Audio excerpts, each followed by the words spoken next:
Sorry, Dr. Stark, can you hear me now? All right. Yes, I can hear you. Okay, great.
And talk about the PSD.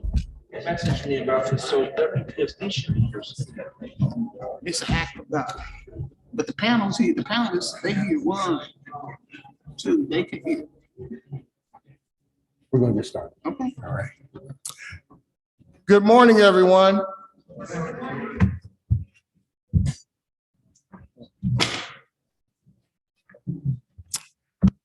I'm Dr. Carthel, Dr. S.G. Carthel, and I'll be the moderator today for our symposium. And just want to preface this by saying we appreciate everybody that has come out this morning. We have a great day in store. Here we are streaming live on our YouTube channel. We're also streaming live on our Facebook. We have a number of outstanding folks that will be here today. Some will be via Zoom as we adapt to the ever-changing weather that we have experienced in the last couple of days here. So we'll be making some adjustments throughout the day, but we're very, very happy to have our distinguished guests here at Murray State University. And to start out the program, I'm real excited as a father of 8, and they used to call me Joe Jackson because all of my kids played instruments and music and stuff like that. And we could be seen anywhere singing at any given time. I'm pushing them up to sing, and we have some outstanding young people from Madisonville, Kentucky, that are here to open us up in song. And followed by that, we're going to have a drum call that we will be talking about in a minute here. So this is a very great day for us here at Murray State University, and a lot of things going on. We're very excited about partnering with Friends of Cherokee Park and all the other sponsors, which will be mentioned later on in the program by Dr. Nancy Dawson. But I am here to introduce this outstanding group of young people, and they're going to come up right now. And this is Zamar Golightly. Did I say that right? All right. Dwayne Golightly, Lisa Golightly, and the last name, help me with it. Yoshua. All right, got it. Yoshua Golightly from Madisonville, Kentucky. Let's give them a hand, everybody, as they come.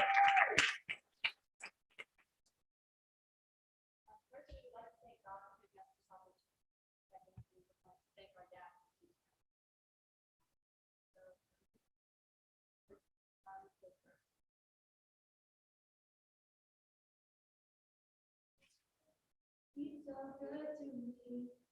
He lets me know that he watches over me.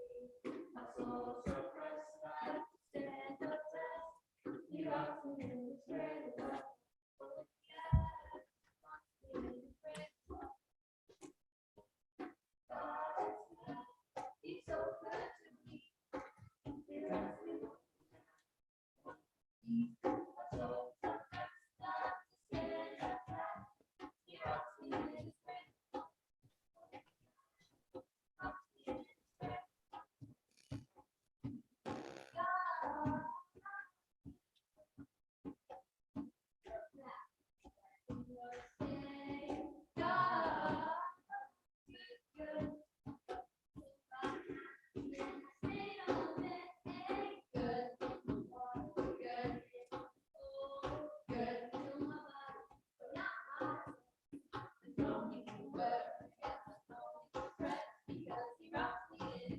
love.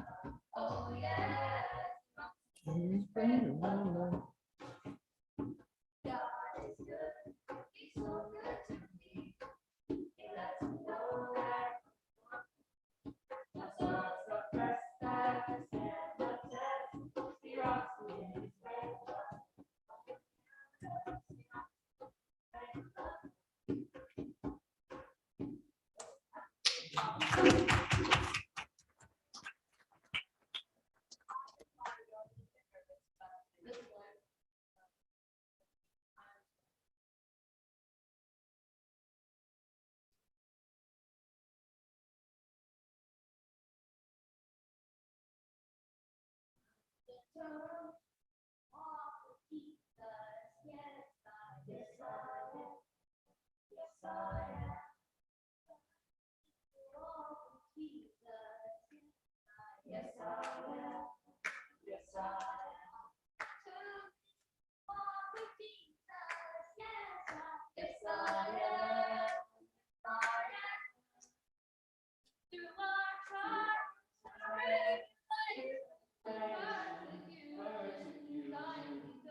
Thank you so much. That was outstanding. And we will hear more from them later on this morning.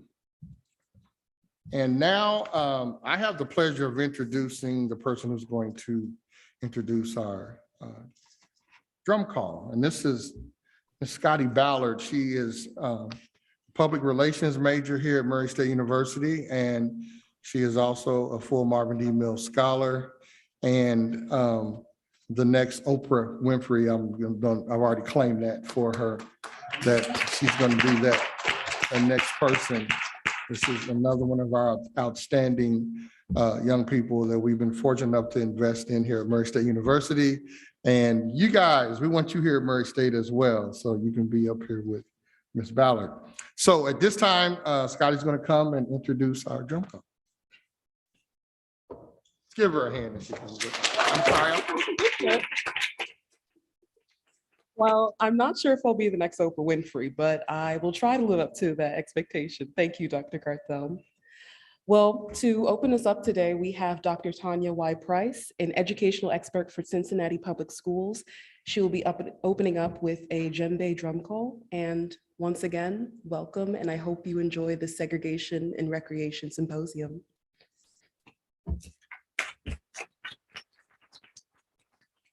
Thank you. And I'd like to just take a second to thank Dr. Dawson for inviting me to participate in this wonderful symposium. And I'd like to mention that me and Dr. Dawson and Dr. Brian Clardy, here we go way back. We were we were together at Southern Illinois University early in our careers with the Black Studies program. So we're here now. So thank you for bringing us together. Okay, now it's important for any event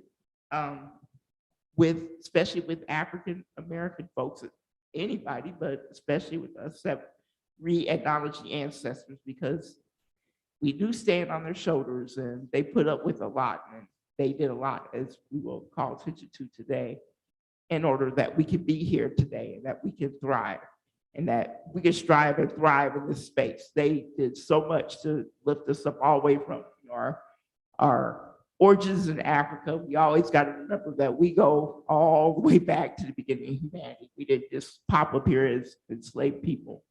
You know, we have a history, we have a culture, we go way back.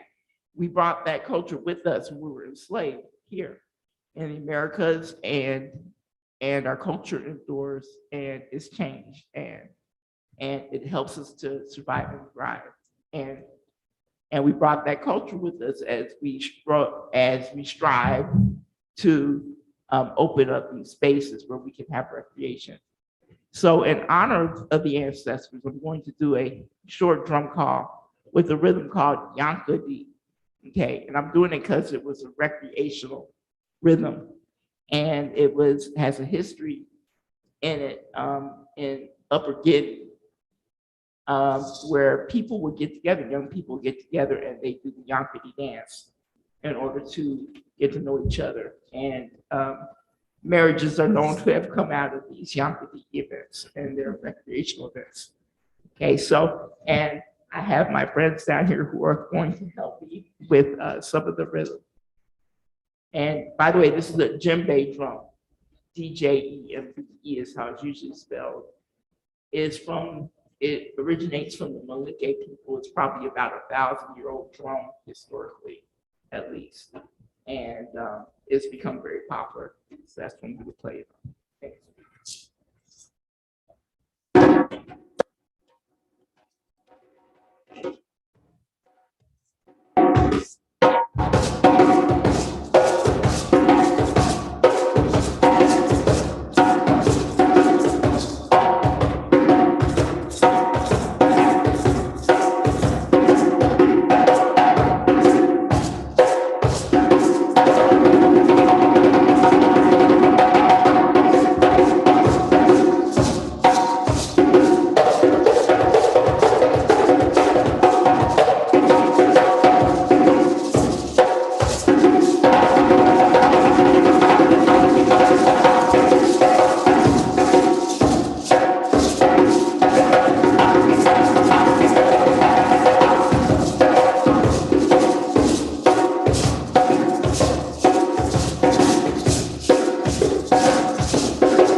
Thank you so much for that. And next we will have our welcome on occasion from Dr. Nancy Dawson, who's a board member, vice president for Cherokee State Park, Cherokee State Historical Park of Aurora.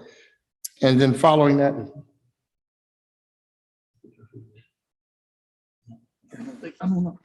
And I'm not sure if Mr. Duffy is here. Sorry, I didn't recognize that. If you can come on up, sir, we want you to come on up here, and then we'll have, following Dr. Dawson, we'll have Mr. Michael Duffy from the Kentucky State Parks Department will come with some words. Thank you. Good morning, and I'm Nancy Dawson with the Friends of Cherokee, and thank you all for coming. Today and this month is a special month. It's African American History Month. And as I talked to Dr. Clarity and Dr. Price, and it makes me think of how long we have been celebrating Black history and what it means to us. I'm kind of choked up because I know the struggle of even celebrating this month. And I've been doing it, how long? We've been doing this about 30 years. And now less and less people are interested. But I'm here to tell you that Black History Month is a special thing because it's the time when we remember our ancestors, all the people from all the way from Africa to this park who have struggled, and we're here to tell their story. And it's a reason why we ask those young people to start, because we're in this because we believe in the young people. We believe the children are the future. And without you, we would be nothing. Because we want to tell you all the things that happened so you can continue to tell the story when we're no longer here. And Madisonville is special because that's where Lester Mims is from. He was the first superintendent of the first colored superintendent of Cherokee Park. So it's a reason why we started with Madisonville. So we hope today that you learn a lot about not only Cherokee, but about recreation and segregation, a topic which many people haven't talked a lot about. It's Black history too. It's so much to the culture. So we just are glad that you're here. Those of you who are in cyberspace and those of you who are here, because we didn't have cyberspace 25, 30 years ago when we started doing this. So we're glad that people can enjoy this wherever they are.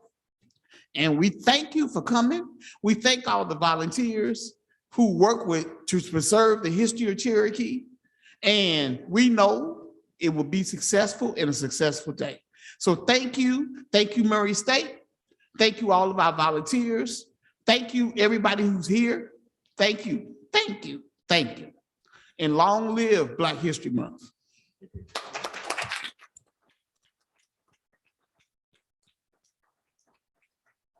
Next, we'll hear from Mr. Michael Duffy from the State Parks Department. Thank you, sir.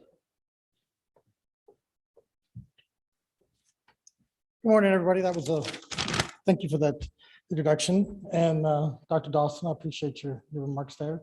Definitely a lot of feels there, a lot of big emotions. So my name is Mike Duffy. I'm the park manager of Ken Lake State Park. And on behalf of Kentucky State Parks, I'd like to welcome everyone to the Segregation Recreation Symposium. As the park manager of Ken Lake, I've seen firsthand the unique outdoor adventures that can be found here in Kentucky, especially for the state parks.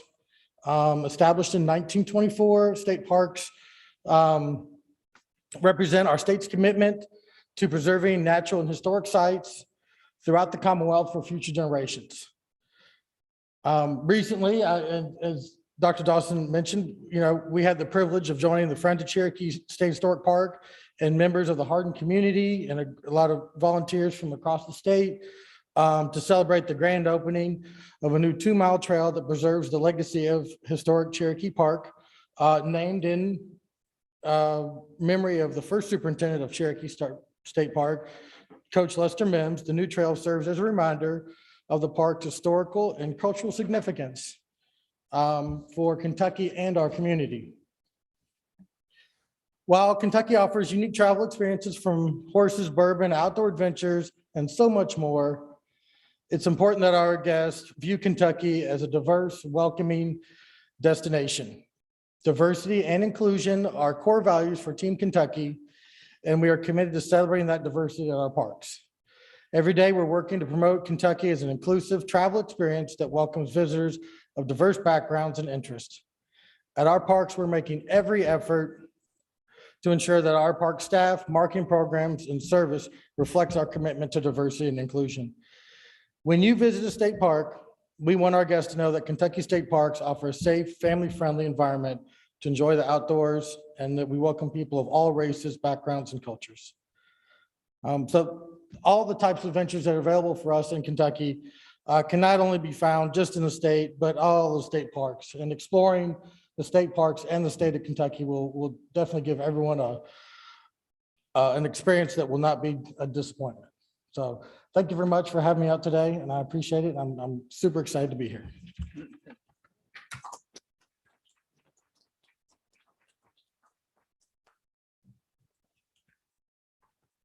Next, we will have a welcome from Murray State University from Dr. Bob Jackson, our president, Dr. Don Thorpe, our vice chair for our Board of Regents.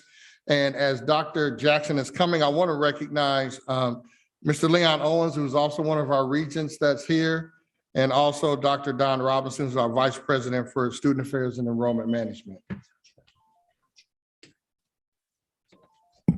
Dr. Carthel, good job and thank you. And it's good to see everyone and welcome to Murray State University and welcome to this special day and for being here. We're all gonna learn something today. We've got a panel of experts. The Go Lightly family, thank you. That was wonderful. We needed that. And I wanted to say amen back there a couple of times. We appreciate your song. Dr. Price, Dr. Dawson, thank you for your kind words. But this is a special day and it's a special month, and I want to welcome our distinguished panel individuals here today who are going to join us for this important topic. There's a lot not known regarding this topic, so I know we're all going to learn something new and additional today. Our guests are nationally recognized. Some of them are old friends and some of them are new friends, and we appreciate them taking the time to be here with us as well. There's a few people I want to recognize before they speak. Regent and our vice chair of our Board of Regents, Dr. Don Tharp. I think you're going to hear from Dr. Tharp in just a moment. He's been to Murray already once this week, and he's here virtually with us today. So Dr. Tharp, thank you for sharing of your time and your talents with all of us here.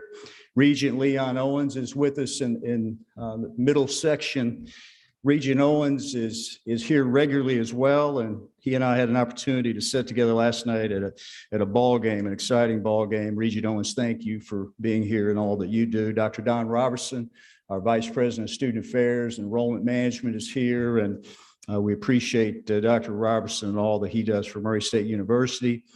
Also, I want to thank Dr. S.G. Carthel and the Office of Multicultural Initiative, Student Leadership, and Inclusive Excellence for the work, the good work they do every day, and in organizing this event and all the events during the month of February for Black History Month. And let's give them a round of applause.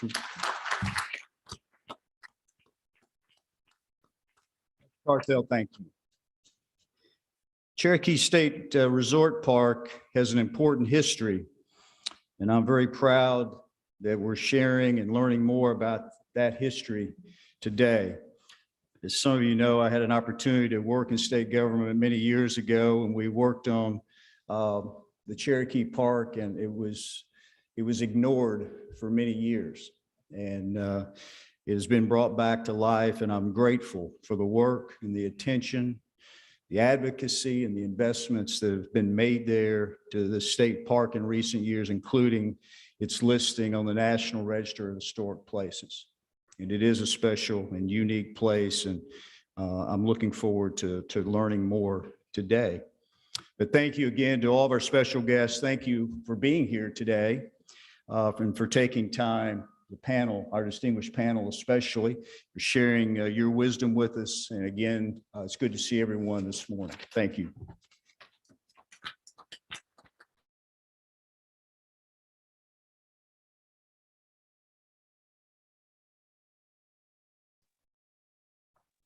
Dr. Tharp, you're on. Okay, sorry about that. Good morning, everyone, and welcome to this symposium on leisure, recreation, and segregation. We look forward to hearing from all the presenters today about the work that is being done.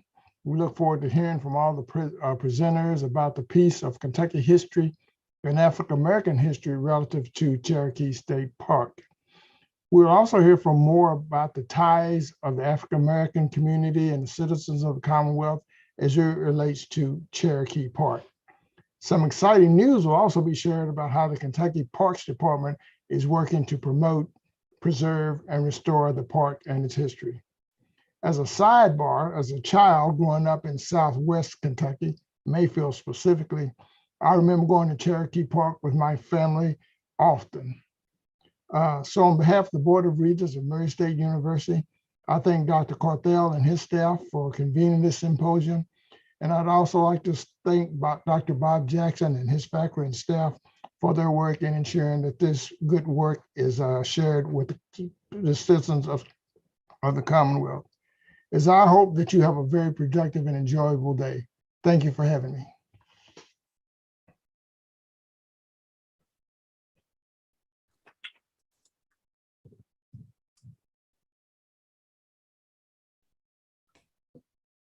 Get my notes here, we'll be all right.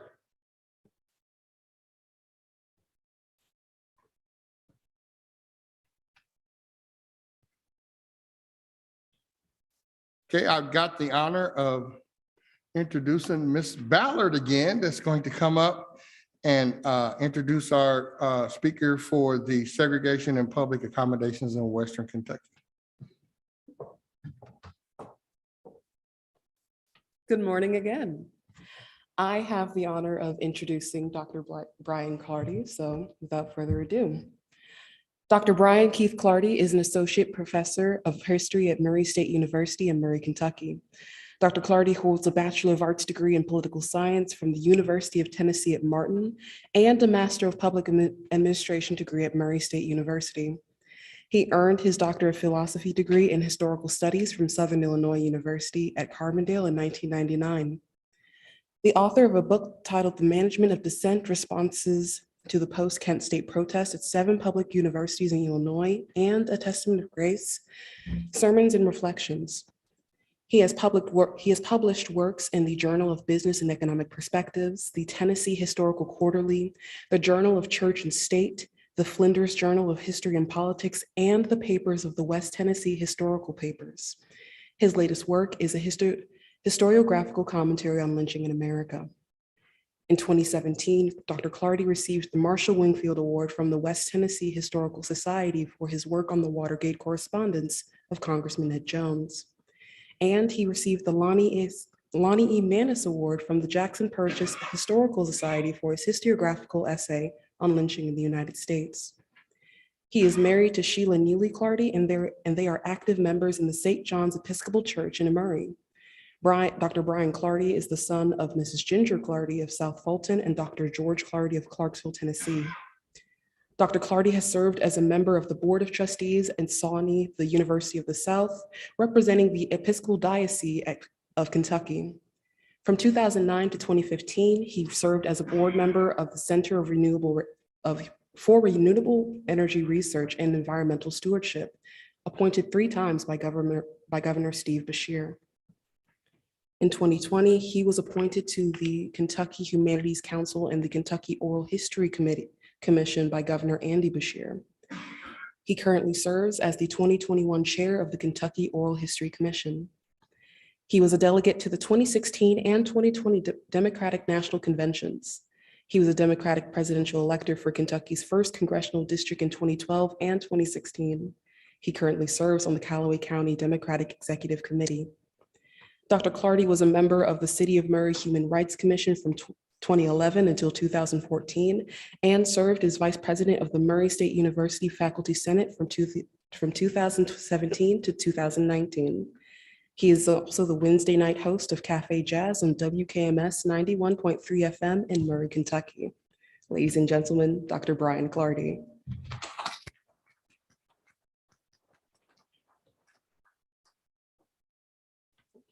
It would help if I got my presentation and put it on the desk.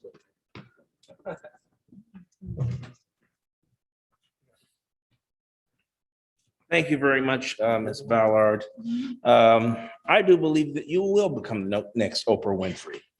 I do believe that. As I said to you this morning, you've got that NPR voice, and so I think that's going to carry you definitely a long way. And I want to thank you for that introduction. I want to thank my colleagues, Dr. Carthel, Dr. Dawson, Dr. Price. You talk about bringing back some great memories of a very special time that I'll never forget at SIU Carbondale. And it's just good to see old friends.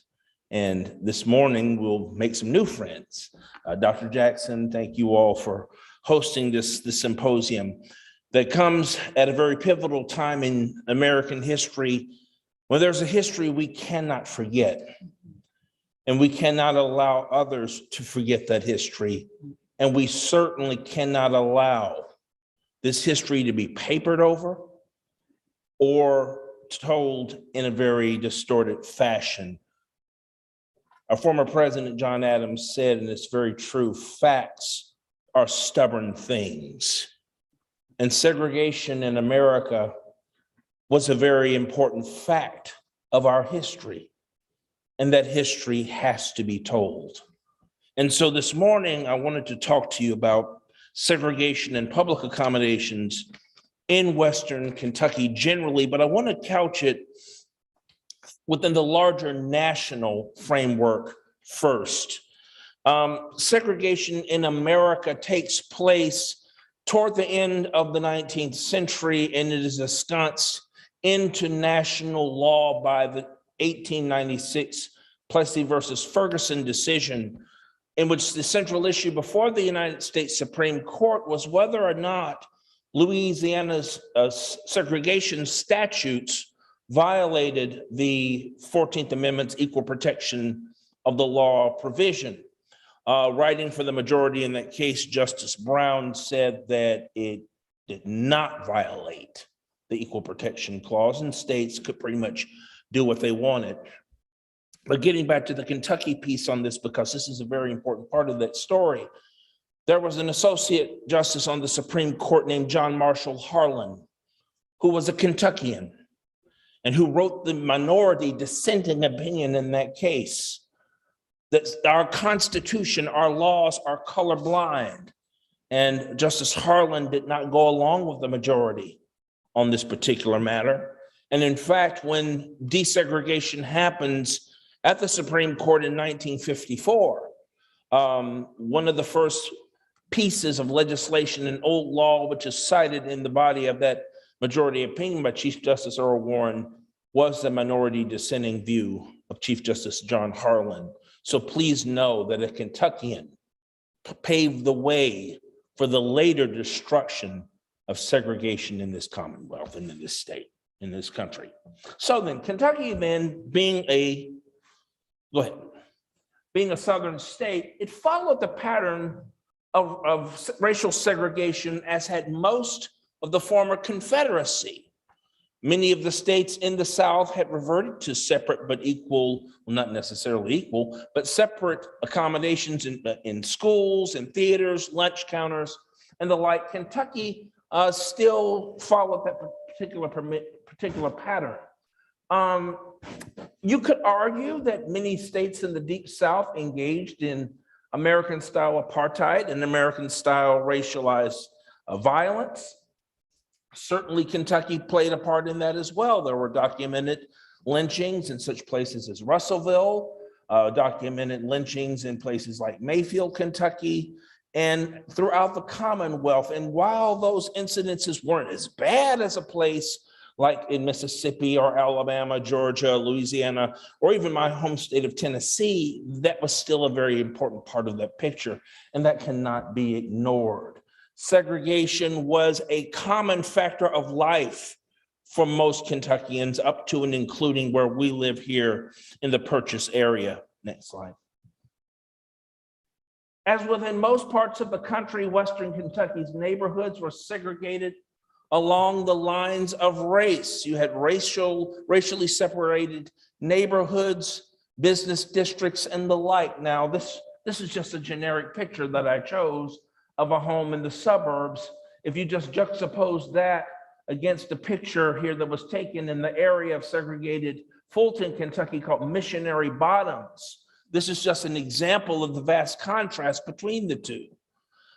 It was complete and thorough segregation. It was very, very rare that you had an African-American living in a predominantly white section of town, or vice versa. As I pointed out, segregation was very, very thorough in that regard.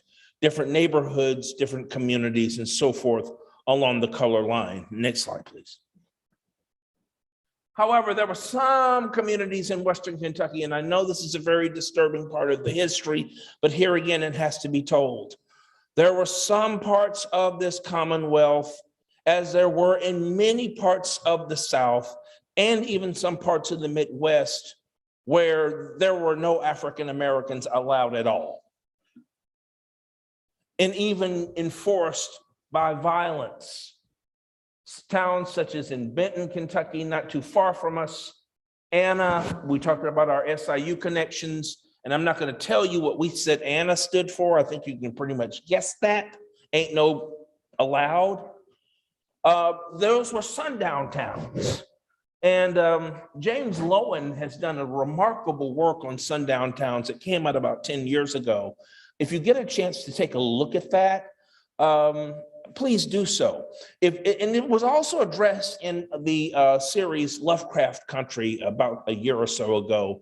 What we mean by sundown towns, there were actually signs outside different cities and communities in the United States that said, N-word, don't have your Black in this community after sundown.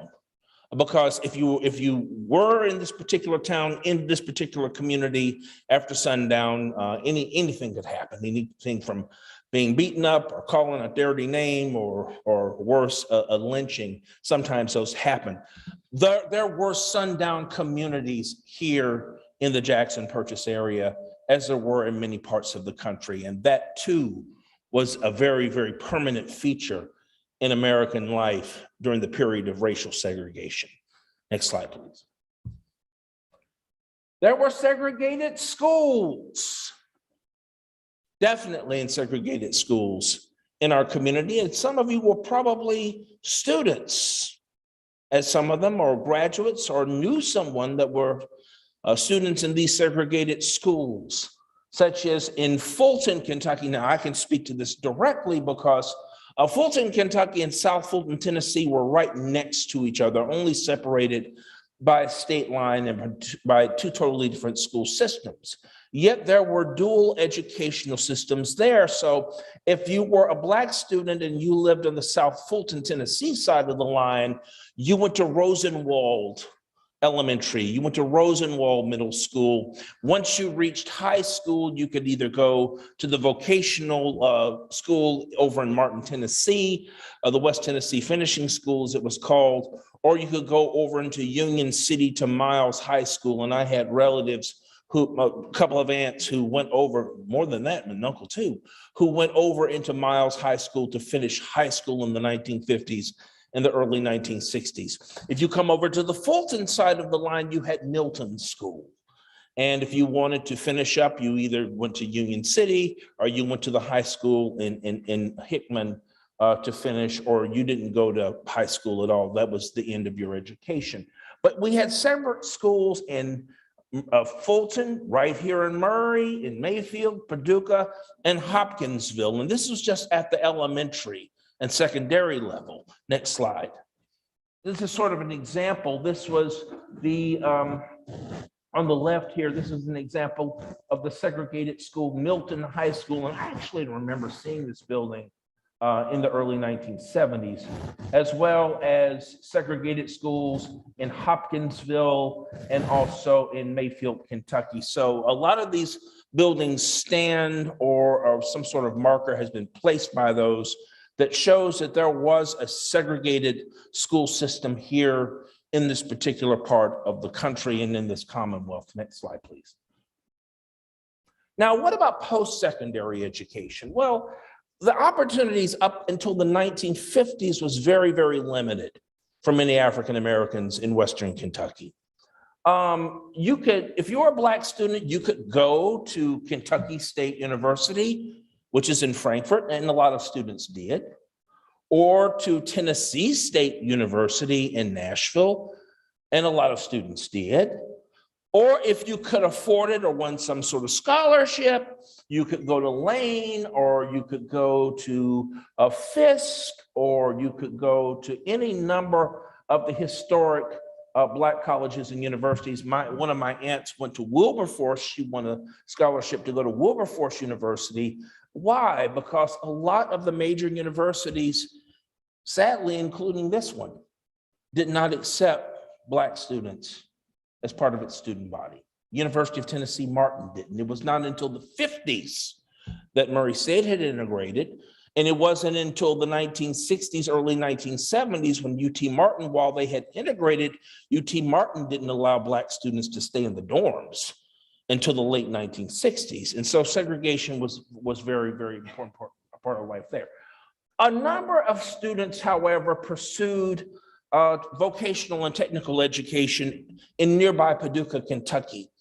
The ancestor of WKCTC was in Paducah, Kentucky, and a lot of students availed themselves to opportunities there. My mother, of course, later became a teacher, but in 1963, she began working on her associates in secretarial work at Old Western Kentucky. And so she speaks very fondly of Western Kentucky before she went on, of course, and became a teacher in the 1970s. But those institutions were off limits to African Americans until after the Brown v. Board of Education decision. And as I said, even at UT Martin on a very limited basis. Next slide, please. These are examples of the schools that were available to Black students. This is a building from Old Western Kentucky Vocational and Technical, one from, of course, an iconic building from Kentucky State. And of course, there's another one, and I believe that is from, I want to say Tennessee State University. In fact, it is Tennessee State University. A number of students from this area completing their education there because our local universities just simply did not admit Black students until the 1950s after Brown v. Board. Next slide, please. Martin Luther King was spot on accurate that 11 o'clock Sunday was the most segregated hour in America. In this area, in Western Kentucky, either this was by deliberate practice or as a part of church policy to keep the schools, keep the churches segregated. Now, please keep in mind that the Black church, even though she was considered to be on the margins by the dominant society, it is in the Black church that community is being forged. And this is the case generally, it's certainly the case here in Western Kentucky. This is where Black folks had that space to be themselves. You could be called boy or worse on the job. Well, at church, you're deacon. Not many opportunities for self-expression in the dominant culture at work. Well, guess what? Now you're giving Easter speeches. You're organizing rally Sunday. You are that somebody in the community that projects respect and garners respect. This was the place where Black folks could be themselves and to develop their own unique community. We cannot, if we're going to have any conversation about segregation in America, we cannot ignore the role that the Black church plays in fostering community and also as the epicenter for the civil rights movement of the 1950s and 60s. The Black church is very, very well important and very indispensable in terms of this particular period of our nation's history. Next slide, please. These are some examples of Black churches in this area. To the left here, this is St. James African Methodist Episcopal Church in Mayfield, Kentucky, which sadly got destroyed in the tornadoes right before Christmas of this past year. In the center, of course, is historic Virginia Street Baptist Church in Hopkinsville, Kentucky. These institutions built by Black folks with Black money and Black support. And on the far left here, of course, is Harrison Street Missionary Baptist Church, where a lot of students, interestingly enough, I mentioned Western Kentucky Vocational and Technical, a lot of students up to and including my mother, this is where they attended services on Sunday mornings. The great Reverend Harvey. How many of you remember Reverend Harvey? Reverend Harvey, the first Black man to attend a KKK meeting and not get hung. In 1980, he was able to stare down David Duke, and I always respected Reverend Harvey for that act of courage. But this is where he was pastor for a number of years. Okay, next slide, please. And of course, segregation and hotel accommodations. I think that it's a safe conclusion that Black folks were not welcomed or allowed to stay in the overwhelming majority of predominantly white hotels in Western Kentucky. I think that's a fair deduction. But this did not mean that Black travelers did not have places to go. If different churches, let's say a church conference was held, let's say in Murray, or held, let's say in Hopkinsville, or held in Livingston County or something like that.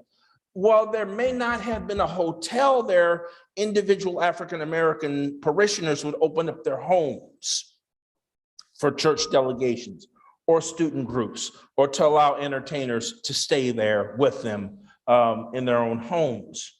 But there were places, there were communities that had established Black hotel space in Western Kentucky. Next slide, please.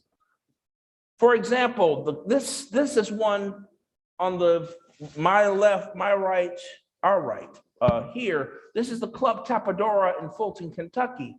It functioned, yes, as a sort of a speakeasy, a club, so to speak, but there was hotel space where people could stay there in Missionary Bottoms in Fulton, Kentucky. And of course, there's the iconic Metropolitan Hotel in Paducah, Kentucky, where some of the great luminaries of American history had stayed, ranging from Ike and Tina Turner to Louis Armstrong to Duke Ellington to Billie Holiday to Thurgood Marshall, the first Black man to sit on the Supreme Court.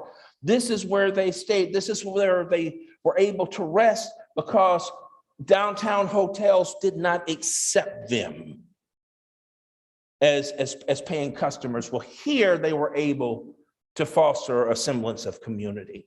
Next slide, please. And of course, there were segregation in restaurants, in hospital spaces, and entertainment venues. If you were going to eat at a white restaurant, if you were going to patronize one, more than likely you would get it to go. You would enter that space from the back and you would get your food, usually very poor service. And that was how you ate. You either took it home or ate it out back. You were not going to be allowed to sit in certain restaurants in Western Kentucky. Or you went to predominantly Black restaurants in Hopkinsville, Mayfield, Paducah, Murray. This is where you went if you were going to be treated as a human being, as an equal human being. You went to restaurant space with folks who look like you. And certainly when we're talking about movie theaters, now I'm just going to be honest and just be real with you and just call it what it was. Black folks were not allowed to sit on the main floor of different movie theaters. They had to sit in the balcony. Places, and the folks, this is part of the historical record. Those balconies were referred to as nigger heaven. And this is where Black folks had to sit if they wanted to see Gone with the Wind or A Streetcar Named Desire or On the Waterfront or any particular of the classic movies we think of today. And a little story I have to tell you about that.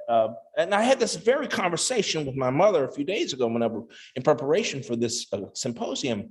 She said, when I took you to see the Disney films in the early 70s, she said, it felt a little bit weird for me because you were allowed to sit in the main floor to watch the movie. We weren't. And my mother and aunts and uncles and different folks, when they would go to the movies on Sunday, to the old Fulton Theater on Sundays, and they would sit in the balcony. Well, here we are, 1971, 72, 73. She's sitting with me watching the Aristocats or the Apple Dumpling Gang or Escape from Witch Mountain or whatever on the main floor of the Fulton Theater, something that would have been prohibited a generation ago. And certainly when we're talking about entertainment space, you didn't see many integrated clubs or many integrated entertainment venues. It was usually segregated and relegated to different parts of town called the bottoms. And this was the entertainment venue for a lot of African Americans. And when it came to hospital space, there were segregated waiting rooms. You talk about apartheid, pure and simple. Segregated waiting rooms, segregated rooms where only African Americans could stay, usually of poorer quality, in a lot of regions in this country and in this state, including my hometown of Fulton, Kentucky. Next slide, please. Now, Cherokee Park, this is going to be discussed at length during the course of the symposium, so I'm not going to even try to steal somebody else's thunder. But Cherokee Park was established, I believe, 1951. And this was the moment where Black folks, not just in this part of the country, but throughout the United States, could travel and enjoy the lakes and enjoy fishing and swimming and just being, staying in the cabins in that very, very tranquil space. I've had several relatives who told me glowing stories about Cherokee Park. Sunday summer outings were planned there, weekends were planned there, and you'd see cars there from California, New York, and all over the country because Cherokee Park was that one place where African Americans and African American culture could thrive and people could be treated and be seen as equals. And more will be said about that during the duration of this conference, but thank goodness for Cherokee Park, because this is the one place where you could be treated like a human being if your skin were of a darker hue. Next slide, please. So in conclusion, and to conclude, while segregation, racism, discrimination, and the marginalization of Black folk in Western Kentucky was a daily reality, communities still managed to thrive with the result that they created a nation within a nation. And luckily, a lot of this history is being recovered and celebrated as it should be, as we examine our historical past and journey towards an uncertain future during these contentious and perilous times. We need to tell this story. This story has to be preserved because sadly, there are forces at work to keep these stories from being told. And we have to defy them at every chance that we get. So I'm sure that there'll be more questions during the Q&A session. I look forward to those, and I thank you for this opportunity to address the symposium, and I thank you for your attention.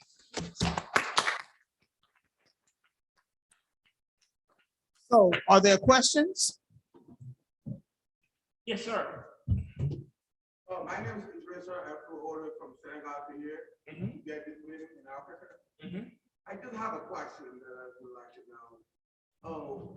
As what you just said, what do you think is the difference from back then and now, and what keeps going on? And a lot of people are not paying attention to it, and they find a different name for those still going on, just like a couple of years ago. Sure.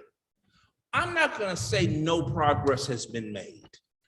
That I will not do. A lot of progress in race relations has been made in the United States. Well, Black folks in America have had ample opportunity to create business, create community, to thrive in the professions.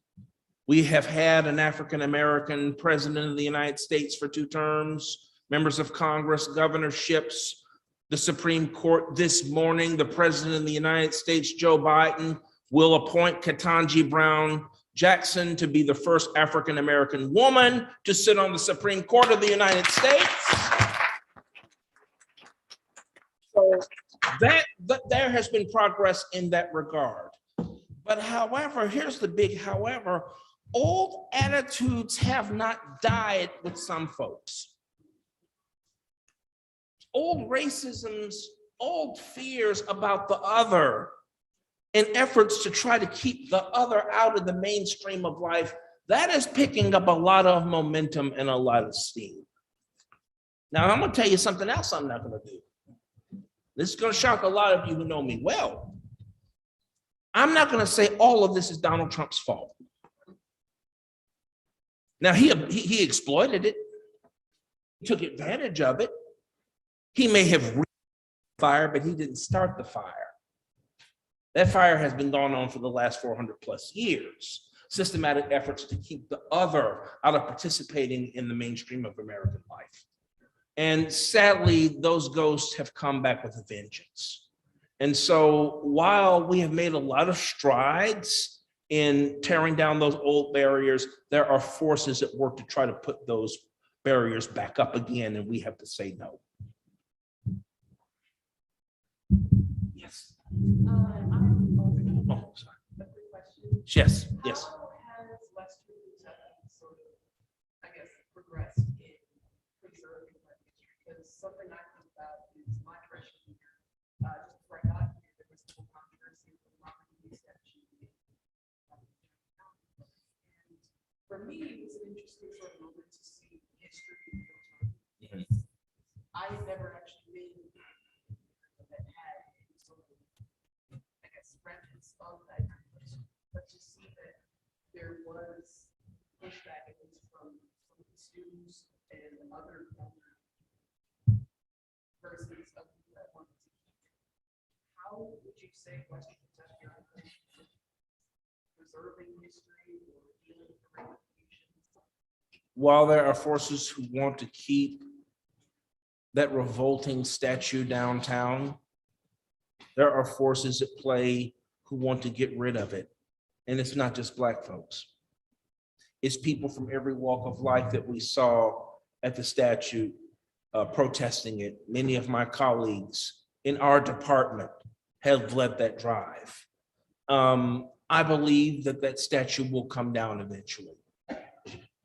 It's going to happen because you cannot say that you are a thriving, progressive, friendly community and keep a statue that reminds us of our ugly past. It may not happen this week, next month, or next year, but eventually it's going to happen. So going back to what I said earlier, while we have made tremendous progress, there are forces at play to try to take us back. And there is a multiracial, multicultural coalition in this area that's going to say we're not going back.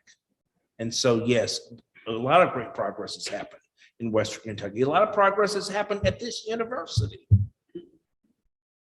In the time I've been here, in the last 16 years. And so we're moving forward and we just got to make sure it stays that way. Yes, sir. I'm glad to see you have a picture of the Virginia Street Baptist Church. The man that had his funeral there is my hero, Ted Poston. I've heard, If I yes. met anybody, I mean, I'd like to meet Dr. King, but if I had an option, I'd want to meet Ted Poston. Absolutely. That building has now been torn down and that architectural problem that built. Yeah, I heard they built a new one, yeah. And I haven't written on it, but Ted Poston is absolutely phenomenal. Absolutely. We've got to remember our local heroes. We got to remember our local heroes like Ted Poston, like Ann Brayton, like Reverend Harvey. We've got to lift up those, like T.R.M. Howard. You talk about the Murray connection. This is somebody who should really have a statue downtown. Dr. T.R.M. Howard, the physician who lived in Mississippi and who during the Emmett Till trial hid out witnesses, who allowed Mamie Till Mobley to stay there in his compound that he had guarded with private guards that allowed the Black press. He was a Black man. He kept those folks safe during that particular trial. That's somebody who should be lauded downtown with a statue in Murray, Kentucky, because he was one of those heroes that you rarely hear about. Now, a book has come out recently about him. And of course, in the Women of the Movement movie that was shown a few months ago, Dr. Howard was prominently depicted there. But that's someone who really deserves a statue. Yes, sir. And yes, who? Okay, okay, thank you. Rika, yes. Quick question. You said desegregation here in your state happened in the mid-50s. Right. Do you happen to know if it kept bathrooms separate here on campus? I'm not clear about that, Rika. That's a good question. I'm not clear. I don't even know, and that's sad. I teach history here, and I don't even know the answer to this. Did she stay on campus? Did she eat in the cafeteria? Did she hang out in the library? Honestly, I don't know the answer to that question. Makes a good research. Say again? Rika, you said something. That makes a good research topic. It sure does. That sounds like a good paper. Yeah. Sounds like a conference paper, actually. Yeah. I like it. Thank you. Yes, sir. Yes. Yeah, I'm struck by the fact that the park is located in a community of, Marshall County. community, I'm wondering. I thought of that if there irony were too. Any added tensions, any incidents that. Dr. Dawson will be addressing that during her presentation, but I'm not even going to try to steal her thunder. I'll just say this, it's a lot to that. We know where it's located and I've been working down in that area 20 years, so we've experienced a lot of things. And so when we have the panel, we'll have some of the people who worked at the park and we'll talk more about that later. But I wanted to, if there's any other questions for Dr. Clarity, because I think he did an excellent job. Thank you. Like I said, I remember when Dr. Clarity was a graduate student, we always knew he was one of the brightest that we had at SIU. And you really have proven that, and we thank you very, very much. There's some questions right there. Yes. Here. Oh, yes. So what do you think, as young, black man or? Thank you for calling me young. But go ahead. I feel like we the new generation, what do you think we have to do different from our parents or our ancestors or our great-grandparents? What should we do different? I'll tell you what you can do different. Don't get complacent. When you have made a gain in a particular area and you have achieved an objective, do not rest on your laurels. I think that is what we have done as a society here in the United States. We got complacent. We said, oh, we belong. We don't have to do the hard work of tearing down racism. I think the events of the last 10 or 15 years have shown us that we need to wake up. Yes, ma'am. What would you say to younger teenagers about my age, about maybe some of us who are Black have not necessarily dealt with the racism that our parents and our grandparents have? What would you say to those who haven't dealt with it so that we can get a better perspective on what they're going through? Learn your history. Learn your story. Learn your story. And I'm not just talking about the American story. Understand that Black folks did not start in slavery. That's for one.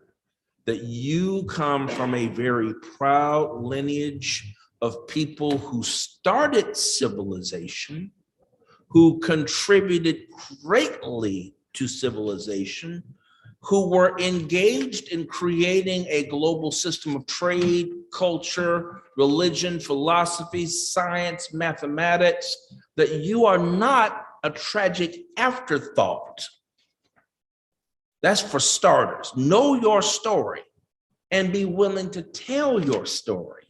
Share your story and walk with pride and demand that respect of the powers that be. Don't ask for it, demand it. Yes. So to sort of add on to both the previous questions, how should we be able to spread both local and I guess like national awareness of our history beyond? Our generation has done an incredible amount of awareness on social media as we saw in 2020. Absolutely. But we may not know how to do it. Well, this is where you have to do the hard work, as I call it, the dirty work of history. This is where you got to take it from the podcast and go to the depositories where the records are, to look at where the books are and work on papers and articles and books and contribute to that genre of literature. If you have to, self-publish. Don't wait for the big publishing houses to affirm you. You can do this yourself. Yes, by all means. You know, when I started talking in the beginning, I started crying. Yes. And I couldn't control that. My father was born in 1921. My father, not my grandfather, my father. So how old would he be? 101 this month. He was born February 16th, 1921. So he knew his grandmother. She died in 1939. She was a slave. So you're sitting here in this audience and you're looking at me, and my great grandmother was a slave. No one would never tell me not to tell her story. See, now we're having a fight. One time, African Americans were fighting for civil rights. We have fought for the right to vote. Now we're fighting for the right to maintain our narrative. See, we have to control our narrative. No one will ever tell me not to tell the story of my grandmother, my father. No one. So that's you have, just like I have a story, like he has a story. Yes, I found out his mother was a Cherokee. We all have stories, and we have to tell our story. So the fight now is to tell that narrative. You have to tell your story and make sure that your story lives. This is what this summer, if you watched KET this summer, and Renee Shaw had asked me to come on Kentucky Tonight to talk about critical race theory. I did that. I did the podcast with Bill Goodman and all that. And I kept thinking to myself, why am I having to tell this story?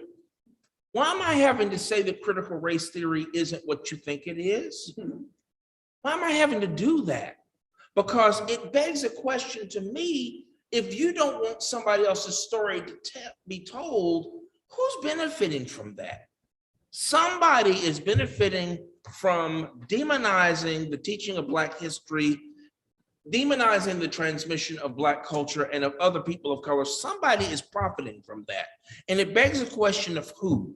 And I know, to borrow from the old Watergate conspirators, Deep Throats, his advice, follow the money. I'd say follow the money and follow the power, because somebody is feeling that they're going to get some sort of material benefit from marginalizing voices that need to be told.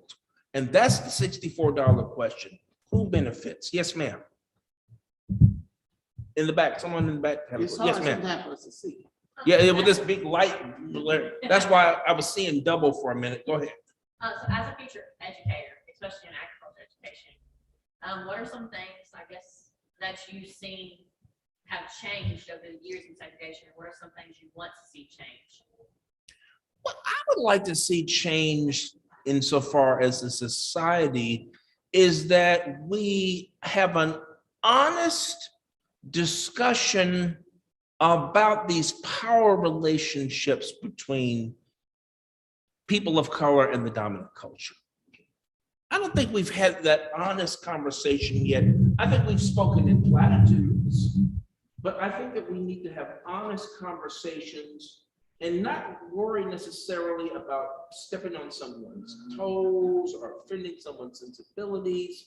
You know, maybe those scabs need to be torn off. Maybe it does need to hurt.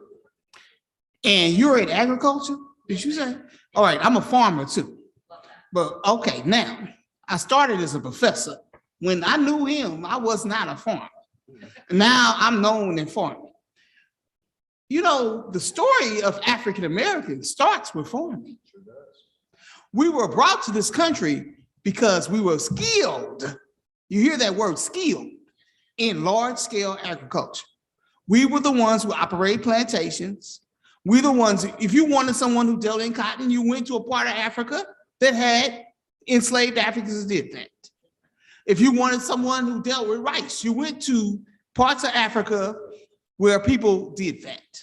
So our experience in this country as African-American people starts with farming. So you have a lot to tell. The story, the enslaved African, is all about farming. And when I was at SIU in those days, teaching African American studies, I never talked about farming because I myself didn't even understand. It didn't hit me that our story started with farming. We were taught to look down on being a farmer, that this is something for uneducated people to do. So, you know, I wasn't talking about that. We was talking about ancient Egypt, which is correct, but farming, that's where our story in this country starts. And see, my grandfather was a tobacco farmer in the 1940s. He died actually in 1958 in an explosion. He was curing some tobacco or whatever, treating it somehow, and a boiler blew up and he had 3rd and 4th degree burns all over his body. That's how he died. So yes, even though I wouldn't know the first thing about planting a crop or harvesting one or treating one. I know how to eat one, but I don't know how to raise one, even though my roots come from that as well. And so, yeah, I take great pride in that as well, as Dr. Dawson had mentioned. In Western Kentucky, a lot of people were and are farmers. So you have to look at that history. And when you look at the history of farming, you find a lot of things about the history of African American people in this region. Yes, sir. I have 2 questions. Okay, and this will be the final question, and then we're going to move on to the next part of the program. So go ahead, sir. I have 2 questions. So one, Dr. Donovan, why do you think now, as you said,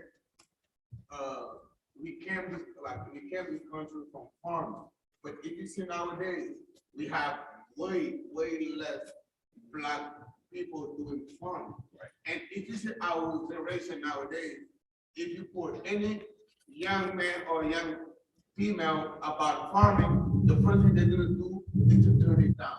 Do you know why? And what are we doing wrong for not letting our people back to farming?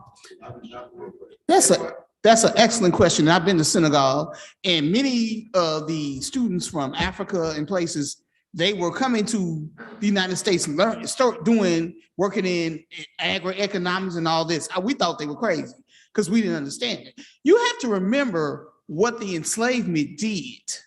The enslavement made farming, we didn't want to connect with that.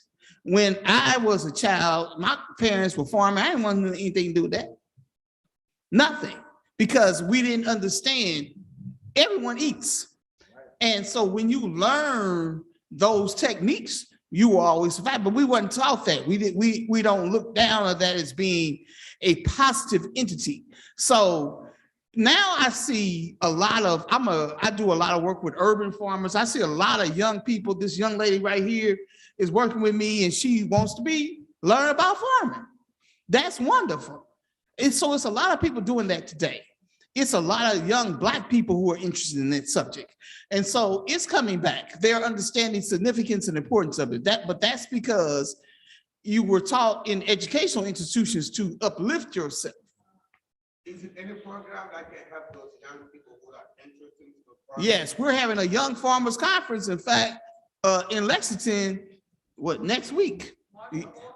Huh? Yes. So it's a lot of things happening around that. It's a change in the attitude, but the attitude comes from slavery. And so we have been taught that slavery was just such a bad thing and all this, and slavery had to do with agriculture. So it's a lot of, as we talked about, psychological slavery. There's a lot of things that we have to grow and develop, but we need to work together. And we need to work with our brothers and sisters from Africa. And so we have one mind and one understanding. So, there's things we can do, but there are people working it. And going back to something Dr. Dawson has said, one of the things that I would like, and I've been wanting to see this for a while, African-American businesses and African-based businesses working in collaboration with each other and establishing opportunities for collaboration and for markets and for growth between our 2 particular sectors of society. We have far more in common than what the stereotype is that African folks don't want to work with Black folks. That's a lie. Or that African-American folks look down on African folks. That's a big lie. We've got to tear down those old barriers and those old stereotypes and see what we have in common. We've got to stop clenching those fists and opening our hands because as we see, we really need each other on both sides of the ocean. Yes, sir. Okay, on that subject, there's a lot of misleading for that nowadays, our generation, because I work in a company. And then one day I was talking to this guy, right here. I walked to the cafeteria to take my lunch. An African American came up to me. He had a lot to talk to me, so I told him, "What's your part?" So what he said to me, "You stupid African, you better go back to your country." This is what I told him. this is what I told him. I told him, listen, there's nothing you can do that can deduct you from being an African. Before anything they call you African, then they call you American. And if you don't know where you're coming from, you're not going to where you go. That was my answer. Good answer. I know that you have to go to the next thing, but this is important. You have some good discussion here. And I'll just tell you this, brother.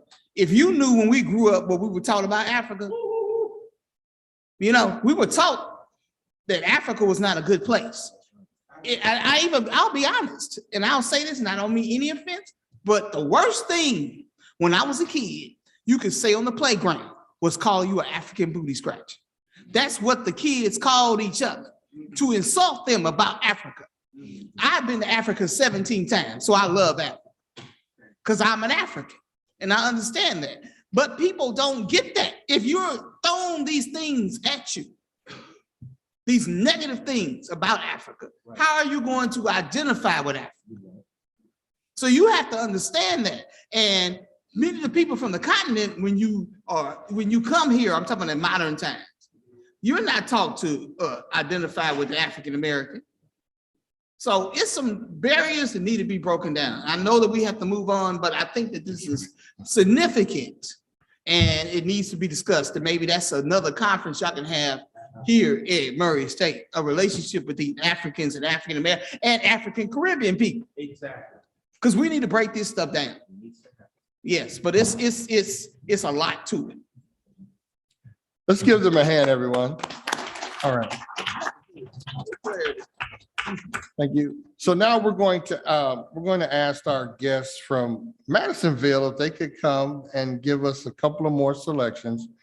And then we're going to go right into the next section. So for those of you who don't know who they are, as they come up, this is Amar Golightly, Dwayne Golightly, Aletha Golightly, and yes, help me out on the last name. Yashara? Yoshua. I won't get it by the time the day's over with. Yoshua Golightly. So they're going to come and give us a couple of selections. So let's give them a hand, folks. And to the Cherokee committee, the people who are going to be on the panel, they can start coming up while they sing. Mr. Arnold.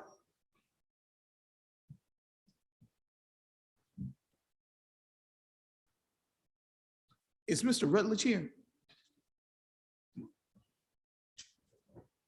Wait, before we start, I want to say that I just wanted to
I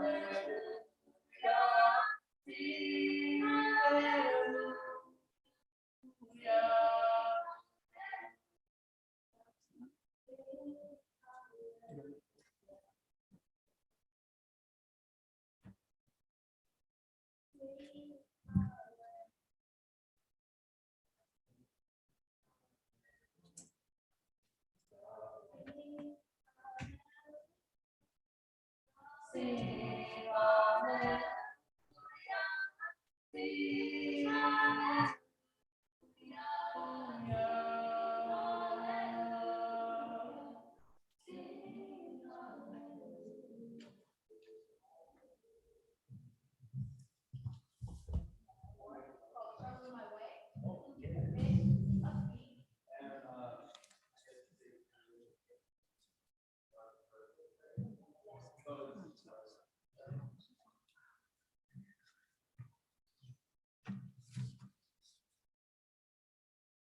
All right.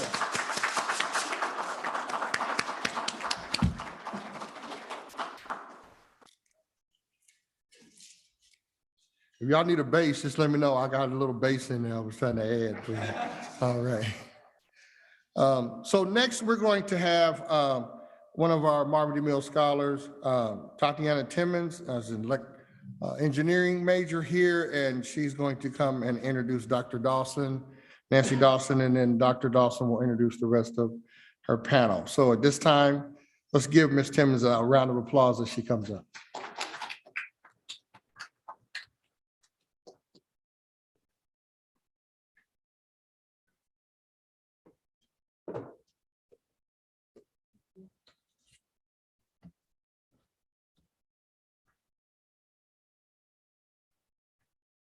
So I'll be introducing Dr. Nancy J. Dawson. She has worked for more than 20 years in higher education as both a professor and director of African American Studies. Her career includes full-time positions at Southern Illinois University and Austin Peay State University. In addition, she has been a consultant for the Center for Community Engagement at Albany State University for 7 years. As a community activist, entrepreneur, and professional organizer, she directs a large team of volunteers and coordinators and coordinates community partnerships to maintain the day-to-day operations of an urban farm entitled Russellville Urban Gardening Project. She is a published writer and a consultant for the National Park Service. Dr. Dawson is an honorary commissioner of the agriculture for the Commonwealth of Kentucky, and she has a community gardening projects in Albany, Georgia, and Clarksville, Tennessee. Dr. Dawson has been recognized by Kentucky State University as an upcoming minority small farmer, and she serves on the Cooperative Extension Board for the Commonwealth. She is also the owner of the Music is Spirit, a cultural educational performance company. Lastly, she is also a professional textile quilt artist, having exhibited across the United States. Dr. Dawson is a founding member of the Cherokee State Resort Historical Park, Aurora, Kentucky, Incorporated. She serves as its board vice president and chair of the grant implementation committees for the grant awarded by the National Trust for Historic Preservation, African American Action Fund. Please welcome Dr. Nancy J. Dawson. Thank you. And I won't talk too long because you probably can hear me. I probably don't need the mic because my mother said when she spanked me when I was a little, when I came out as a little baby, I was just hollering. So I'm that type. But today, what we're going to do is talk about Cherokee. And I thought the best way to talk about Cherokee, because Cherokee, a lot of the people who went there still living. So let them tell their own story. So I have invited an esteemed group of people to talk about Cherokee and what happened there. And I think that you will be very, very, very excited. And before we do that part, I want to put it in context because I've been doing, let me tell you about Cherokee. We are a nonprofit organization. And we work with we are a friends group of the Parks Department. The Parks Department has lots of friend groups who work with different parks. So when I moved down here from SIU many years ago, in Austin P, I was at Austin P too. And people asked me, a lot of the elders in the community was telling me about this park that was started, officially opened in 1951, but it actually was going in the late 40s. And I think it has a lot to do with a man by the name of Sweeney. And his son is here, and we're gonna put this in context because I have never seen this happen. But a lot of people don't know about the lawsuit around recreation in the state of Kentucky. And I think that's the reason why, because people ask me all the time, why was Cherokee put down here in Western Kentucky, way back in the back? And you know, Murray State goes way back with Cherokee. Murray State's rowing club around about 2001 was located in Cherokee. How many of you knew that? The rowing club used to be there. So it's a reason we're here at Murray State. It has a long history with Cherokee Park.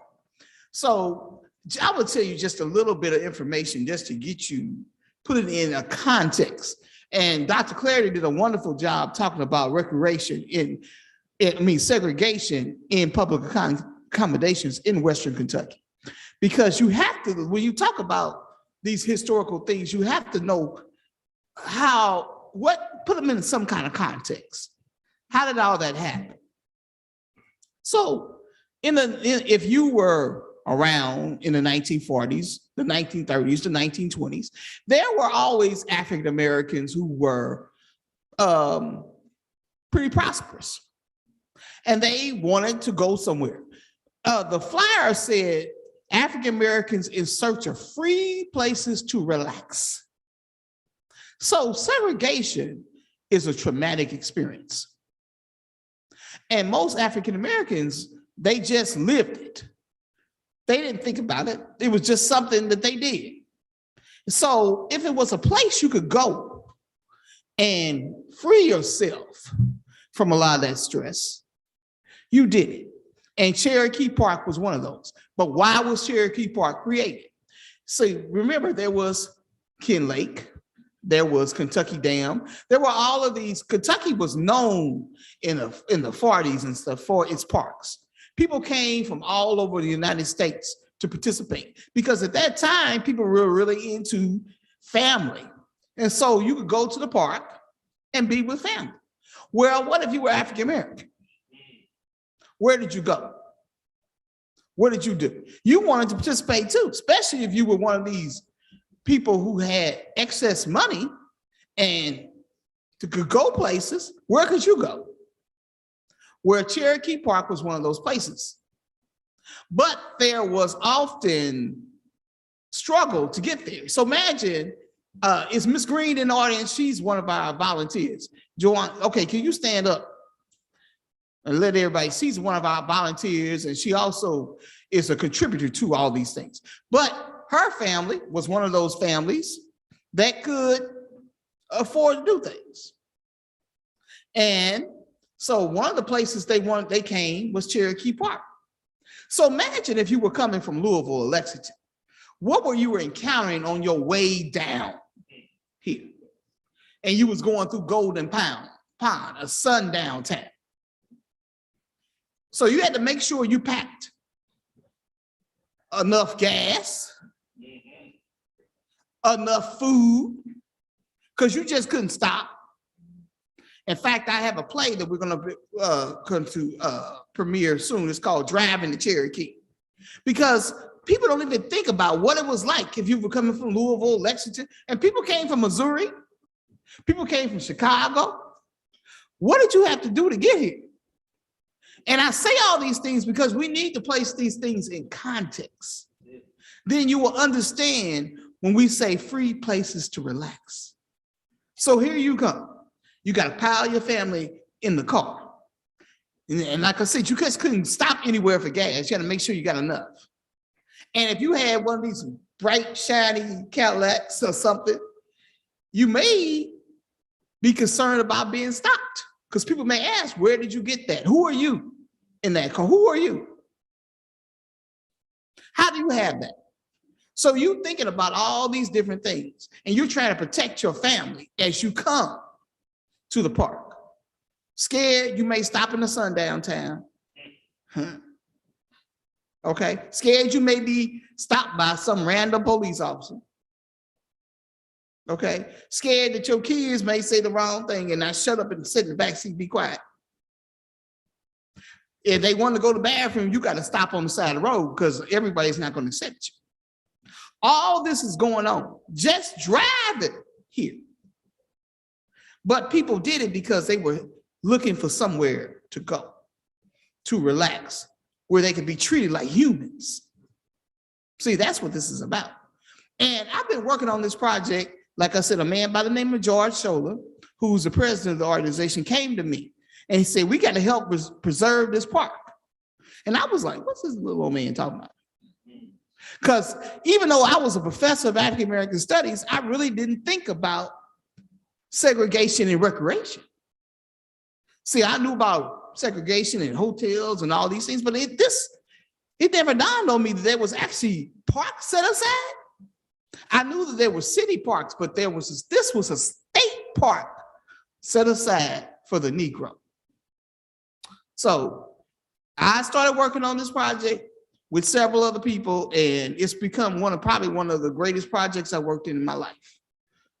But I didn't even understand it. And sometimes it happens because I didn't understand that this had the significance.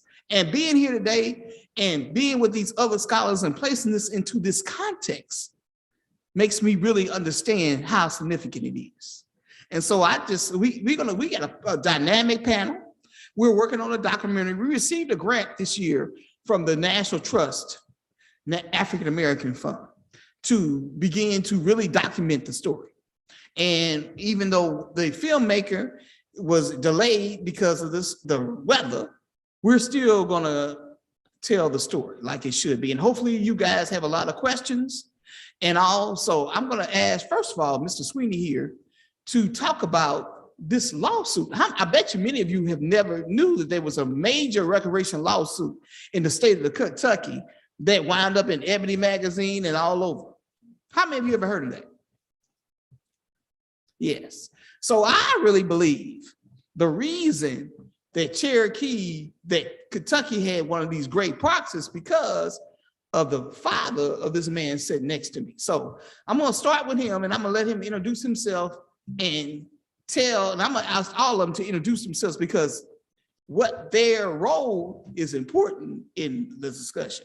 And so I'm going to sit back and we're going to let the people tell the story. And that's important. The people themselves need to tell their own story. As I said, the narrative. They have the narrative.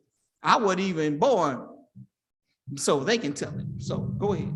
Okay, thank you, Ms. Dawson. I appreciate you giving me an opportunity to present a story that many people have forgotten or never knew about at all. I'm gonna, let me start off by answering this young man's question about farming, because I had 100 head of cattle in 1999. And I can tell you that if you can afford the land, you can't afford the equipment. And if you can afford the equipment, you can't afford the land. That's one of the reasons why you have so few farmers at this day and time. Let me also tell you that I'm proud of the fact that what the professor was talking about as far as schools in Western Kentucky. My mom's is from Cadiz, Kentucky, and she is, my grandfather also, my great-grandfather was also a slave. This is him looking like Walt Whitman. And my mother had 7 brothers and she was the only girl. She was the youngest one. My great-grandfather, the slave, worked for a barrel manufacturing company for 25 cents a week. By the time he was able to save enough money to get his freedom and buy 250 acres, 100 of it, which is under Barkley Lake right now. And my mom went to Western Kentucky in Paducah, was a graduate there, then Kentucky State.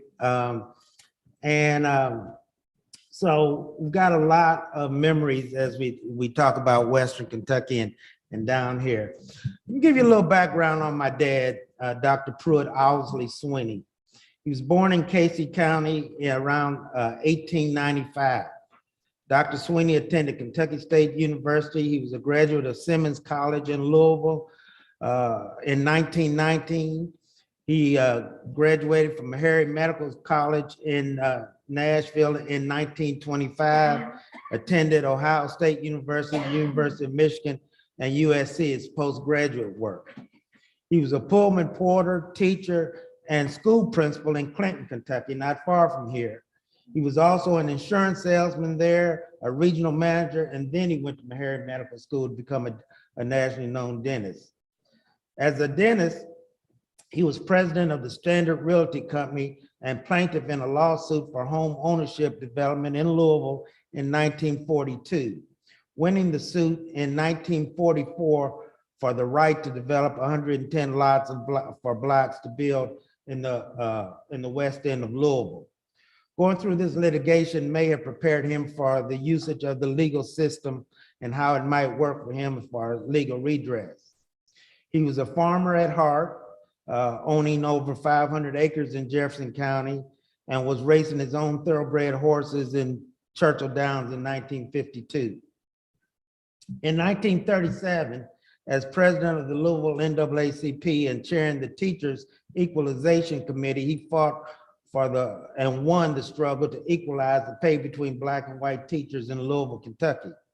In a letter to the NAACP regional director in 1936, he wrote, "This is one battle I aim to win, even if I must lose some friends." So that kind of tells you about the type of tenacity that this individual had. On June 26, 1947, Dr. Swinney is denied the ability to purchase a ticket for the Louisville Park Theatrical Association for the opera at Airco's Amphitheater. On July 3rd, 1947, Dr. Swinney files a suit starting his quest for the integration of park facilities in Louisville.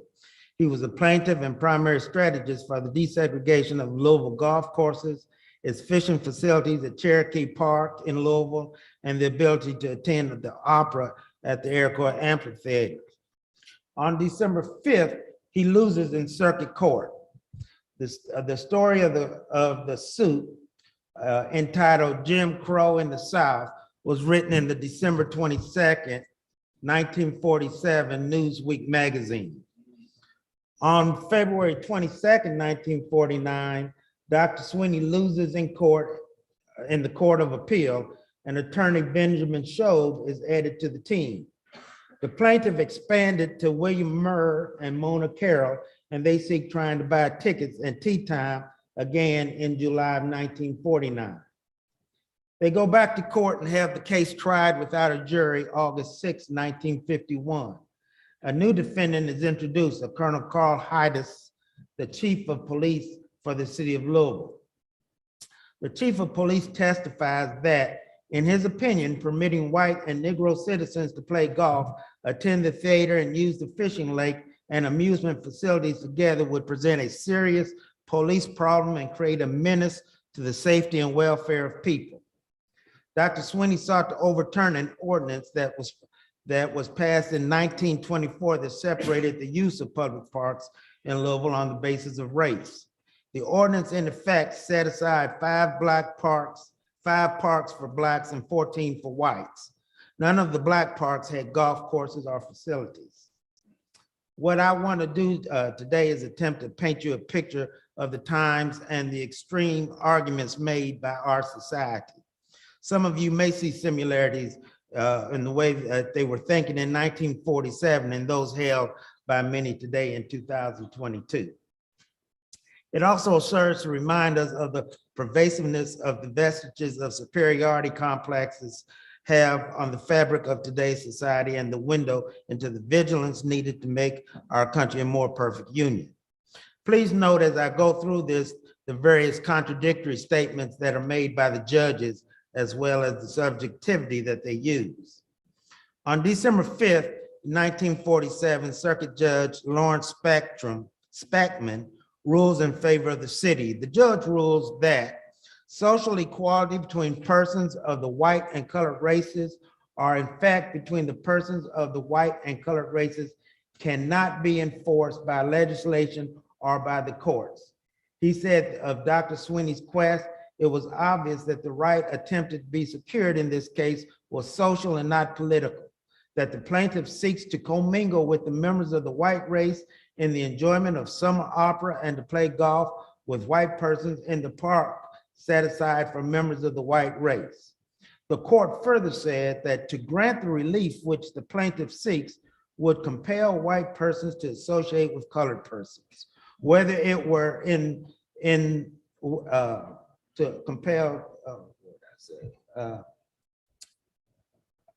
would compel white persons to associate with colored person, whether it were to their pleasure or not. This would be an infringement on the rights of white persons who would object to being compelled to commingle with colored persons.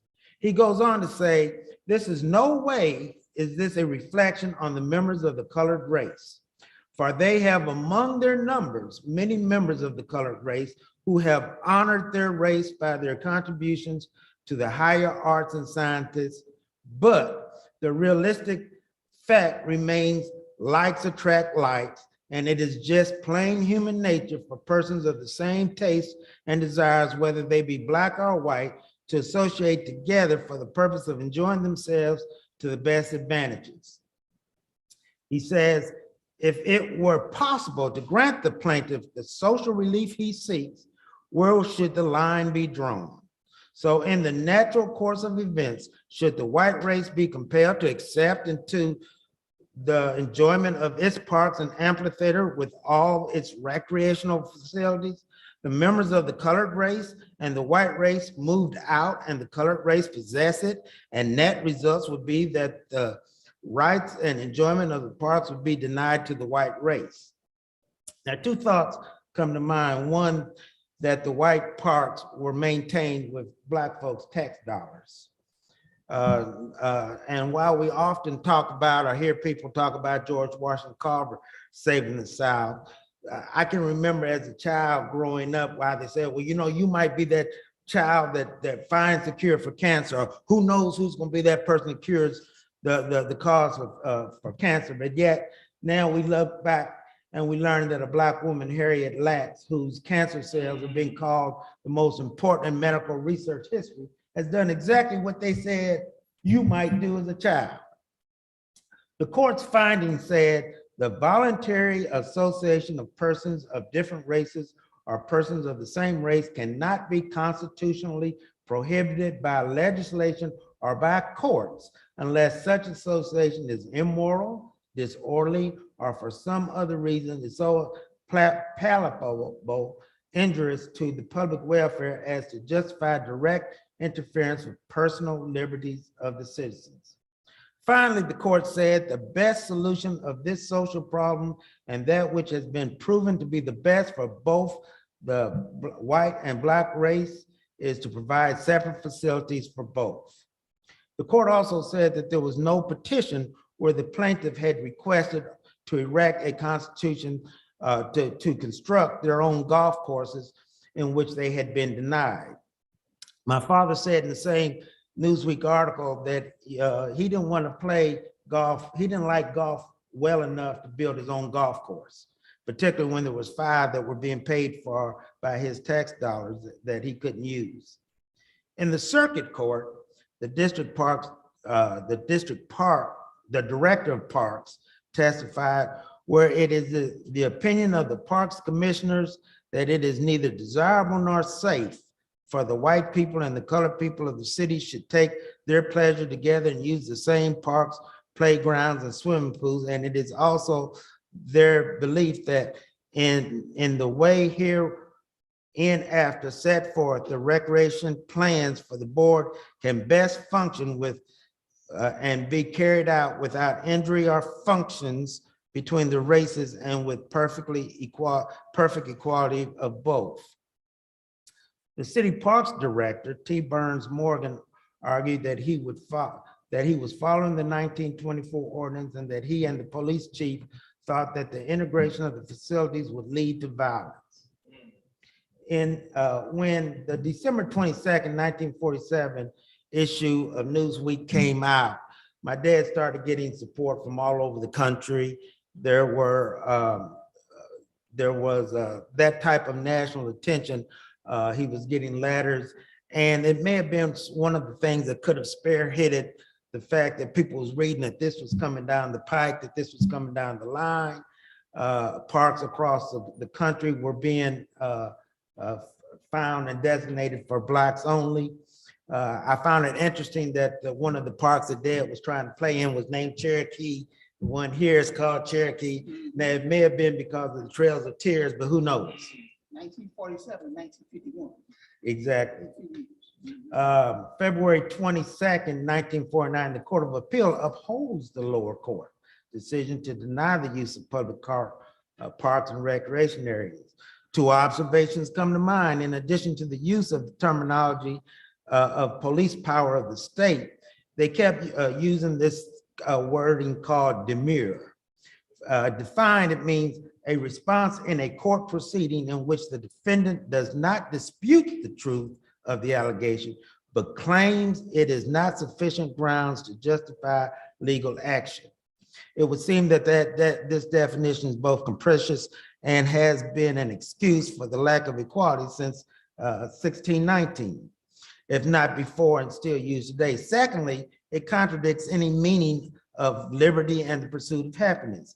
As a matter of fact, the judge went on saying that using the decision to uphold the day law, making segregation at Berea College legal by comparing the decision of that case with this case, in saying that in this state, the principle of social separation of the 2 races has been universally recognized from the very beginning and has been written into the statute and the state and the decisions of the Court of Appeals, wherever the question arises.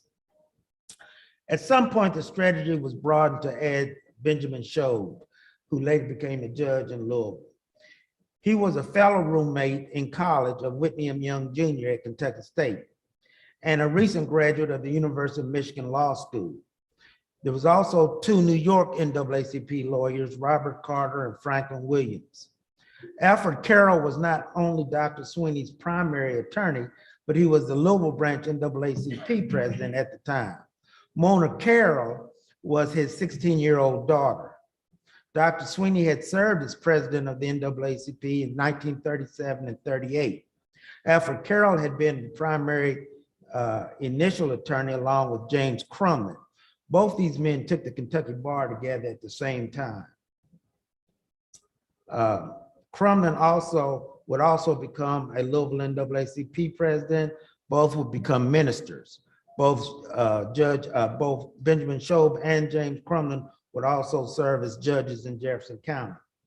In addition, the 2 plaintiffs were added to spread the effect from just one. Added was James Muir, a University of Louisville law student, to be the plaintiff of the Iroquois Amphitheater and Mona Carroll, the 16-year-old daughter of Dr. Sweeney's attorney, Alfred Carroll. According to the judge, to then Judge Benjamin Show, who I had the opportunity to interview, I believe he was 91 or 92 years old before he died. He told me that Dr. Sweeney's the one that sent him to New York to study up under Thurgood Marshall for this case, as well as the University of Kentucky case with Lyman Johnson. And he told me that it was your father that sent me to New York for that purpose. And so it may have also been the reason why they had the NAACP attorneys relationship to come here as well. Louisville had 23 parks and approximately 2,267 acres with 5 golf courses and other facilities that were not designated for Blacks. In and around July the 21st and 22nd in 1949, all plaintiffs tried again to play golf, to fish, and to go to the amphitheater. On September 14th, the federal judge, Roy Shelburne, reversed the lower court, saying that either build Dr. Sweeney his own golf course or let him play. He further concluded that since the amphitheater was leased by an opera association for the private use of its members, the park department was not obligated to make relief to William Murray. And although Judge Shelburne initially ruled in favor of Mona Carroll, he later changed his mind, saying reversed that decision based on the fact that fishing facilities were not proven to be unavailable. Mayor Farnsley opens the Louisville golf courses January 18th, 1952. Blacks start playing golf in Louisville on January 19th, 1952. In conclusion, none of the judges seemed interested in going beyond the law as it relates to their understanding or misunderstanding of the human condition in which the white community was most comfortable in. Dr. Sweeney's willingness to stick his neck out for something bigger than himself is no small thing, and something Black Americans have been doing it since 1619. There are many cases in laws in which if you look it up, it'll make reference to Sweeney versus the city of Louisville or McCurdy versus Standard Realty Corporation. When you study this case, as well as others regarding equality for American citizens, you won't have but notice that the many references of the 14th Amendment to the Constitution and Bill of Rights. There are always references to the idea that each citizen is entitled to life, liberty, and the pursuit of happiness. What I've noticed is, as a Black man whose grandfather was a slave in Cadiz, Kentucky, built a Black schoolhouse on his farm, who had 6 generations of teachers in his family, whose father was a great civil rights leader, and as a person myself who served as NAACP president in Louisville and over 30 boards and commissions around the state, that the pursuit of life, liberty, and happiness is almost always defined by those who have it, and they show little interest in those pursuing it. In the end, just as it has always been, history will prove that what has benefited Black America has also benefited America and in its search for a more perfect union. History will show, should our democracy survive, its survival will be in part because of the continued vigilance and perseverance of Black folks willing to continue to put our country on its back and fight for the soul of America. Thank you. I also brought some pictures. I apologize for of Dr. Sweeney and my mom and his team of lawyers working on the case. So I want you to make sure you understand the context. So this is going on in Louisville, all right? And so here it is. This opens up officially name of Cherokee 2, and there's a reason why Kentucky named all their parks these names, and that's another whole story. But if you look at the context of the years, it has some relationship. And I've never seen people put the connection because it's going on in one state. Here at this part of the state, this is happening. And then here comes these parks down here at this one. Because people often ask, why was Cherokee down in Western Kentucky? You know, so it's something to think about, but let's go on to Mr. Rutledge and let you talk a little bit about, introduce yourself, and we'll have plenty of time to ask questions.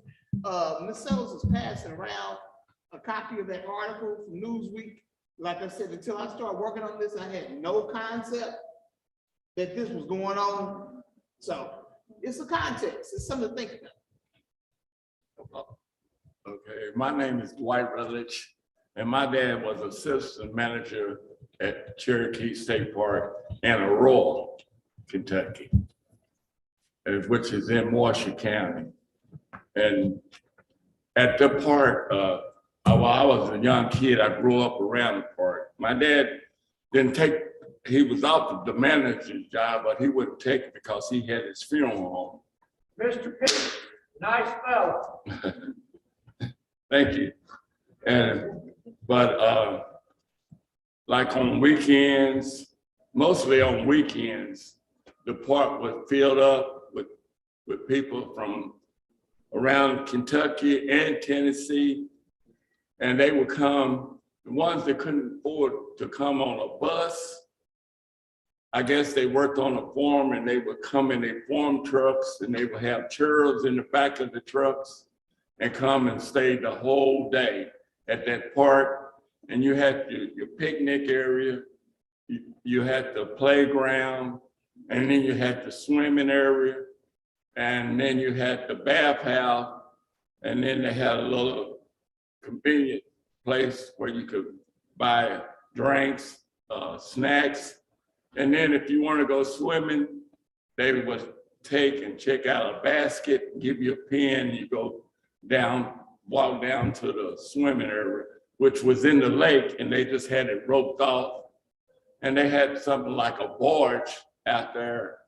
If you thought you could make it swim to the barge, you could go out there in the deeper water. But and then they had the lifeguard that was on the barge, and then they had one that was on the beach. And then they had the cabins that people took and rent. I forgot how many cabins. And then they had the little boat house. You could go down there and rent a boat, and you could ride around certain parts of the lake, because they would tell you how far that you could go in that little boat and stuff. And before the park was closed, eventually, where the managers stayed, they built a convenient with a top on it. So if it rained or something, you could go up there and have the picnic before they closed the park. And I think in the late 60s or early 70s, they closed Cherokee State Park and said that they didn't have enough money to fund both of them. But if you wanted to go to Ken Lake, you could. Well, a couple of years people went, and then all of a sudden it just died away, you know. But and then they, the governor of Kentucky came. I guess it's been about 20 years ago, but they had tore down the bathhouse, but the cafeteria part was still there, where that they had the cafeteria if you want to go eat, and it was still there, and they had tore down and stuff had grown, but this governor come and they went down there and cleaned all that out so that you could see where that bathhouse and that recreation was, because they had a jukebox down there if you want to play music and get out there and dance and just have a real good time. I was young, so that's what I can remember of Cherokee State Park. So let's let Mr. Arnold, we'll open up for questions. I know you guys have a lot of questions to ask. Go ahead. My name is Joe Arnold, and I'm a lifelong Mary area person. And I guess we probably need to begin. The question was asked, why was Cherokee built in this part of the state? I guess if you go back far enough, you will find that Kentucky Dam Village was built the WPA workers. And after the completion of that work, it created Kentucky Lake, which was in the beginning with the Tennessee River. And they combined, when they built the dam, that backed up the lake. So after they had built the dams, TVA declared this part of the land as park area. So they built Kentucky Dam, they built Cherokee. They built three different parks on Kentucky Lake in Kentucky, from Kentucky Dam to Tennessee. They built Kentucky Dam, Cherokee, and Ken Lake State Park. They built one park for blacks, which because it was doing back before integration.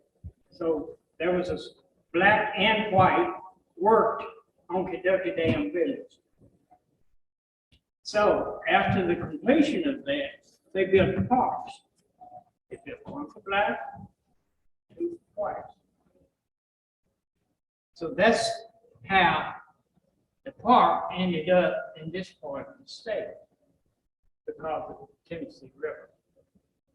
I worked at park as a child, well, as a teenager.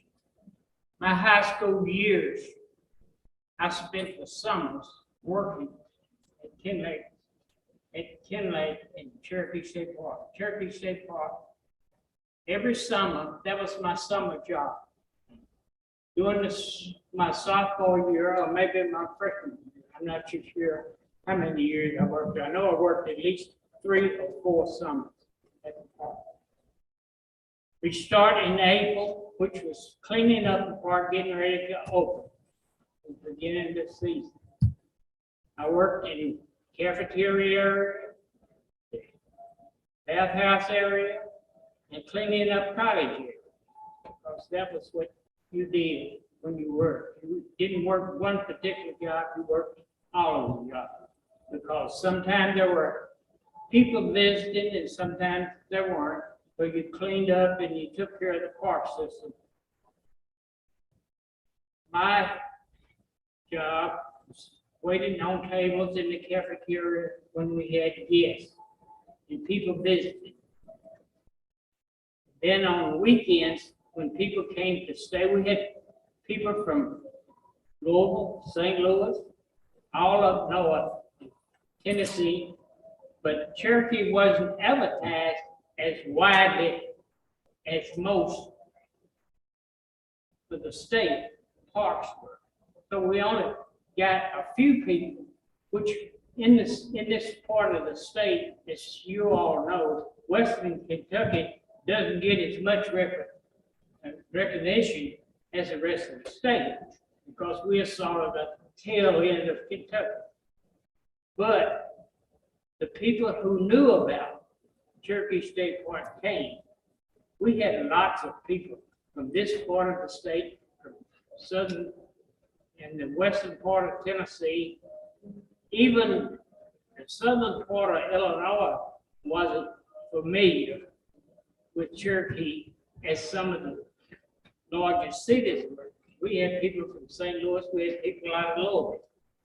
There was one doctor from Louisville who came almost 3 or 4, he came at least twice a year. He brought his family, his wife, his kids, and they enjoyed spending time at Cherokee State Park. During integration, the park sort of, people went other places. They had an opportunity to go to parks that they'd never been to. So that sort of affected Cherokee because we didn't get as much participation and it wasn't advertised as much. So it wasn't advertised nationwide as a lot of other park systems were. So I enjoyed my time at Cherokee, and I wish that we, in this part of the state, would take a look at Cherokee. It was one of the most beautiful sections of the lake for a park system. It was much better, I think, situated than Ken Lake, which was about half a mile across the road from Cherokee. But it was a beautiful place, and I wish that blacks attended more, or visited more. I wish we could get it established again, and I thank Dr. Dawson for her involved with me. I met her a few years ago. She, 20-some years ago. I didn't think it was that long, but I guess it had been. And she got me involved in the board, and I've known her ever since. And she's done a wonderful job. She works hard. And I wish that we, as a black people, could understand the history that's involved in Cherokee Park and really get that section of the state park opened up again, because it's a beautiful place to attend. At one time, I think our state used it as their rowing.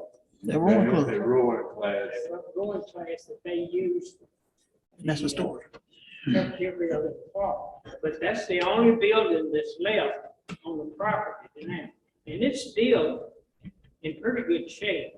And I think, well, we had a family reunion there. It's probably been about 15 years. After it closed, we rented the facility and had a family reunion there a few years ago. And it's a wonderful place. And I wish more of you would drive down and visit just to see what it's like. And that's one of my hope for that we will take a look at it and visit it and find some way to utilize this historic black water. Thank you. All right, let me add a few more things. There were 12 cabins. There was a beachfront. There was a lodge. There was a, what was it, like that little beach house. And then there was a superintendent's house, which is still exists. We still have many facilities. That's why the Friends Group has been trying to preserve them, because before it's too late. There's not many parks. There was city parks. Remember, this was a state segregated park. You got to remember that. That's the difference. And there are buildings still left in good taste, in good tact. Now, the superintendent of Ken Lake always still is over Cherokee. That's how it was. It was always set up that way. Always. And so that's important to understand that, how that worked. So if you were the black superintendent, you answered across the street. See, that's the story. That's the truth. And Cherokee is still under Ken Lake to this day. I'm not, but I have to tell the truth. It is. And I've looked at some of the financial figures. Cherokee did very well. Yeah. I have some of the proof. It did very well. It was financially pretty good too. So let's kind of open it up to get the people to ask questions about Cherokee.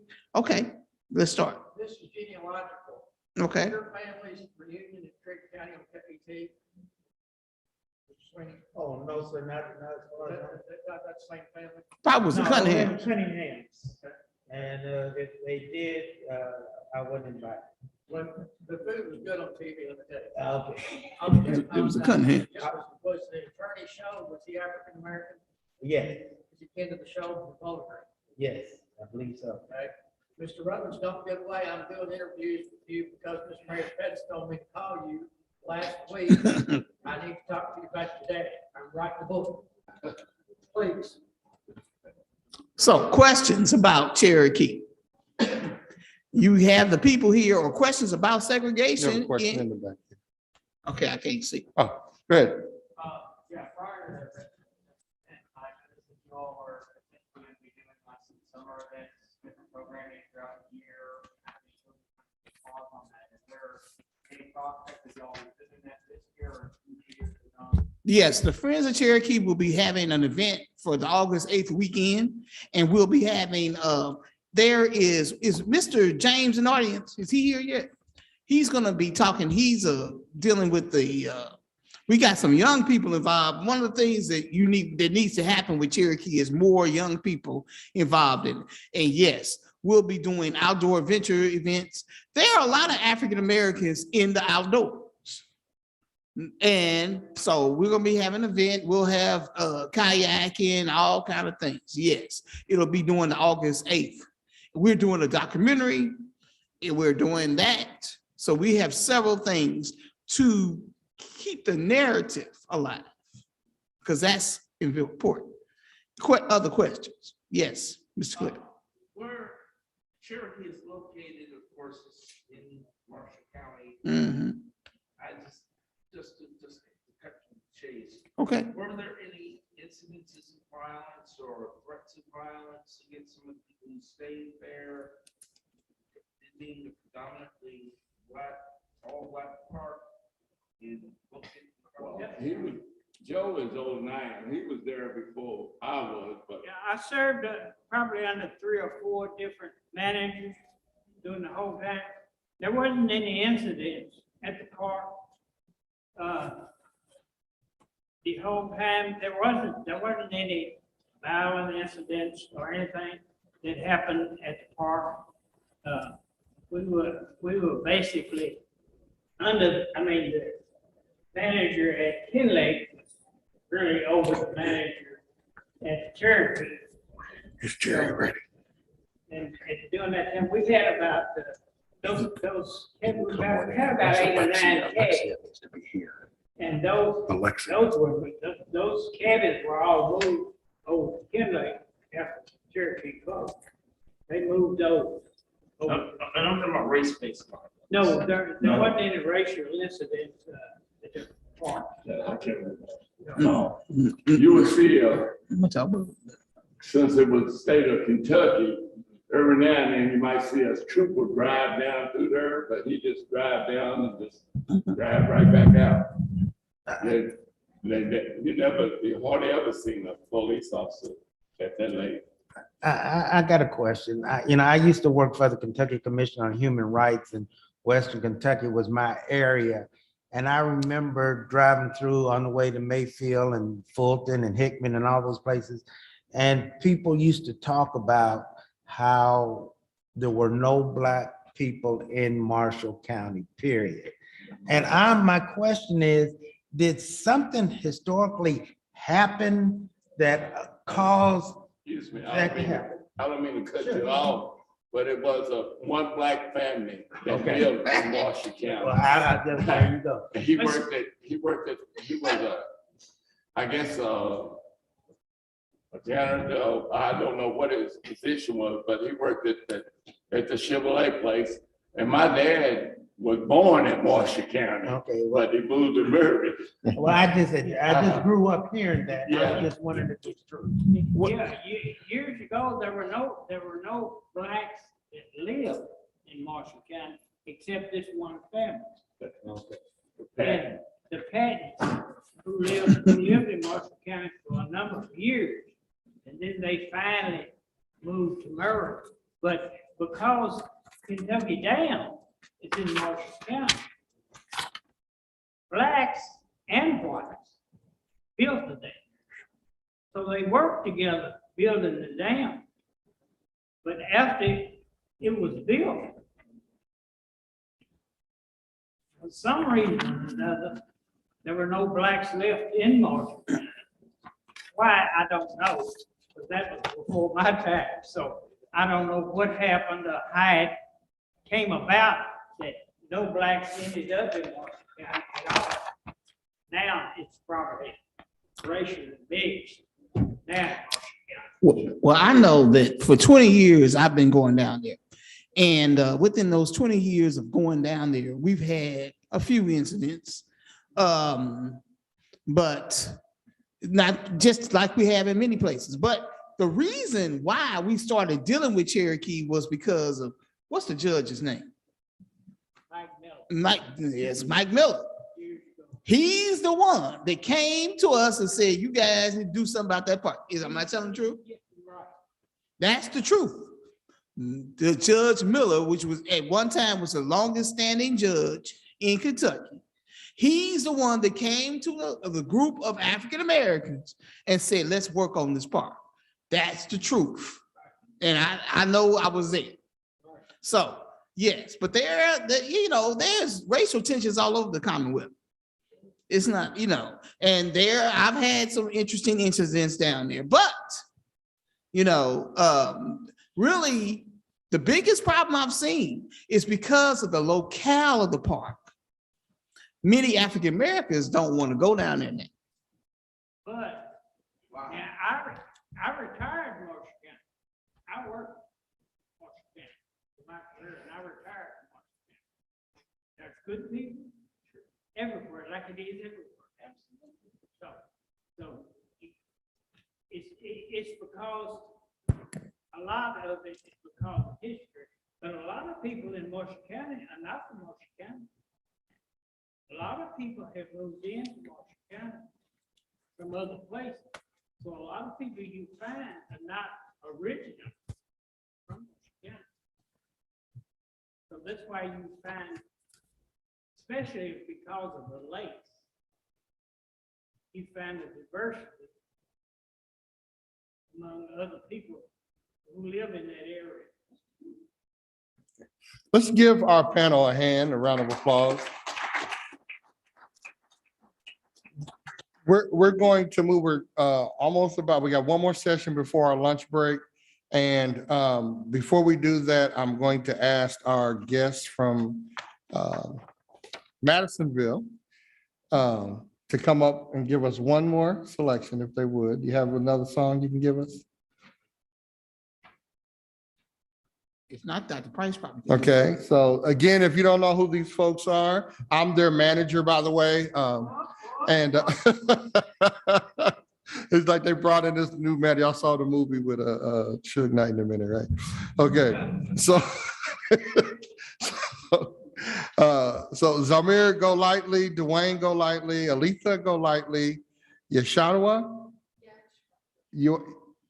Yoshua, yeah, I'm a Kappa. I can remember that, Yoshua. All right, Yoshua from Go Lightly from Madisonville. So they're going to give us a selection at this time.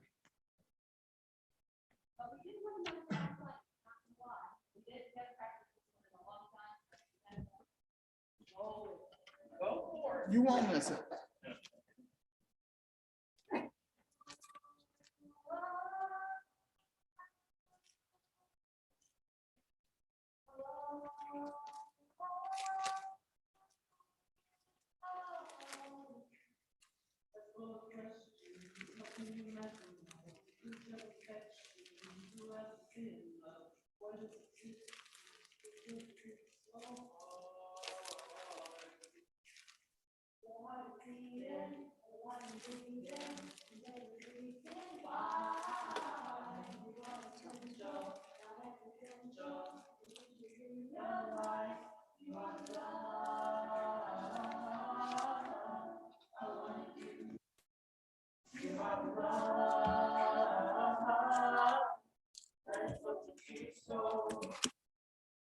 Forget the lies of her, rise above her, and listen to these words. You are the God. I wanted you to know you are loved.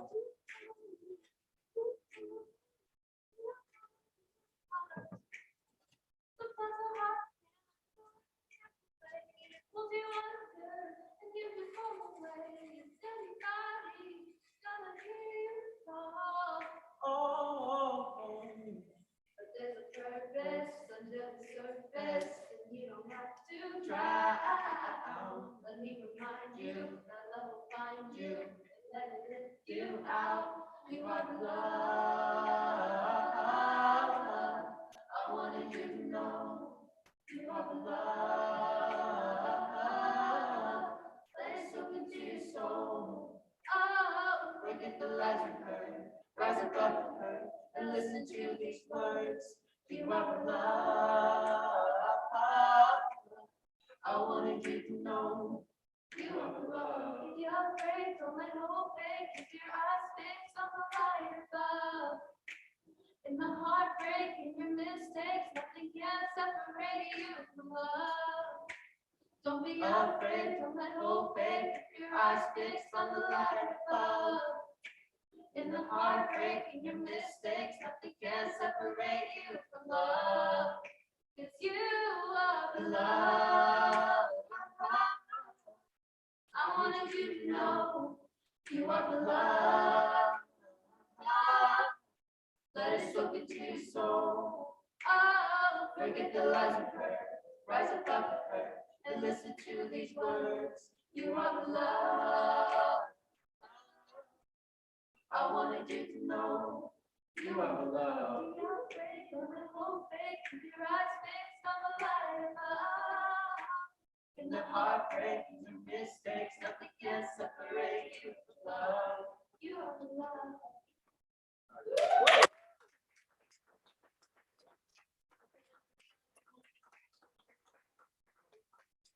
How much longer we'll be here for the next year, I've got something for you guys from American University. Dr. Seaver. Okay. Well,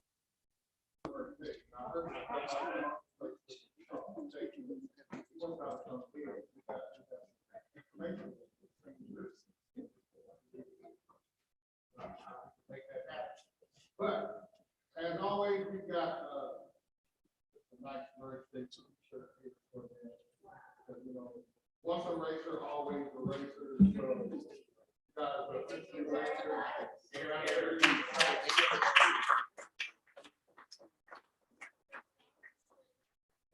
Oh, we got money. That's dollars. That's the money.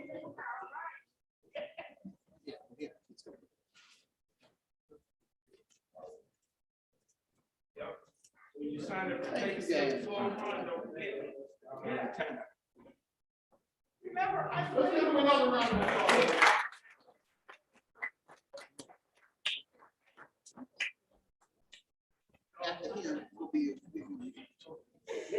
And as we make this transition, I'm going to be introducing Ms. Alexia Lemus, and she's an English major. She's one of our scholars here as well for the Emerging Scholars Institute. And she's going to be introducing our next speaker for this session. And then after following this section, then we will be breaking for our lunch. And then we will come back with our afternoon speakers. So let's give Alexia a round of applause as she comes up.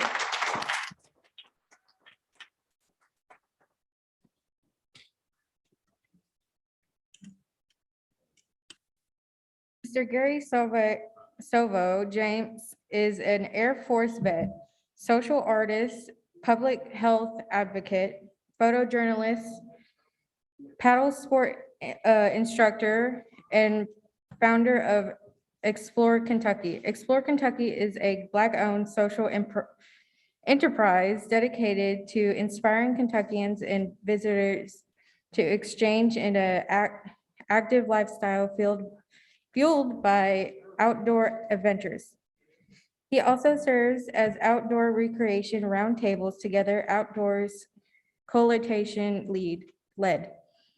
Together Outdoors provides a cross-sector collaborative learning space for organizations, individuals, business leaders, federal agencies, activists, manufacturers, and service providers who share a commitment to making the outdoors a more welcoming, safe, and enjoyable place for people of all races, ethnicities, abilities, faiths, identities, genders, orientations, and backgrounds. Gary uses a creative place-making approach approach to advise inclusive outdoor recreation principles. Invigorate, sorry, can't pronounce that. Citizen stewardship of natural environments, promote environmental literacy and sustainable tourism. He is a founder member of Kentucky Rural Urban Exchange and the American Canoe Association, ACA, Diversity, Equity, and Inclusion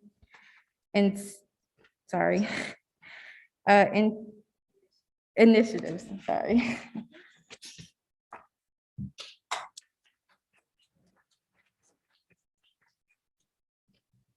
Thank you. Thank you for that. I've done a lot of things and it's been fun, kind of. I-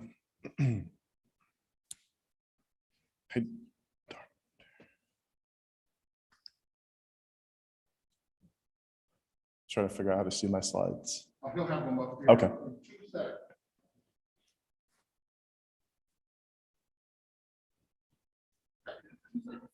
That was literally 2 seconds. Magic.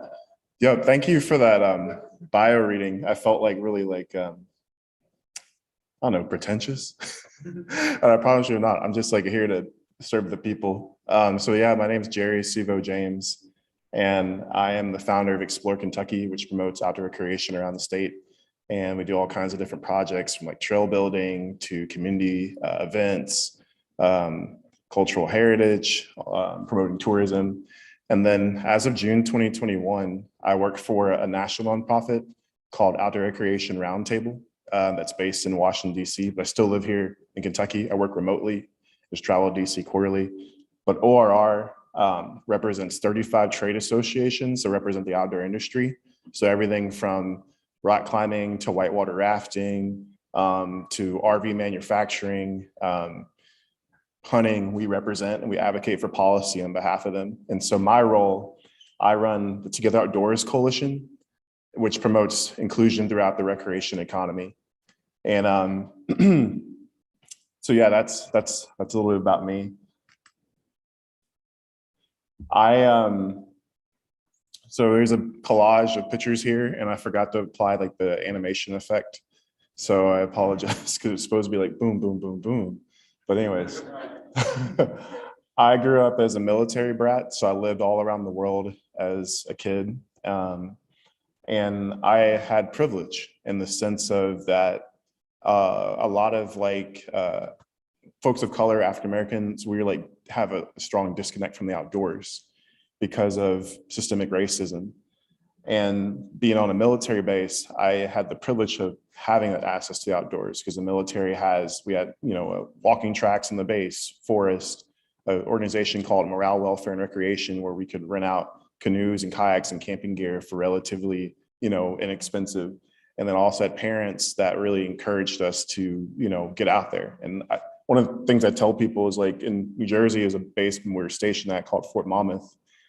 Our house was like on this one street, and then down the street, like less than a block, there was a world-class fitness center with like pool, pull-up bars, all that stuff. And that's what I would do as a kid. And I had a library, and I had trails behind me. And then we lived in Oklahoma, same thing. And I always tell a story, like I used to go like running or whatever through the forest, and I would go places where I wasn't supposed to go, where there was like unexploded ordnance, like artillery shells. And they're like, thank goodness I didn't get blown up or anything. But anyways, like that experience growing up, and also being on a base, you're isolated from the civilian population. So like, my peers that go out in school, I'm like, yeah, see you at school, and then go home, and it's like a 30-minute drive, and I can't really go off the base, and they can't really come on the base, especially, growing up during the global war on terrorism. So this was my thing that I did. And so it kind of like propelled me, and then I joined the Air Force in 2009. And I just love being outside. I love being in the Air Force, working on jets, turning a wrench. Yeah, so it just propelled me to find a career in the outdoors. It was, I don't know how I stumbled on it. It just was fun. And then I think the really big story is like maybe when I got here to Kentucky to finish my degree. at Campbellsville University. I don't know if anyone's heard of Campbellsville at all. I don't know. We don't have like, I wish we were like HBCUs and we had some kind of like, but we don't.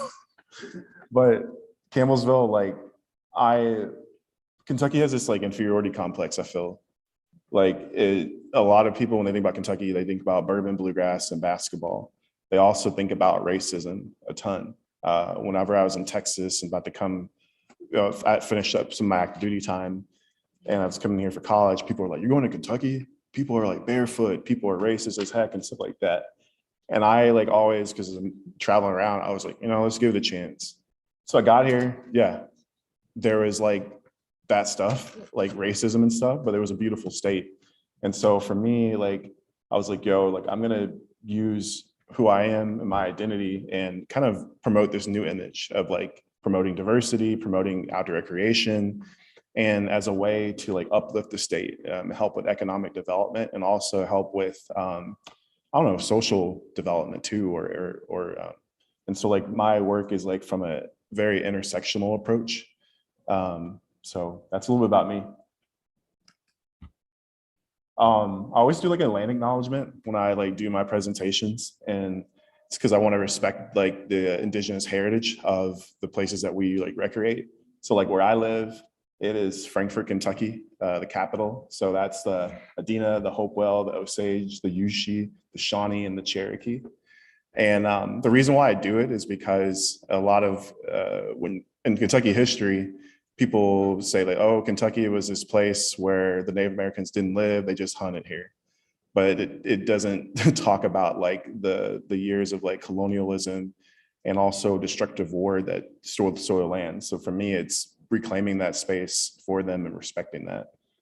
And so how you can do a land acknowledgement is know whose land we're on, who's lived here pre-colonization, know what happened to those people, know where they are today, and then think about where the original people the land's working on, and then how can we help and support.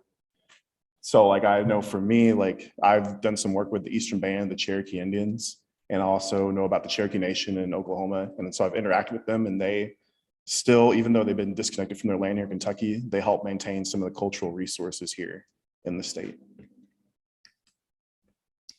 So outdoor recreation, right? When we think about outdoor spaces, it's like, so it's variable, right? So for me, like there's like rock climbing area or crag. This is from the River Gorge, just me climbing this route. I think it's like, I forget the name of the route. It's like a 510, really cool route. I love that route. But there's out climbing areas, there's whitewater clubs, and then I'm also American Canoe Association. There's instructors, so these are communities. There's also outdoor spaces. So you have Lower River Lake, Kentucky, Frankfort, Kentucky, the Kentucky River where I live, Jenny Wiley State Park in Prestonsburg. And the reason like why I wanted to kind of like talk about that is because going back to Dr. Dawson was the one that named my presentation. So I'm trying to go with the theme is African Americans in the outdoors today. Is these are all amazing spaces that I've had the privilege of recreating at, but some of them they have, if you look here, there's more to the picture. So you have Lower River Lake here. I don't know if this thing has a laser pointer, but maybe it doesn't. But Lower River Lake, beautiful place, Danville National Forest. Who's heard of Corbin, Kentucky at all? Corbin, Kentucky? Why have you heard of it? Sundown Town. Say it again. Big time sundown. Big time sundown town. Colonel, yep, KFC. Let me tell you, my family from Cincinnati, we had an experience. So we were at a campground and we wanted to go to the first Kentucky Fried Chicken. And they told us, well, you can go there, but you better get back before midnight, before the sun goes down. Yep. So that was my experience. So complicated, right? Complicated relationship. It's the portal to the Danville National Forest. Complicated relationship. Frankfort, Kentucky, where I live on the other side of that bridge towards the Capitol. That bridge right there, we call it the Singing Bridge. The Black community in Frankfort calls it the Swinging Bridge because there are several lynchings that took place there in the late 1800s. Complicated, right? Jenny Wiley State Park, Prestonsburg, 2017, white supremacy groups come to Prestonsburg to host a rally because they felt like being that it's a 98% white population or whatever, that they would be easy to recruit for neo-Nazi, stuff. Complicated. If you're Black and you wanted to go there and you heard about in the news about neo-Nazis coming there, would you want to go? Complicated. So a lot of this conference is about, segregation, recreation. A lot of it's talking about the past. My presentation talks is kind of like around like what's happened post Jim Crow, post desegregation. And so like one of the tools that I think that is being really pivotal to changing outdoor recreation is Jedi. So I'm a big Star Wars nerd. I love Star Wars. Who loves Star Wars? Anybody else? Awesome. I love, like, my favorite Jedi is Mace Windu. Not just because he's Black, but he's badass. Samuel Jackson, badass. But Jedi in our galaxy doesn't mean, it's not like the Jedi from Star Wars, but Jedi is justice, equity, diversity, inclusion. So it's a framework on how I work and how a lot of practitioners work in different spaces. So I do a grounding, Master Yoda, love Master Yoda. So Master Yoda said, difficult to see, always in motion is the future. And so what that means for me is that our past affects the present and our future, and we have to know that. So when I give like these presentations, I always tell people that the lack of diversity outdoors, it's not a random anomaly. It's a product of history. It's sanctioned by laws in the past and governed by cultural norms in the present. And then for underrepresented groups, Black people, the outdoors can be a complicated space, a place that can represent freedom or a place of discomfort, fear, or pain. And so this is like some statistical data, like 72% of outdoor recreationists in 2020 were white. Then you see the percentage of African Americans, and then you see Hispanics. It's interesting.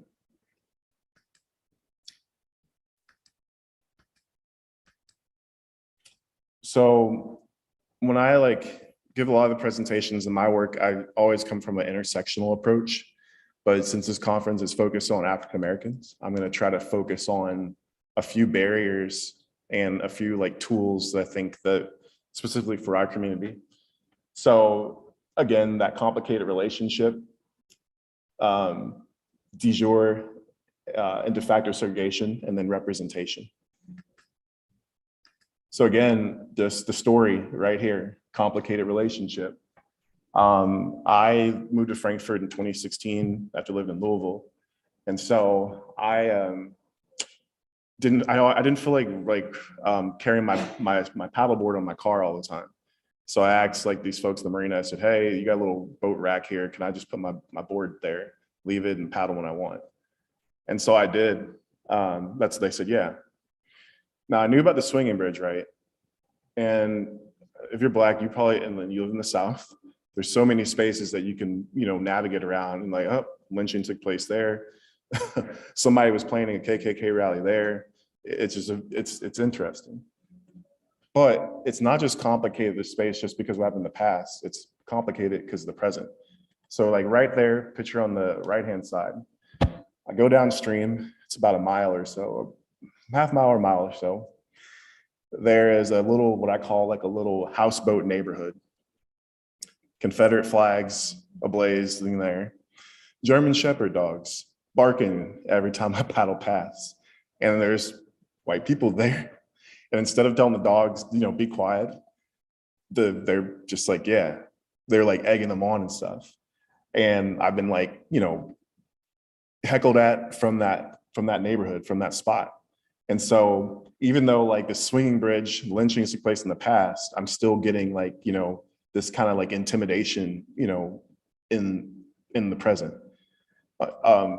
Unfortunately, but fortunately, there was a flood. It flooded my house too, but we're good. But it took out some of this stuff and the flags are gone. So maybe, God moves in mysterious ways, right? But there's that complicated relationship, you know, that I feel like, even though like I'm someone that goes out there hard charging, I still feel like, I think of like when I first saw that image, the Confederate flags and the German Shepherd dogs, I thought about Bull Connor, Alabama, freaking water hoses, you know, this is that generational trauma. This is really morbid, and I should have said, you know, give y'all, I'm gonna get real, but drowning of Eugene Williams, Lake Michigan, 1919. So Eugene, on a hot summer day with his boys, you know, kicking it like what kids do. He's like, yo, it's hot, let's make a raft. So they make a raft. Put the raft on Lake Michigan. Guess what happens? The wind blows him to the white side of the beach. He gets stoned to death, drowns. Police doesn't do anything about it at all. And it's what kickstarted the Chicago race riots. And if you think about in the outdoors, this is 1919, modern day. African-American family at campground. You can Google right now, African-American campground racist incidents. You'll see a ton of them. Who knows about Emmett Till? Yep. On the right-hand side, that's a memorial to him.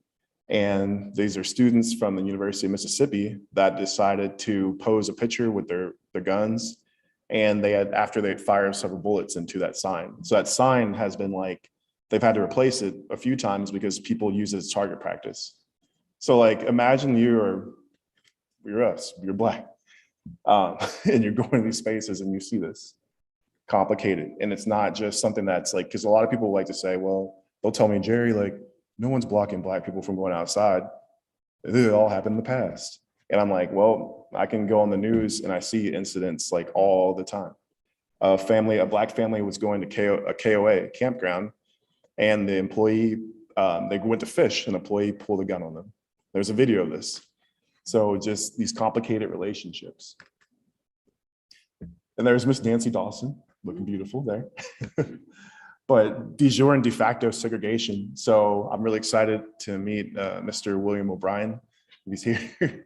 But so like his book, Jim Crow in the American South, State Parks, talks a lot about this.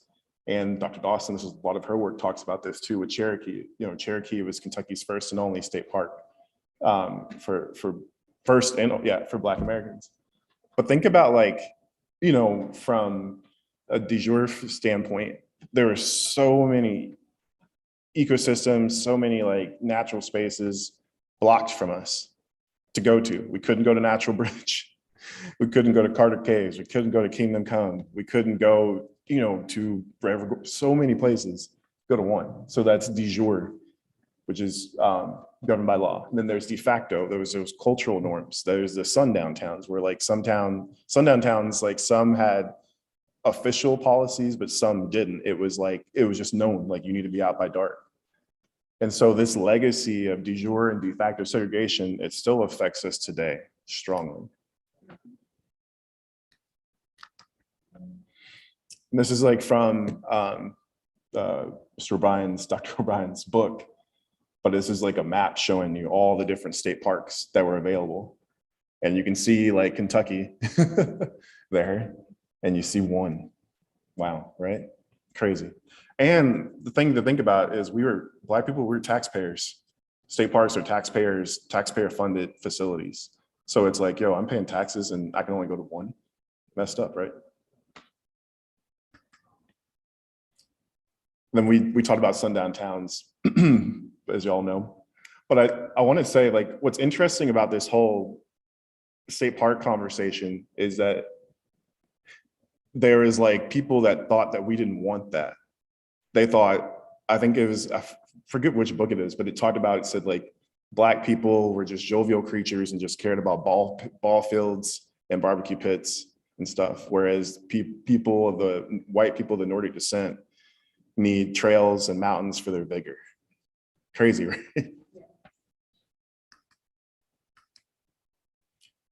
Again, another modern incident, the Ocoee River, complicated relationship, birthplace of freestyle kayaking, site of the 1996 Olympic winter competition. Tons of people visit there. I've been there. Great, great place to like hike, whitewater. This happened in 2016. This dude, restaurant owner, Rick White, he decides he's going to run for Congress, and he runs on hate. So he makes these signs, "Make America White Again." And this is on like main thoroughfares to go to the Ocoee. Crazy, right? I forgot to put a slide deal here. Let's see. You haven't met James Hart yet. Who's that? Our perennial candidate in this area, mainly in the Paris, Tennessee area, who runs on the slogan, equal rights for whites. Wow. Yeah. That's crazy. Is that the man that's outside in front of? That's it. Yeah. So another like thing, a barrier has been like representation in the outdoor media, and catalogs and so many, spaces that advertise outdoors. So like, I didn't grow up that way. I grew up like, it was really diverse in the outdoors on the base. I saw like folks of color, Black people, parachute and airborne. My mom and dad were in the Army. So like it was running in the field. So I didn't have that like expectation or stereotypes. But when I went off in the civilian side, like went to school, people would be like, "Yo, white boy, da da da da," because it was a conditioning from seeing outdoor media that wasn't diverse, right? So backing up, when you think of like the quintessential long distance bicycle adventure, you think of the Tour de France, right? Like people, do you know what y'all know what the Tour de France is? So long distance bicycle race started by a French newspaper to promote their paper, started in 1903, and it's become like this worldwide phenomenon. And it's predominantly white riders. But forget about our boys, the boys right here. This is 1896. This is the 25th Infantry Bicycle Corps. The Army was like, yo, these bicycles, they're like, they could, be a really innovative like place or a really innovative tool to transport troops. And so they were like, who are they gonna send to try it out? They send the Black people. And so these guys, the 25th Infantry Bicycle Corps, they were kitted up with bicycles. These are heavy bicycles too. Their rifle, backpacks, kit, rifle, everything they needed. And they did long distance trips, y'all, like 800, 900 miles across the West. Yep. The previous picture you showed in this one, where are the locations? But now, to the front. Yeah. Where was it? In France or in the US? Tour de France was in France. It goes across the country. And the next one, where was this one? This is in the US, in the Western United States. So basically trying to say they were more mind than the previous one, but the Tour de France got credit for. Yeah, my point is that when people think of like a long distance bicycle trip, they think of white men, Lycra, getting kitted up on these like carbon fiber bicycles, and they think of this race. But we've lost this to history because the history books didn't really care about our history. And so before there was a Tour de France, there were these guys, arguably more badass, with full kit and everything, going ruggedly across our country. I think it was 90 pounds. Yep. Yep. Montana.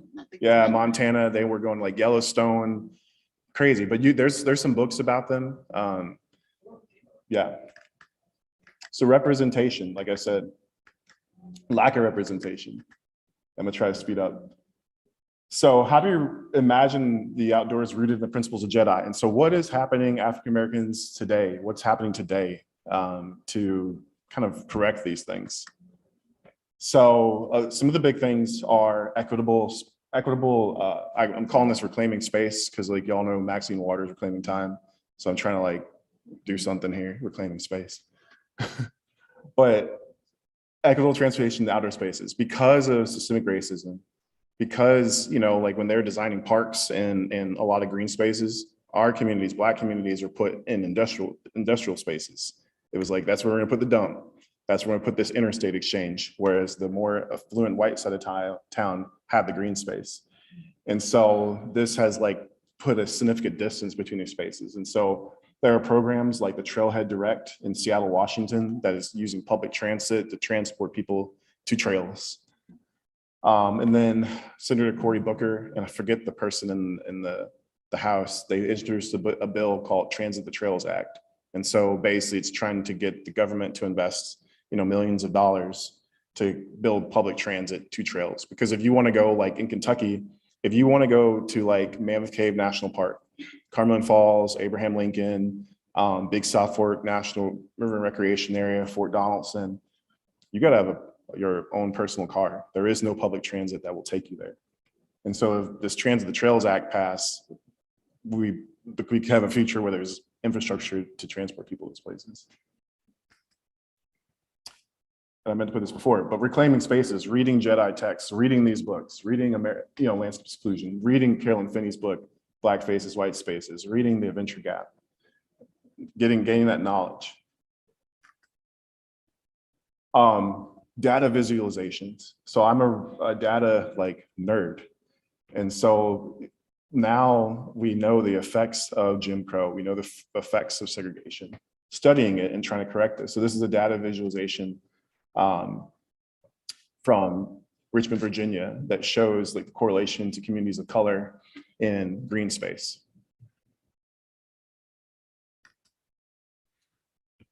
Again, transportation is it's key. Reclaiming space. So this was my friend Kelly Clark, who is an outdoor Afro leader. So I forgot to mention I was an outdoor Afro leader. Have you all heard of Outdoor Afro at all? So Outdoor Afro is a national program that promotes Black leadership in the outdoors. It's started by a woman named Rumap out of Oakland, California. So basically you train to become a leader and then you take people out on 2 outdoor trips a month. There's different chapters. So I was one of the leaders for the Kentucky chapter. Check it out, outdoorafro.com. And so my friend Kelly is in the Alabama chapter, and she did this trip on the Little Cahaba River. So Little Cahaba River is where these dudes, really bad dudes, planned the 16th Street Baptist Church bombing that killed 4 little Black girls.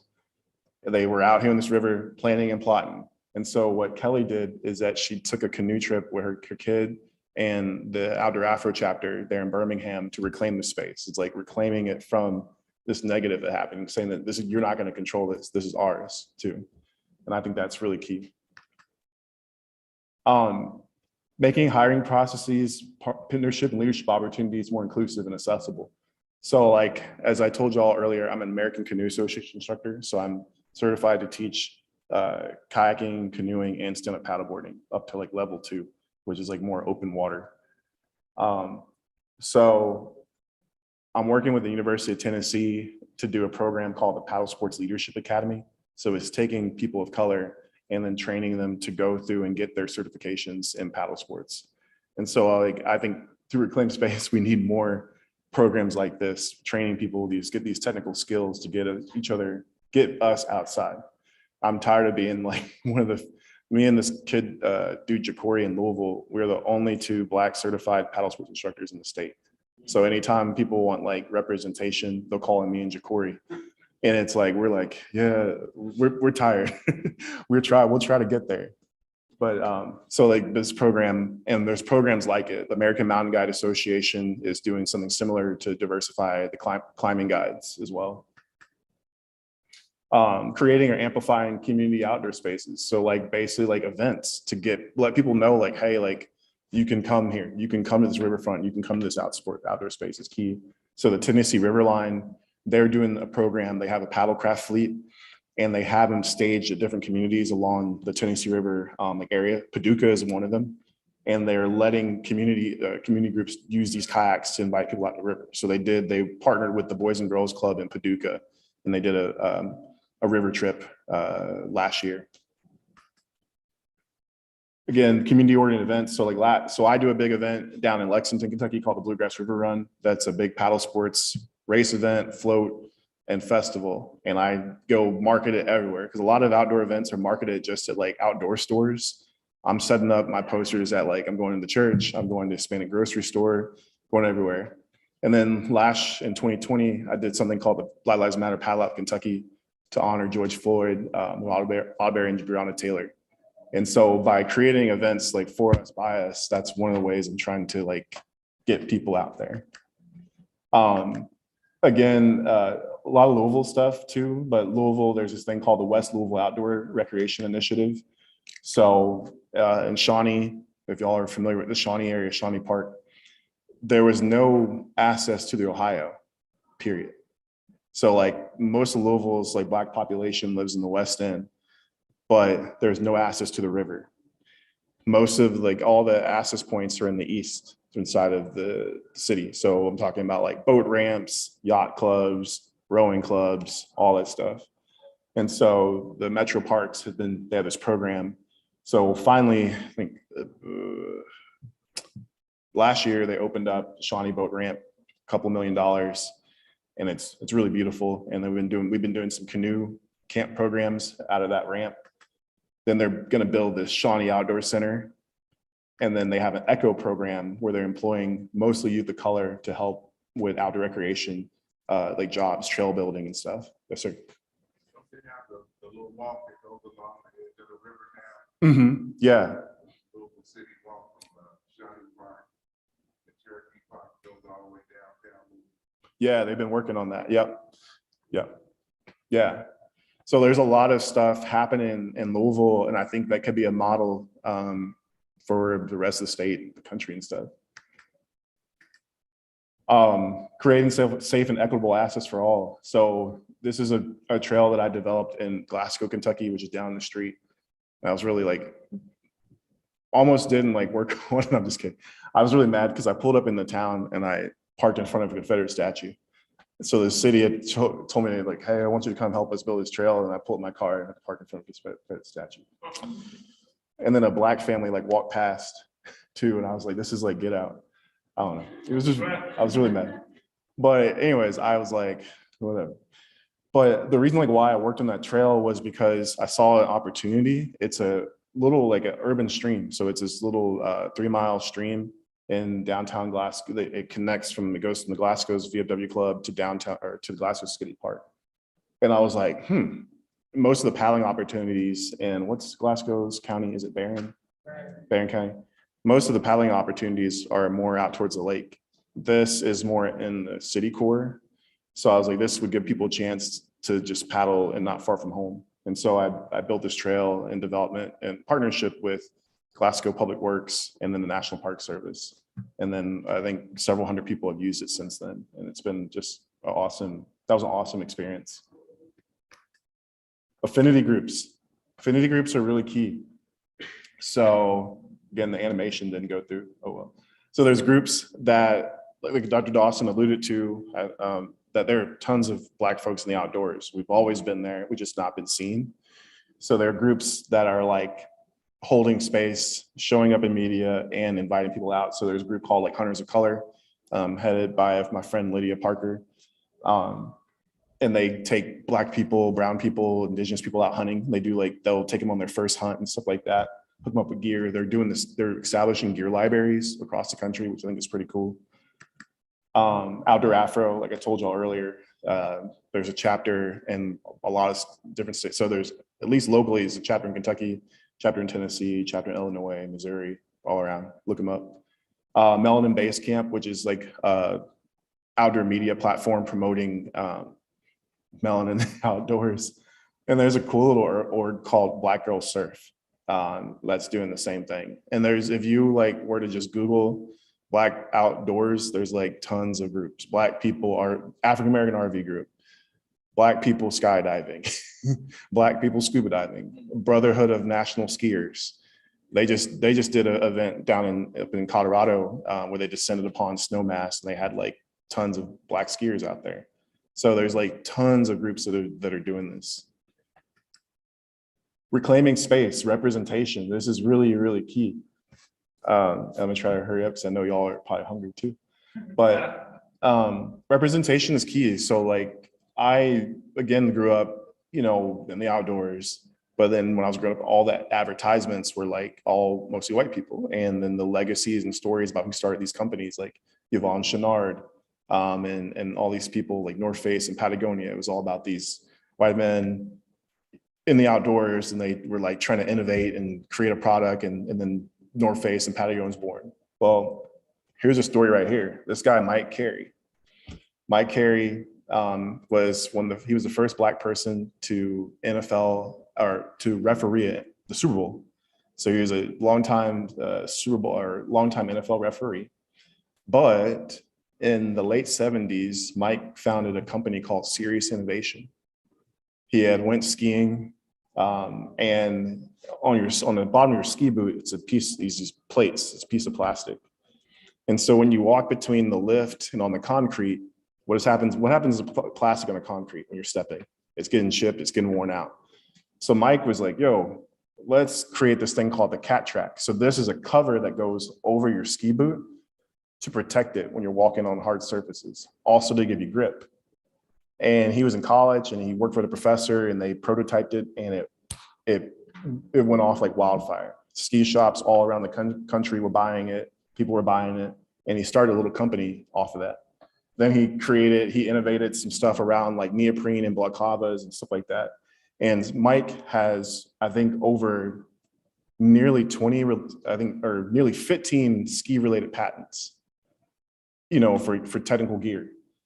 And, but had y'all heard about Mike at all?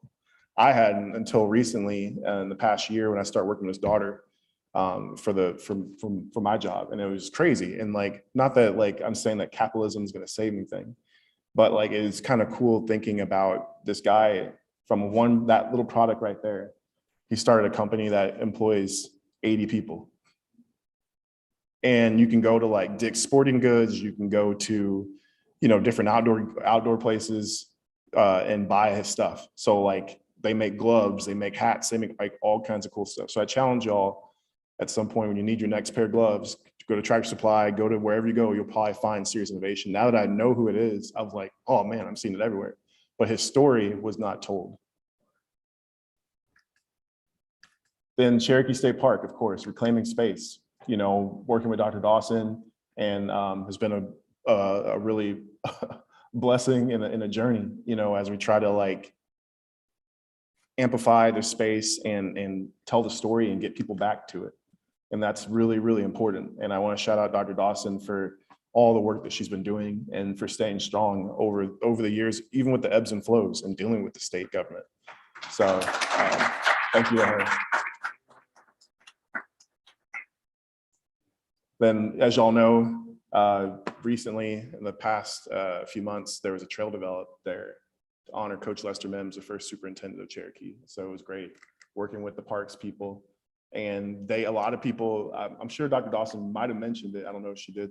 A lot of people, when they think about Cherokee, they think, oh, it's a place where people go get married. If you Google Cherokee, you'll see like all kinds of like wedding stuff. But it's great to have like infrastructure there now. And tell about why that trail is important. That trail is super important because it's a physical connection between Cherokee and Kin Lake. So Cherokee and Kin Lake were designed to be apart by design, or whatever. You get what I'm saying? They're designed to be apart. And so this is the first time these parks are connected. So that you can hike this trail, go from Cherokee, and then go to the Kin Lakes campground. So that's really, really powerful.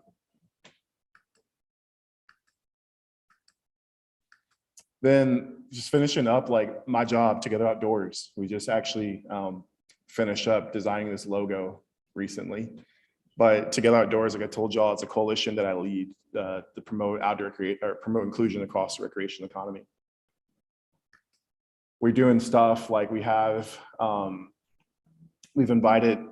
recruited over 120 companies from all across the outdoor industry that have basically committed to these principles and committed to this path of inclusion. So these are some of our coalition members. You might recognize some of them, from it's kind of cool, from Rivian, which is a new company that's making electric trucks, to like Mercury Marine that makes like boats and marine engines. And then this was funded by an organization or a company called, how many of y'all have heard of Airstream? Airstream, yeah, it's an RV company. They're owned by a company called Thor Industries, which is like a publicly traded like RV company.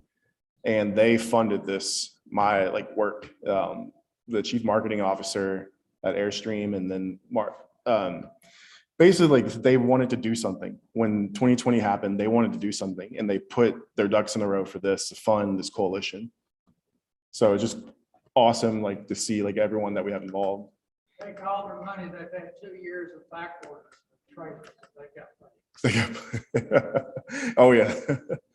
I'm not supposed to say that they'd have plenty. But so some of the things I've been doing, I went to Outdoor Retailer Snow Show, which is a big consumer show for the outdoor industry, just to promote to go outdoors.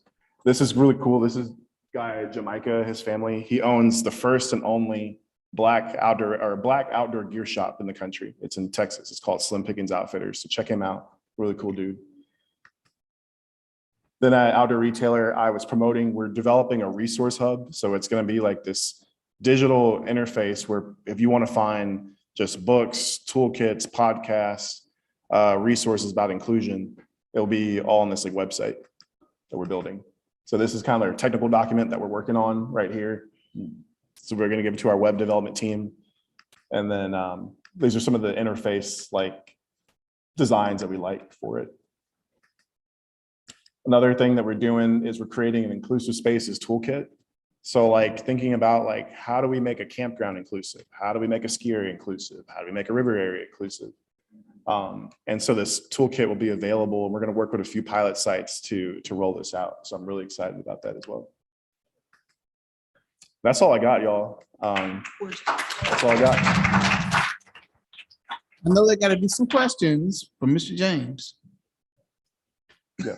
I kept thinking about the Steve Harvey sketch he did 20 years ago, talking about what Black people do on the white weekends and what white people do on the weekends. Mm-hmm. And I kept thinking about how funny that sketch was, but the more I hear you talk, I think Steve Harvey was on the money with that a lot of African Americans don't go kayaking or skydiving or things like that because Steve Harvey's language is scary to a lot of Black folks. Did you address that kind of in the context of? Yeah, that's a good question. I think also too that I think that a lot of Black people, we take care of each other too. So like, you know, on weekends, sometimes it's going to visit grandma, right, going to visit uncle, cleaning the house, those things. Whereas like, whereas a lot of these activities are like leisure activities, and do Black people, just because of systemic racism and many things, do we like leisure is one of the things we don't have time for quite often. And so to answer your question, like I think that we have to like change that narrative. And I think it's also important for our physical and mental health. You know, like I have been like hard charging for years, and even though I'm outside, it had turned into work. But now I'm like trying to like taking some time to take some trips. I think it's very important for that mental health aspect. Yeah. I just wanted to make a comment that how important for my family outdoor recreation was. I grew up in Cincinnati, Ohio. Our family's been there for quite a while historically. And what happened is that, forgive me, Kentucky, but my family, like up in Ohio, where I am, where they call Ohio, Kentucky sometimes, like right across the river. It was like we saw Kentucky as kind of our playground. Mm-hmm. It's like we would encounter segregated, like informal segregated spaces all the time, even in the 70s. My family was very outdoors, thanks to my dad. And we would go to summer camps. So we would always meet young Black kids. We would swim in the big pool. We would always meet young Black kids get swimming lessons. Then we go to the softball tournament. Our little city, mostly Black, kind of quote inner city team would be discriminated against at the softball tournaments. My brother was called an N-word because he ran miles. He said, N's don't run miles, things like that. We would have those segregated spaces in a place that was supposed to be integrated. And then my parents, in their generation, they had to desegregate Coney Island Pool and the Moonlight Gardens. So that was a big fight in Cincinnati Yeah. in the post north. Yeah. So then we would go to Kentucky for our recreation. We saw it as kind of our playground. So we would go to Natural Bridge, we go to Mammoth Cave, we go to, Red River Gorge. We love Kentucky. And then, we have those little times like, oh, you better not spend the night in Corbin, Kentucky, type of experiences. But it's fun being from the Coast North. The South was a comfort to us, and our life was very stressful. We had a lot of stuff to deal with, and I actually those was kind of the best time of my life. It was really very important to my family because with 8 kids, I have 6 kids, we couldn't afford, to go to Disneyland. Yeah, I think At the camp with the picture tent camp or the tents, that's the only way we could get recreation. Yeah, the North and the South dialogue is very interesting because I lived in both, and it's like the North. Everyone acts like the North is like some I don't know utopia. That's why, but it's not. But it's interesting because I went to my brother's graduation a few years ago from high school, and I felt like, oh, this is amazing. I was like, because being here in Kentucky, I went back in South Carolina, Georgia area, and you're like black cops, Black state senator, Black principal. You see a lot of diversity and stuff like that, whereas you don't hear. And as you go northern, it's interesting. Any other questions and thoughts? You know what? You made me think because it's a formalized recreation for African Americans and informal.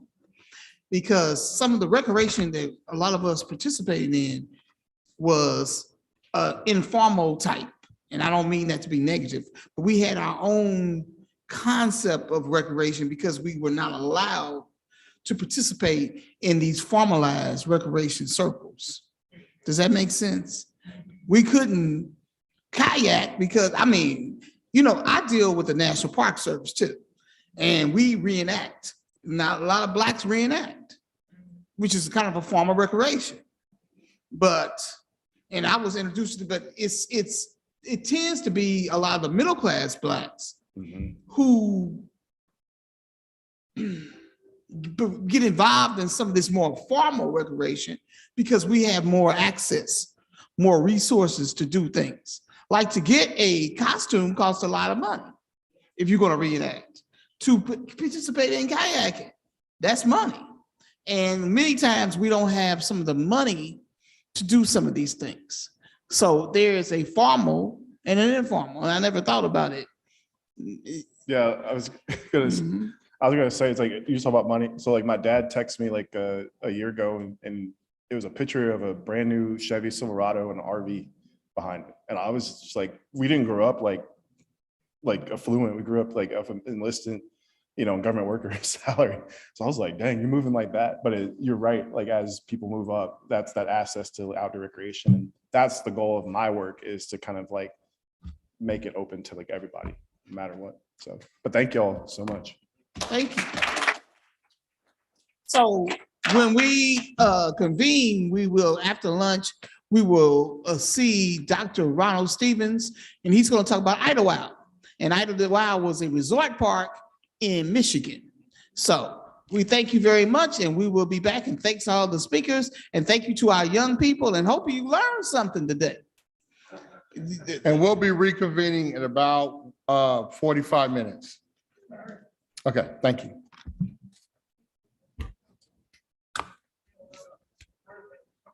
So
Testing, 1, 2, 3.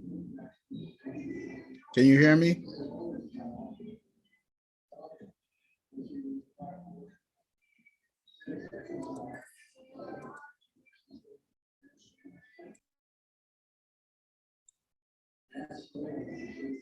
Testing, 1, 2, 3. Can you hear me?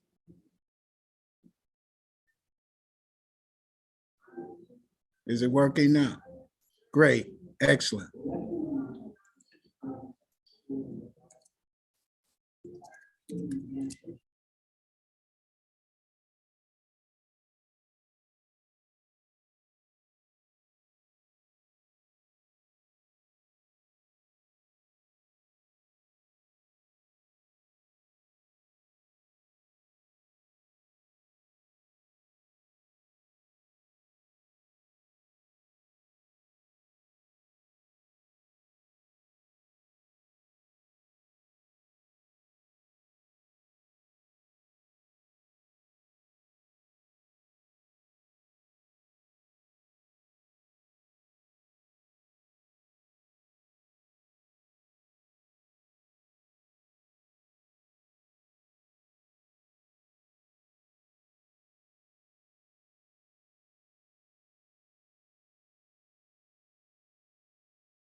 Well, we are back with the afternoon session of the symposium. And I'm Dr. S.G. Carthel, and I am the moderator for today.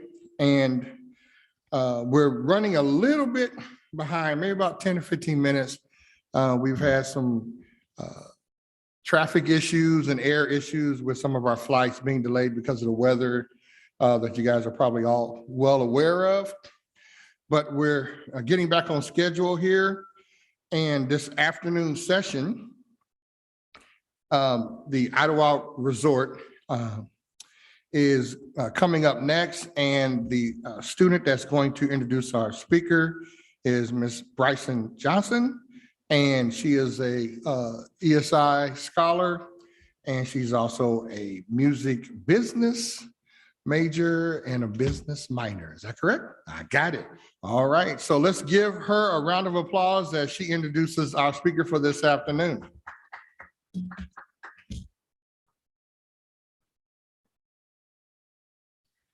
Dr. Ronald J. Stevens is a professor of African American Studies and an affiliate of the African American Studies program in the School of Interdisciplinary Studies at Purdue University.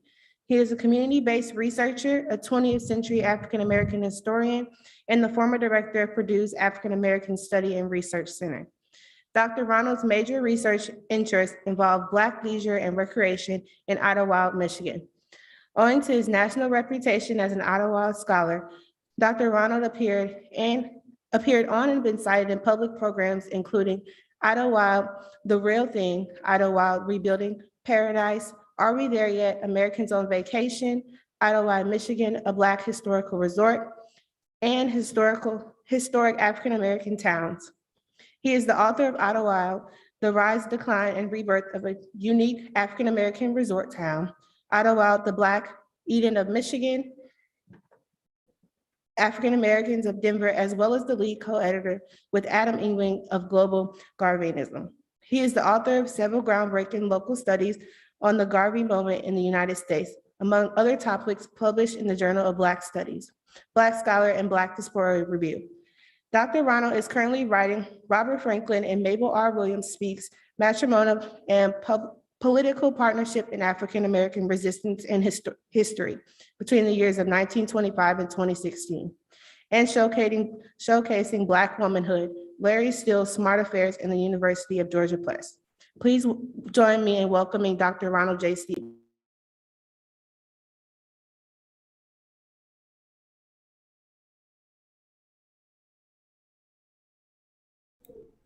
Hello, everyone. Can you hear me?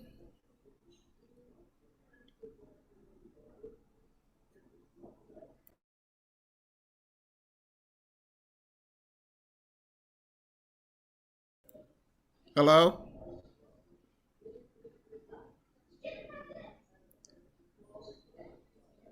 Can you hear me? Yes, sir, we can hear you. Oh, sorry about that. Well, thank you very much. I apologize for missing my flight due to the weather. Nevertheless, I will be arriving tomorrow. Let me thank Dr. Nancy Dawson, who has organized a fantastic conference. To my knowledge, this is the first of its kind, looking at different Black resorts and state parks, particularly in the South. I just want to say that, as a historian, and as I understand what happened after the Civil War, the passing of the 13th, 14th, and 15th Amendments, the fact that there was a growing Black middle and upper class in American society, that there are a lot of people that are unaware of that. 10 years after the passing of the 15th Amendment, which involved voting rights, the Summer Resort and Assembly Association Act of 1889, which kind of opened the door for Black resorts. Shortly thereafter, the first Black resort that we're aware of, although African Americans were vacationing and traveling and celebrating themselves, was on Martha's Vineyard at Oaks Bluff in 1893, and that was followed by Highland Beaches, thanks to the Douglas brothers, Frederick Douglass's sons, in 1895 in Maryland.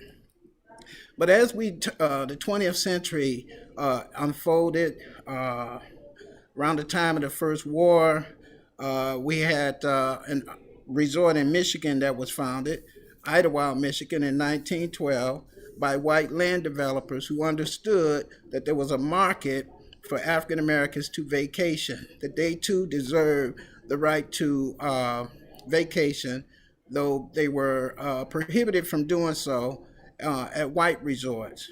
So these white philanthropists formed the Idlewild Resort Company, which originated in Chicago out of the Chicago World Fair, and migrated and made its way to Michigan, right in the middle of the Manistee National Forest, which is where Idlewild is located. But do not be uninformed that this was happening throughout the United States, in the South, on the East Coast, in the Midwest, and of course on the West Coast. And you'll hear more about that from other presenters. I can't see the slides as we're moving along so that I can get some assistance. Is there a way to share the slides? There we go. Okay, so next slide. So again, Idlewild was formed in Michigan, in the western part of Michigan, about 35 miles east of Lake Michigan, in Ludington, Michigan, where most of the lake was in adjacent to where Idlewild was located. Now, many people who traveled there, because this is all happening at a time in America that we call the New Negro Movement, and that should not be confused with the Harlem Renaissance, because the Harlem Renaissance was just one aspect of the New Negro Movement. The New Negro Movement was an era of pride. Many black families that had the income and the education were moving around. This is also happening at the time of the Great Migration, and many are migrating from southern communities into northern communities, particularly into Michigan, in cities like Detroit, Flint, Michigan, Saginaw, Michigan, Grand Rapids, Michigan, etc. Many traveled by automobile, those who could afford an automobile. Realize, of course, that the highway system that we are used to today, that we're accustomed to, was not formed. That didn't really mature until much later in the 1950s during the Dwight Eisenhower years. So those who had the automobiles traveled by automobile, but others traveled through bus tours and others traveled by train. There were three main train routes, the Grand Rapids, Indiana railroads that afforded people to get to places like Idlewild. You'll notice on the right-hand side, Idlewild is sitting there, and there are 5 lakes in Idlewild, and it is located in the poorest county in the state of Michigan, Lake County, Michigan. There are 150 lakes in Michigan. You know, as you know, Michigan is known as the Great Lake City, and of course, it's known for its trees, many trees. Next slide, please. So here we have E.G. Branch and his wife Flora. Eratus Branch was very pivotal to the development of Idlewild. Initially, it was called Crook Lake, a lake that we today call Idlewild Lake, and it was sitting on an island that separated the larger Idlewild Lake from the smaller Idlewild Lake. And E.G. Branch homesteaded the area for about 3 years, and it was during that time that he built tents. He built a wooden foundation, and under that wooden foundation, he built what was called, we call them dog houses, because they kind of looked like the dog houses. And this was the way in which the Idlewild Resort Company was able to accommodate the African Americans that they were enticing to visit the resort area. So E.G. Branch is a main focal point of Idlewild's early development. Next slide, please. So many of the salesmen that worked for the Idlewild Resort Company were African Americans.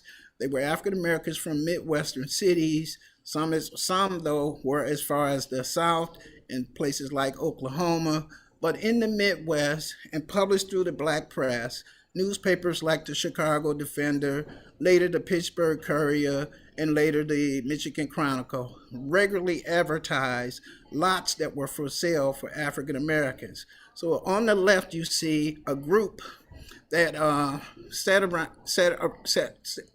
that are posing in front of Lake Idlewild. But one of the things that the Idlewild Resort Company did was they built a clubhouse, the first post office on the island, a number of cottages, one of which the branches were able to stay at. And then from this clubhouse, the invitation of African Americans that were coming there, because they took a lot of pride in this clubhouse. It had a dining room, a large fireplace. They had their own facilities for cooking. And notice how the people there on the left-hand side are dressed. These are all African Americans, showcasing and taking pride, great pride. On the back side of the clubhouse, where they had footsteps that went down to the lake and where Idlewild Lake was located. Next slide. So these are the establishments that the branches were able to get going on the island. And I've numbered where these locations were. Purple Palace, which was like a supper house, but it was also used as a form of entertainment. But the main entertainment for the elites that came was, of course, in the clubhouse. Then in 1915, the Idlewild Resort Company had an excursion and invited the first group of African-American professionals there. And among that group was Dr. Daniel Hale Williams. For those of you who are unaware, in the late 19th century, Dr. Dan was the first surgeon in U.S. history to successfully perform open heart surgery. He was also one of the co-founders of the main colored hospital out of Chicago called Providence Hospital. So this was the stage here. And during that tour with Dr. Dan, Leela and Herman Wilson was a part of that. Dr. Dan's associates, Dan Manson, Robert Riff, politician out of Chicago, Anderson, and two others were a part of that. And they formed a group called the Idlewild Improvement Association, at which time they took over the island. So the island now is in control of the Idlewild Improvement Association, which is Dr. Dan's, and he called his hotel Oakmere Hotel, as well as his cottage. The Idlewild Resort Company relocated to another section, subsection that became a part of Idlewild. You see, the original Idlewild was the island, and Paradise Gardens, which the Wilsons had control of at that time. But in the other section, the Idlewild Terrace, that's where the Idlewild Resort located. Next slide, please. So there you have a picture of Dr. Dan, who's the president of the Idlewild Improvement Association. He's in his office in Washington, D.C. Realize, of course, that he is the major doctor, black doctor, but one of the major prominent doctors of early 20th century America. Next slide. There you have Leela and Herman Wilson on the left-hand side, who were pivotal to eventually acquiring about 325 acres of land. They built their own home. You'll see an image of that later.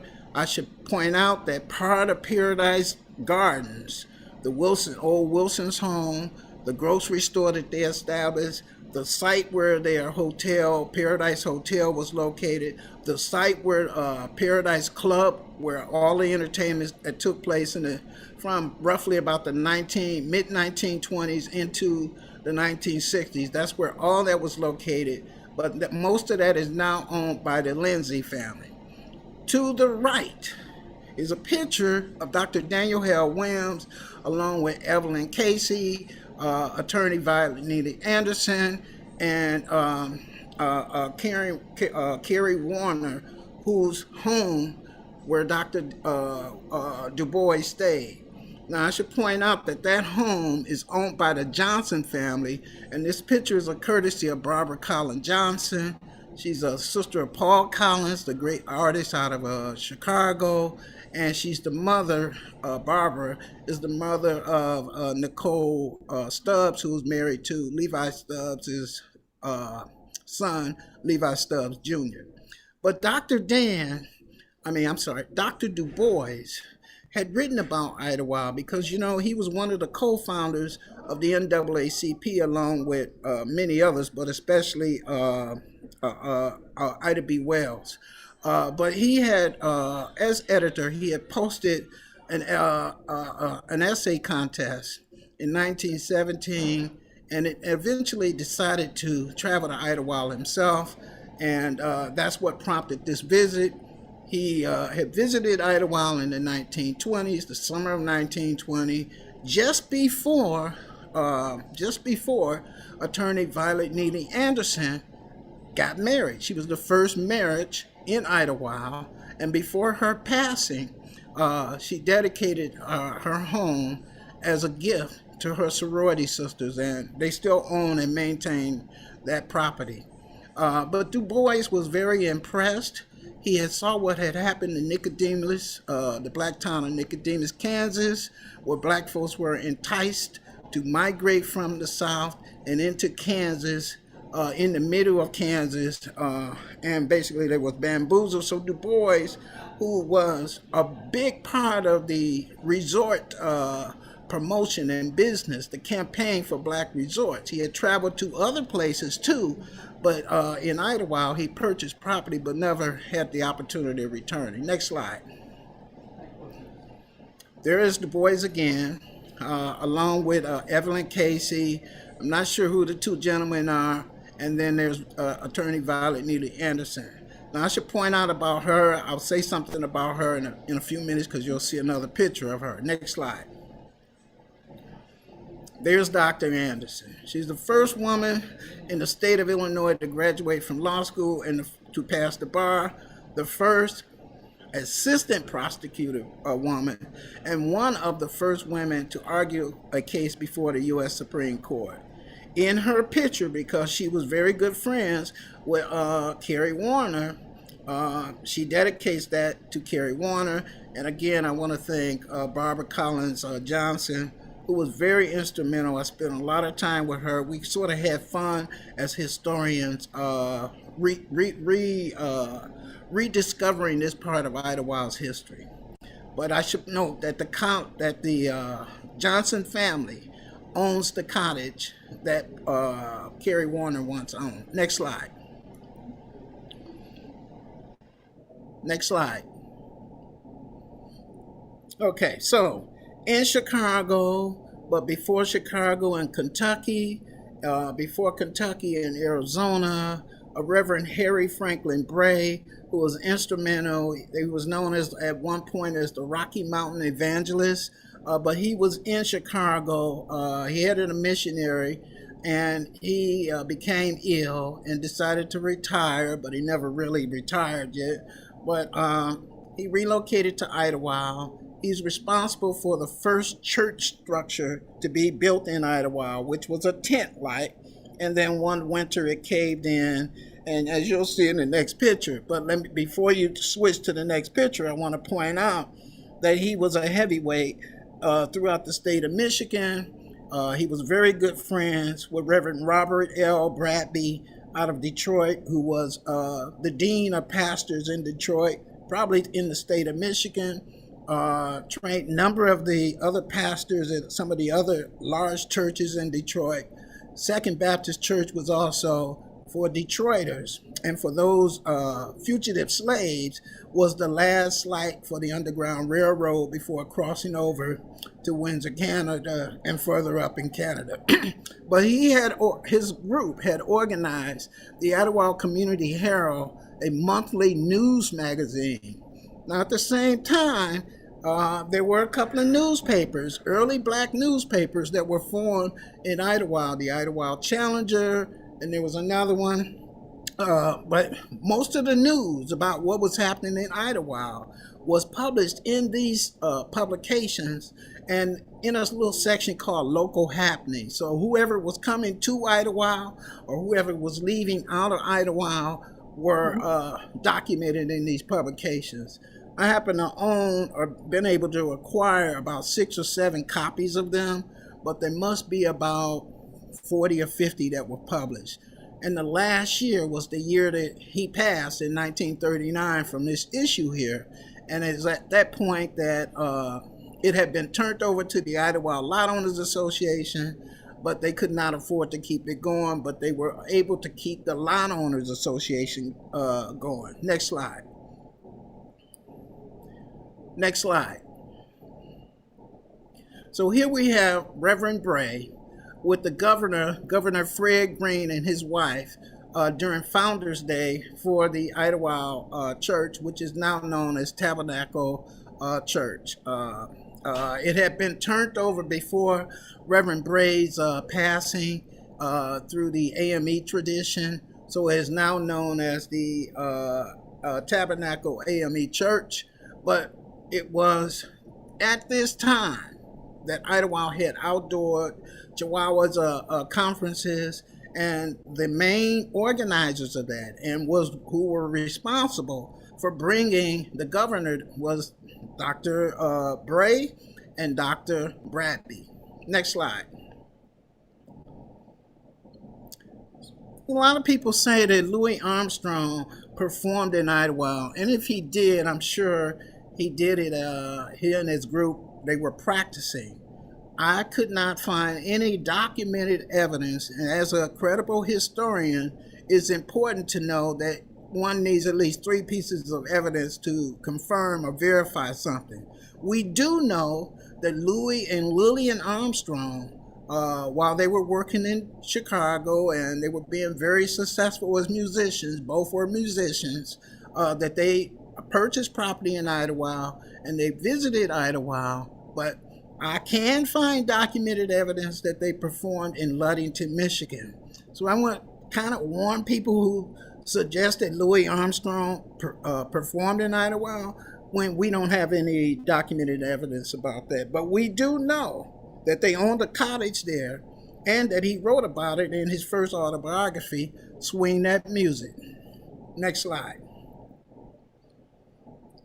One of the most colorful characters that I observed in doing my work on Idlewild is Daraja, whose birth name was Joseph Dowling, born in Illinois.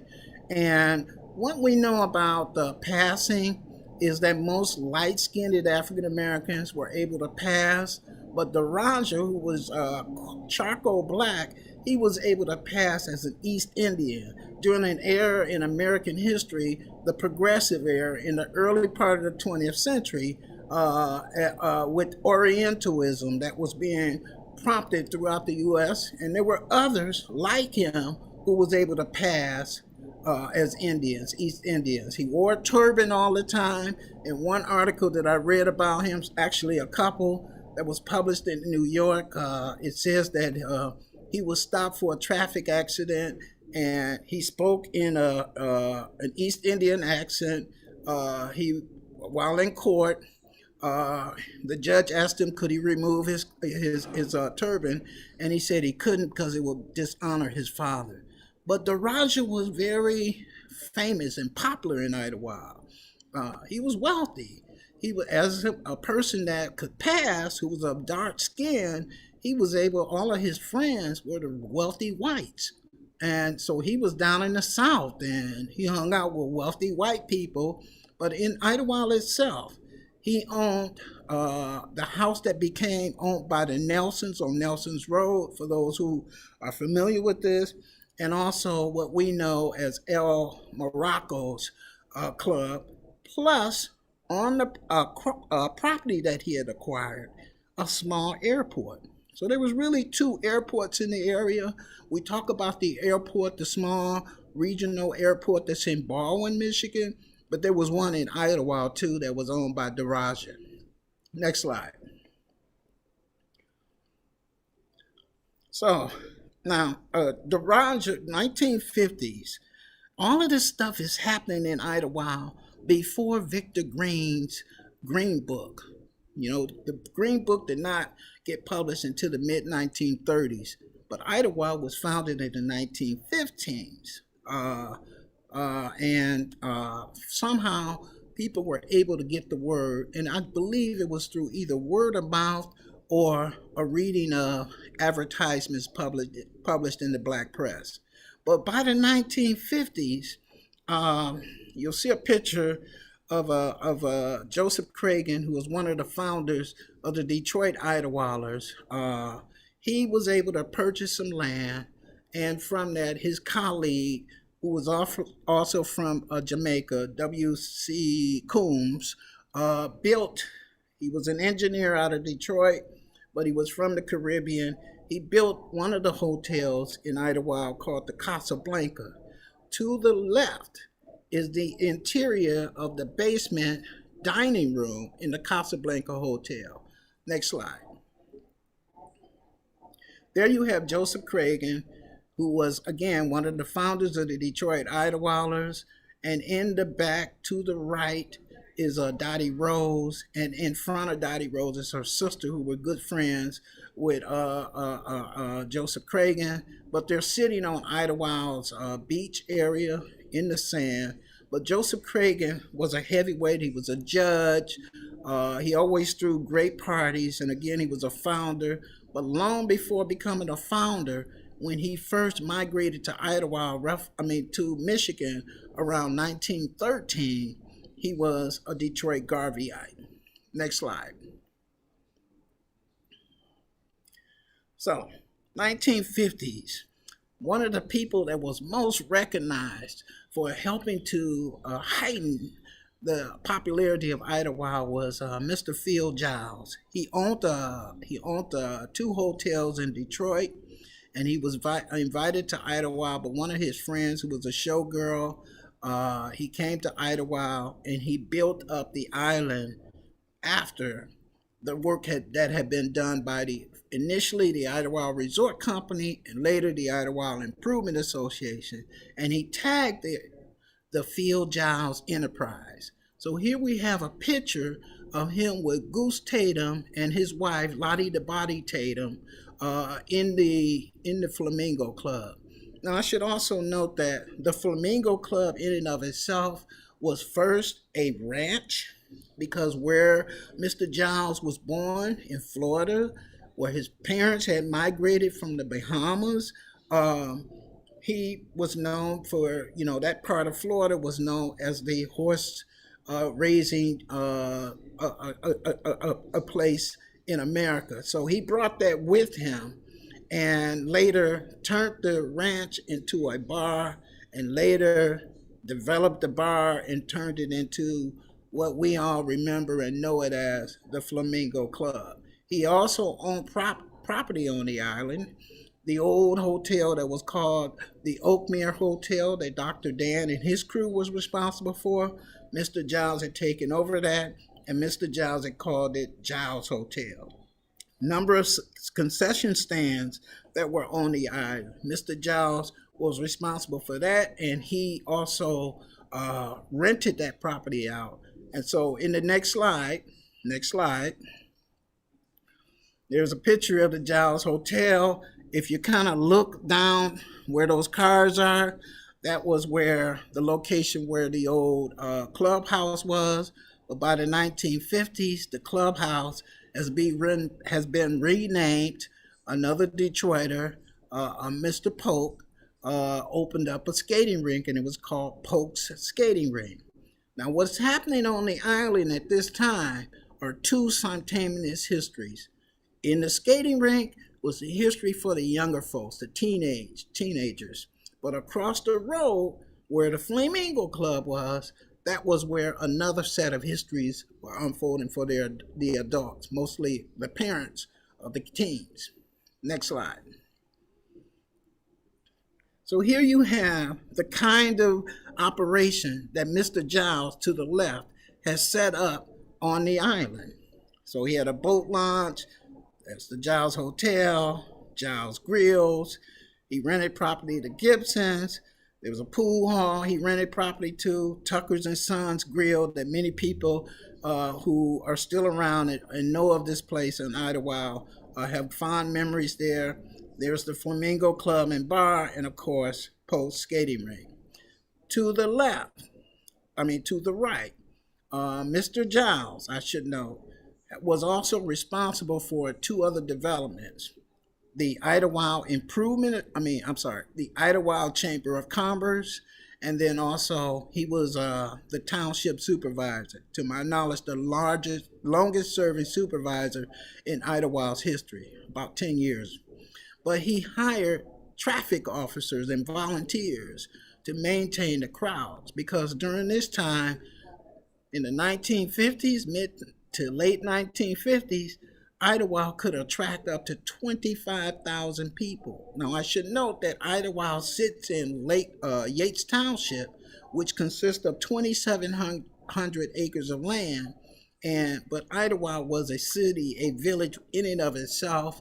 And this is an issue that many of those who are responsible for Idlewild's redevelopment are pushing for as other activities are unfolding. Next slide. Mr. Giles, here's the advertisement, a brochure, come to beautiful Idlewild for a real vacation. He promoted Idlewild as America's resort destination. He advertised the hotels, motels, grills, gas stations, laundromats, you name it. At one point, Idlewild had 3 hotels, about 50 different small motels, and of course about 50 to 60 different rental cottages that would accommodate the large crowds that were visiting every day. And of course, he was promoting the outdoor activities, horse riding through Sergeant Johnson, fishing, boating, hiking, bathing, and of course for indoor activities, dancing and dining and entertainment. Next slide. Now, Mr. Jones was responsible for the initial promotion, but without the help of Arthur Braggs, Idlewild would not have become as popular as it did. I should know, it was popular. It was an important cultural and intellectual site during the 1930s and 20s and 30s. There's a number of very prominent families, generations that still live in Idlewild, still own property in Idlewild that have been passed down from generation to generation. And I'm not trying to ignore those histories, but by the 1950s, Idlewild had become the summer Apollo of Michigan. Prior to that, it was known as the Black Eaton of Michigan. And Mr. Braggs, who was a businessman out of Chicago, and not just a legal businessman, an illegal businessman as well. And he had a number operation, and he was very good friends and colleagues with other number men. And this is not a bad thing, because once the government got rid of illegal numbers, the government took over that, and we know of that as the lottery system. So there was nothing wrong with what they did. But one of the things that Braggs did was most of the monies, the profits that were generated through this business, he used it in entertainment. And this is what helped to really popularize Idlewild, because from May to September, the day after Labor Day, all of the entertainment was in Idlewild itself on a weekly basis, and it attracted large audiences, black and white, and most of the whites are coming from neighboring counties as far as Mason County or over in Reed City, etc., just to see Jackie Wilson, Della Reese, the Four Tops, Bill Doggett, and the list goes on and on and on. But Mr. Braggs, after Labor Day, he toured the whole nation. He was as far as the South, on the East Coast, in the West, in the Rocky Mountains area. He was all over, and in Canada, in Montreal and Toronto. Next slide. So there he is there.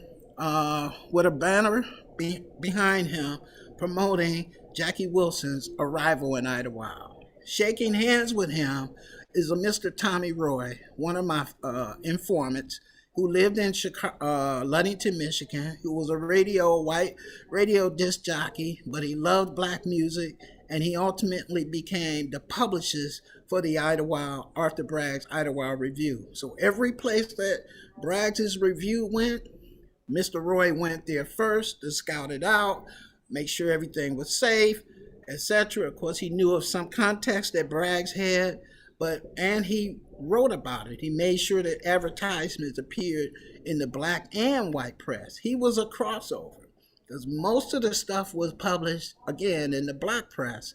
But with the help of Mr. Roy, the Ludington Daily News was publishing.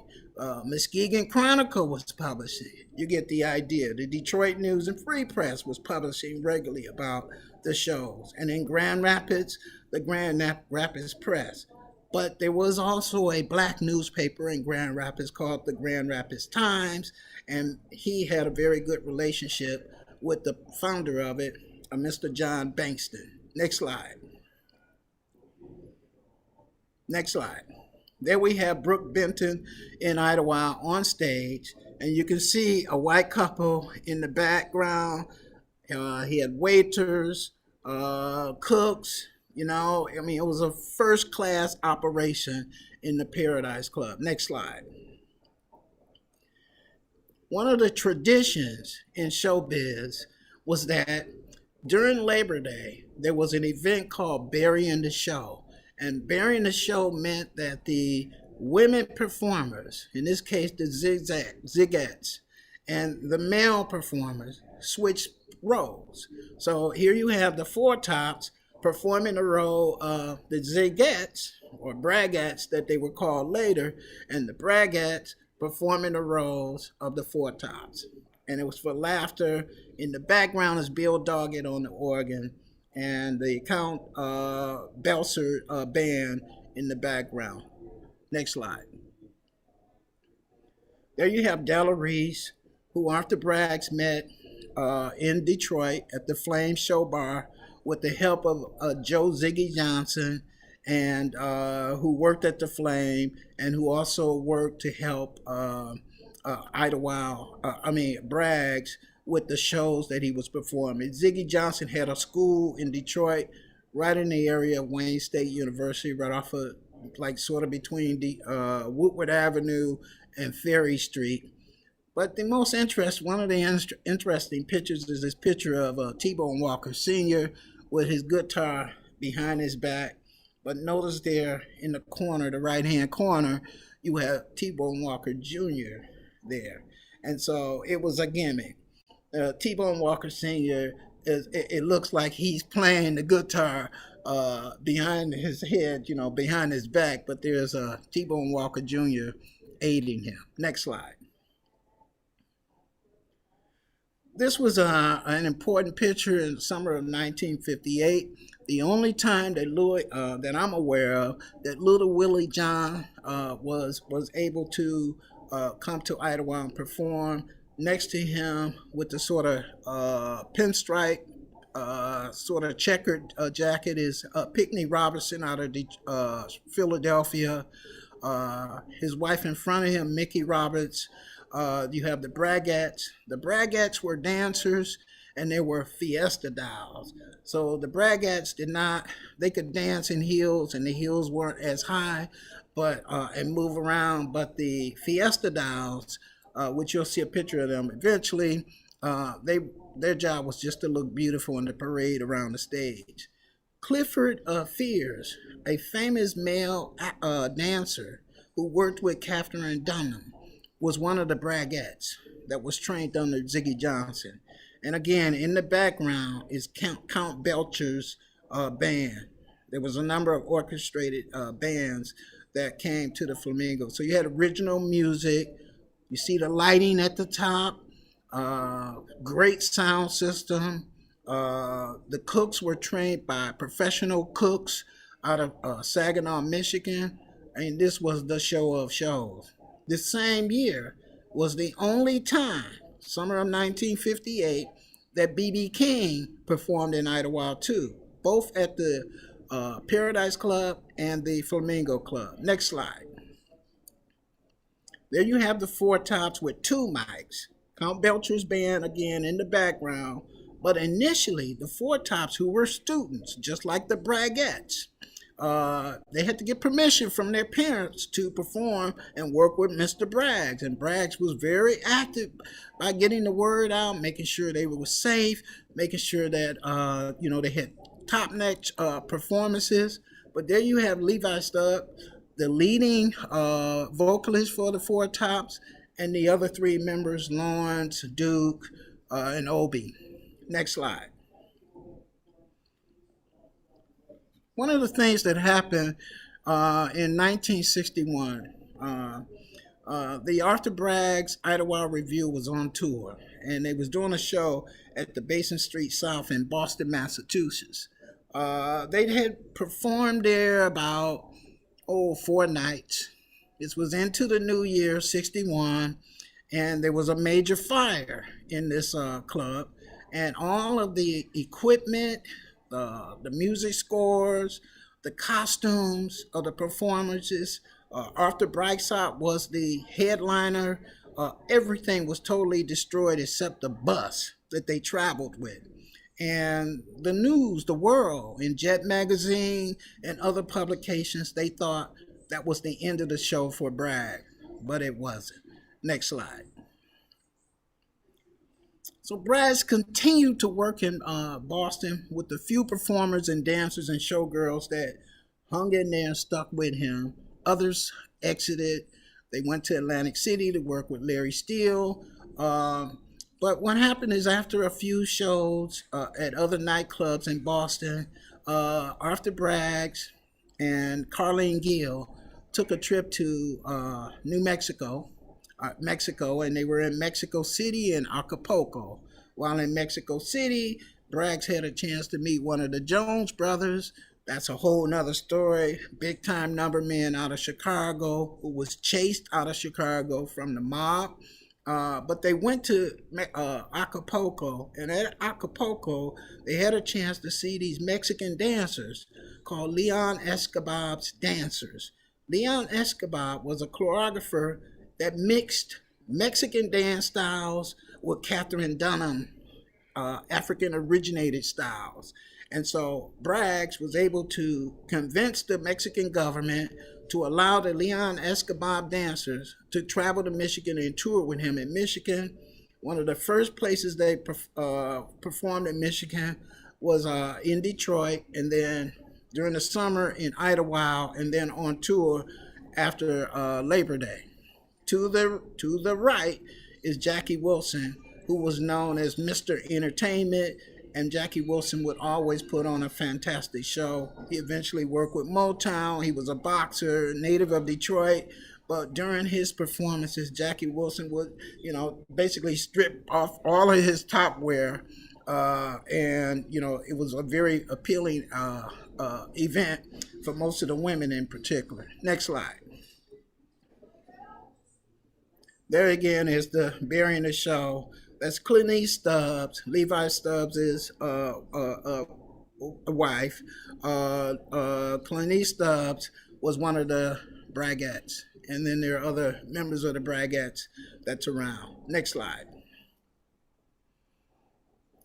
During the, Idlewild has suffered, like most other Black resort areas and towns, during the after the Johnson signed off on the Civil Rights Act of 64 and the Voting Rights Act of 65. So for about a decade, Idlewild had really suffered miserably, but there was a comeback in the early part of the 21st century. Idlewild had first one major musical festival. I believe now there's about 5 that takes place during the summer months. Next slide. This here was a project that is a blueprint of a project that was proposed by the Idlewild Historic and Cultural Center that volunteered to benchmark and pay for this. but it was rejected by the township governments at that time. Next slide. So here to the left are all of the possible sites, because this is, I'm trying to skip through 100 years of history here. And these are the sites. There were, I believe, 8 markers, historical markers that were all placed. And that in of itself was a historical event. But one day in the state of Michigan was the most markers that were placed. But what I did here was listed other very historic sites in Idlewild. As you can see, there was about 21 or 22 of them. And to the left is Mary Trucks of the Five Caps Incorporated, and the one of the main proponents of the Idlewild Historic and Cultural Center, which was a project that was formed through the Lake County Merrymakers. And then you have the governor issuing a check. Governor Graham Horn was very important to Idlewild's development, celebrating the centennial, and she cast Idlewild as a national treasure. And I want to stop there, and I'll take any questions that you have about it, realizing, of course, that I skipped through quite a bit, but hopefully this gives you a good framing and understanding of Idlewild's rich and complex history. Thank you very much.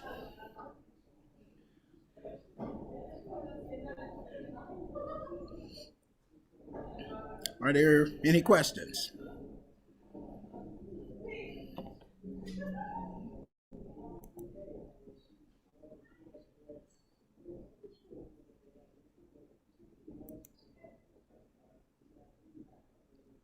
Any questions?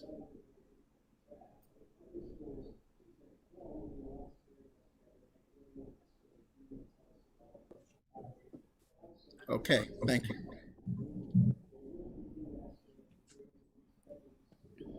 Hi. Hi.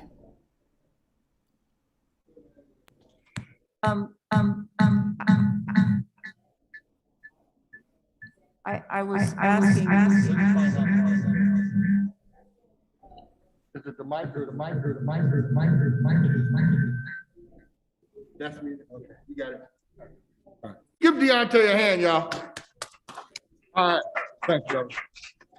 Okay. Hi, Ronald. Allison Rose Jefferson. So did you say that Leon Escobar was trained by Catherine Dunham or by Martha Graham? I'm sorry. No, he studied Catherine Dunham dance styles, and he blended Mexican dance styles with Catherine Dunham styles. He was a big fan of Catherine Dunham. Thank you. You're welcome.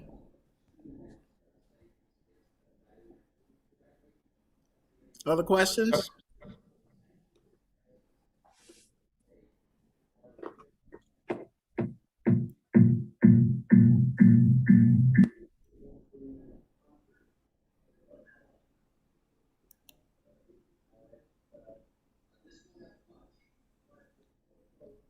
No other questions? And I want to thank you very much. I do hope that I get to participate at least in the panel discussion later on, I think a roundtable. And I will be in town tomorrow afternoon.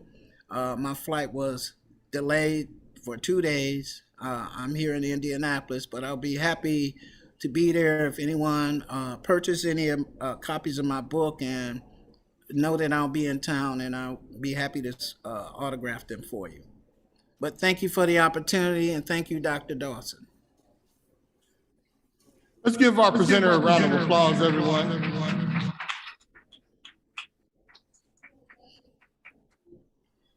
So what we're trying to do next is we're going to try to catch up a little bit. We had another one of our speakers whose flight was delayed, and so we're going to bring them on now. And the session that they will be speaking on is the story of Chicken Bone Beach.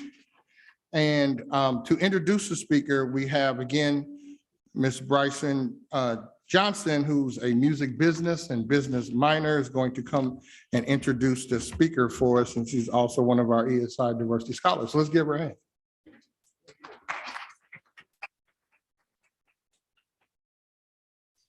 Ms. Shelton is retired on February 2nd, 2017, after 41 years at the Federal Aviation Administration, William J. Hughes Technical Center in Panoma, New Jersey, as a GS-12 technical editor. She also held the position as a discrimination compliant investigator and a civil rights counselor. For her final position at the WJHTC, she organized travel schedules, training sessions, scheduled training courses for managers and fellow employees, organized model EEO employees events, as well as the annual all-hands meeting for her organization. Her education consists of courses from the Atlantic Cape Community College, as well as other courses taken from opportunities from federal employees, GSA. She currently enjoys being a member of SGI Buddhist organization for 47 years, which is the reason she does not recognize the word defeat. Investing in real estate and helping to create the Chicken Bone Historical Foundation Incorporation yearly Jazz on the Beach concert series. Also partnering with youth arts education nonprofit called IDEA, who brought in young music students from throughout the tri-state area to experience and open up for the Jazz Masters at the Chicken Bone Beach Jazz Series. Ms. Shelton has received numerous awards and letters of appreciation and commendation. The 2005 Tourism Excellence Award at the Governor's Conference in Atlantic City, Courier Post selected her as a person who has made a difference in tourism in the Atlantic City. In 2006, she received the Hospitality Award from the Atlantic City Convention Authority, and in 2015, she received the Martin Luther King Jr. Award from the Atlantic City Executive, Dennis Levison. For pleasure, she enjoys spending quality time with her beautiful and talented daughter, who graduated with a master's degree in educational technology. As an educational technology specialist, she currently works at Pleasantville High School. Her son-in-law, Andre, who has his master in engineering and is employed as a manager at the William J. Hughes Technical Center in Panoma, New Jersey, and the apples of her eyes, her granddaughters, Morgan, her grandson, Justin, and Bryce, and her great-grandsons, Carter, Chase, and great-granddaughter, Holly Bay. Please join me in welcoming Ms. Shelton.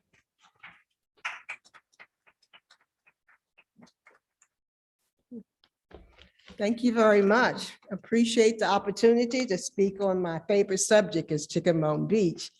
And before I actually get into the slides and the history of Chicken Bone Beach, I have a letter up here that I did not put on the slide, only because I was trying to cut down some of the material that was on this. But this letter was in 1928, and it was the politicians and the businessmen was writing amongst themselves to try to figure out how they could eliminate the freedoms that the Black had on the boardwalk in Atlantic City. They were freely walking around to the beaches and the boardwalk, taking care of their children. So they actually had the meeting, and they actually threatened the ministers and the local Black politicians that if they didn't have the Blacks come to a stretch, which is called Missouri Avenue, and it's in front of the convention center, was city-owned, that they were going to start hiring white help if they didn't start actually having them go to this particular stretch of the beach. And sure enough, that was the Missouri Avenue beach. And that's where I was raised, going to the Missouri Avenue beach. And a lot of the people who came to Missouri Avenue beach, they were, well, a lot of busloads of tourists came to Atlantic City that came to the beach.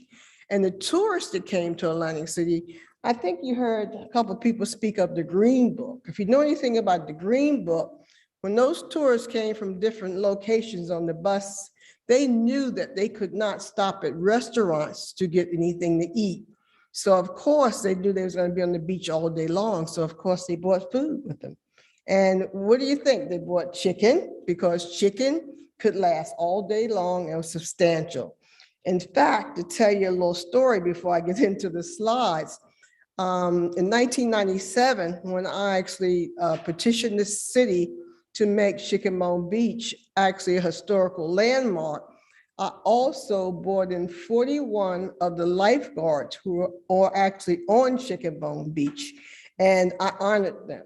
I brought down a state historian, and we honored that section of the beach. And we actually had a poster or a sign put outside on the beach. And another little story, they were during that time when Chicken Bone Beach started, there were hippies, and there were about 5 to 6 white hippies that was lifeguards, which the regular mainstream white lifeguards didn't like them. So they actually assigned them to Missouri Avenue Beach, which was Chicken Bone Beach. And when I honored them in 1997, the whites, when they could go any place they want to, they did not want to leave, and they stayed there. And when I honored the lifeguards, they came just as proud and just as happy. And I think that food that all of those mothers and families brought in, they kept those lifeguards fed. They fed them, you know, they communicate with them. And also one thing about, I discovered in my personal, in my lifestyle, Blacks managed to change lemon into lemonade. Even though that was an area where we could only go to, you should have seen, at least it's 5,000, I'm not exaggerating, 5,000 people was on that beach. And they came to the beach to profile the camaraderie, the fun, no fights, and of course, eating. When I first started, and Chicken Bone Beach, it was Missouri Avenue Beach, remember I was telling you. And I told you about the people bringing the food. So when they cleaned the beach, the white establishment found chicken bones on the beach. So they laughing and called it, nicknamed Chicken Bone Beach. Of course, the locals got wind of the name, and we bought peanut butter jelly sandwiches, bologna sandwiches, whatever, because we wasn't gonna be on there all day long. But when they got the name, instead of being offended, we knew how much fun that we had on that beach. We knew what it represented, and we just affectionately adopted the name Chicken Bone Beach. So I don't want to get ahead of myself, but when I started making T-shirts with the name Chicken Bone Beach, and was on the boardwalk selling the T-shirts, I would have black vacationers come up to me and say, "Are you crazy? You know, that's a derogatory name." But once, if you get a chance, I have some T-shirts outside. Now you can buy if you want to, so I'm not trying to sell them, but I am selling them. But get a chance, look on the back of it. Take the time and look on the back of it and see the poem that my brother-in-law wrote. And it's really a very interesting poem. I think the last phrase that if you do not remember or recognize Chicken Bone Beach, just ask your Uncle Jim and watch them smile. So that was for Chicken Bone Beach. The locals affectionately, remember I told you, changed lemon into lemonade, and we changed the lemon into lemonade. So let me tell you, back up again. Before I moved back to Atlantic City, I went to Martha Vineyards. And I was walking around Martha Vineyards, and I met this family that had created T-shirts called the Inkwell. So I went up to them and asked them about the Inkwell. And I wanted to know the name, where did they come from? And they said, Blacks went in the water would turn the water to ink. Now that's even more derogatory than Chicken Bone Beach. But again, remember I told you we have the ability to turn lemons into lemonade, all right? And that's what they did. They celebrating the Inkwell. So I came back, and my brother was a local businessman. And this is like, that's 1996. And I said to my brother, I said, let's do the same thing with Chicken Bone Beach. And he said, okay. So we actually start petition, like I told you, petition the city to make it historically named. The New York Times came down with this huge article saying, how dare you bring up a racist type of situation as far as this is concerned. So I was lucky enough to have a mentor who's a historian. She's a Jewish lady, and her father had been a photographer in Atlantic City. So she told me, she said, don't make a comment at all about it, all right? Just don't say anything at all. Just, you know. So the local NAACP got in on it, and everybody got in on it. So we just didn't say anything else, but we just kept going, selling T-shirts, honoring Chicken Bone Beach, because we wanted, and the reason why, when I came back to Atlantic City, the town that I was aware of, the 5 mile stretch of the north side of Atlantic City, would have doctors, lawyers, dentists, drugstores, clubs, and I mean famous clubs. This was a viable town on the north side. When I left Atlantic City, it was viable. There was Kentucky Avenue, there was Club Harlem, very much like Ottawa. When you was hearing about Ottawa, it's almost like the same type of things that was going on in Ottawa as far as the entertaining. That's the same thing was going on Kentucky Avenue and the surrounding areas as far as entertainment. And I grew up on that north side and was a group where 90-something% of the people had mothers and fathers. It was where a village raised the city. We could, as children, we can go to the beach, which was quite a distance away, stay on there all day long without babysitters or anything. Because remember I told you, the city, we actually raised, it was like a village raising us children. So we never had to worry. The parents could go to work, never had to worry if we was on that beach. So that's how important that beach was to us. And that's why I fell in love with it when I came back. And I don't mean to jump ahead of myself again, back to when I came back, that beautiful 5-mile stretch of Atlantic City with all of the viable real estate, people, guest houses, it was no longer there. It was gone. I couldn't believe it had disappeared. And the main strip was this Kentucky Avenue in Club Harlem. They actually tore that building down. And Atlantic City, for some reason, it was no futuristic thinking on historical landmarks because none of them was left. They decided to put little stars in the cement down a parking lot now, almost on Kentucky Avenue and around the area where all of this Black industry was. And they were so powerful. You've seen Boardwalk Empire, it's not as realistic as that, but they was gambling in the back of those places, illegal gambling, of course. When at nighttime, you would see people of all colors standing in line to come to the north side and enjoy all the entertainment and all the information that was there. Frank Sinatra and Sammy Davis Jr. were friends. Frank Sinatra would come over because Sammy Davis Jr. mother worked in one of the clubs. And from my understanding, I have two stories. I heard Sammy Davis Jr. appeared more on the south side of the street rather than the north side of the street. And, it was, and I got the tail end of it. I enjoy going to Kentucky Avenue. After I graduated from high school, I went up in Newark and I started working then at that time as a key punch operator when I was very young. And I would come home, I would go to see Ahmad Jamal playing in the clubs. I mean, it was something that you couldn't believe. There were Black businessmen, there were a Black credit union, and it was lending money amongst themselves. And I think on Ottawa, you heard about, there were number writing, and a lot of the money it was illegal to the government, but the government took that same system and now you're today lottery.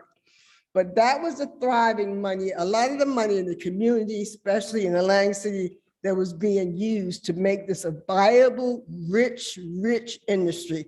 And it was the last of the Chitlin Circus. So a lot of the New York people came to Atlantic City. I have pictures of Louis Armstrong. I think his wife was Lucille at the time. He was married to his second wife. You see them in the nightclub in Club Harlem. As I show you the slide, you're gonna see Sammy Davis Jr. on Chicken Bone Beach.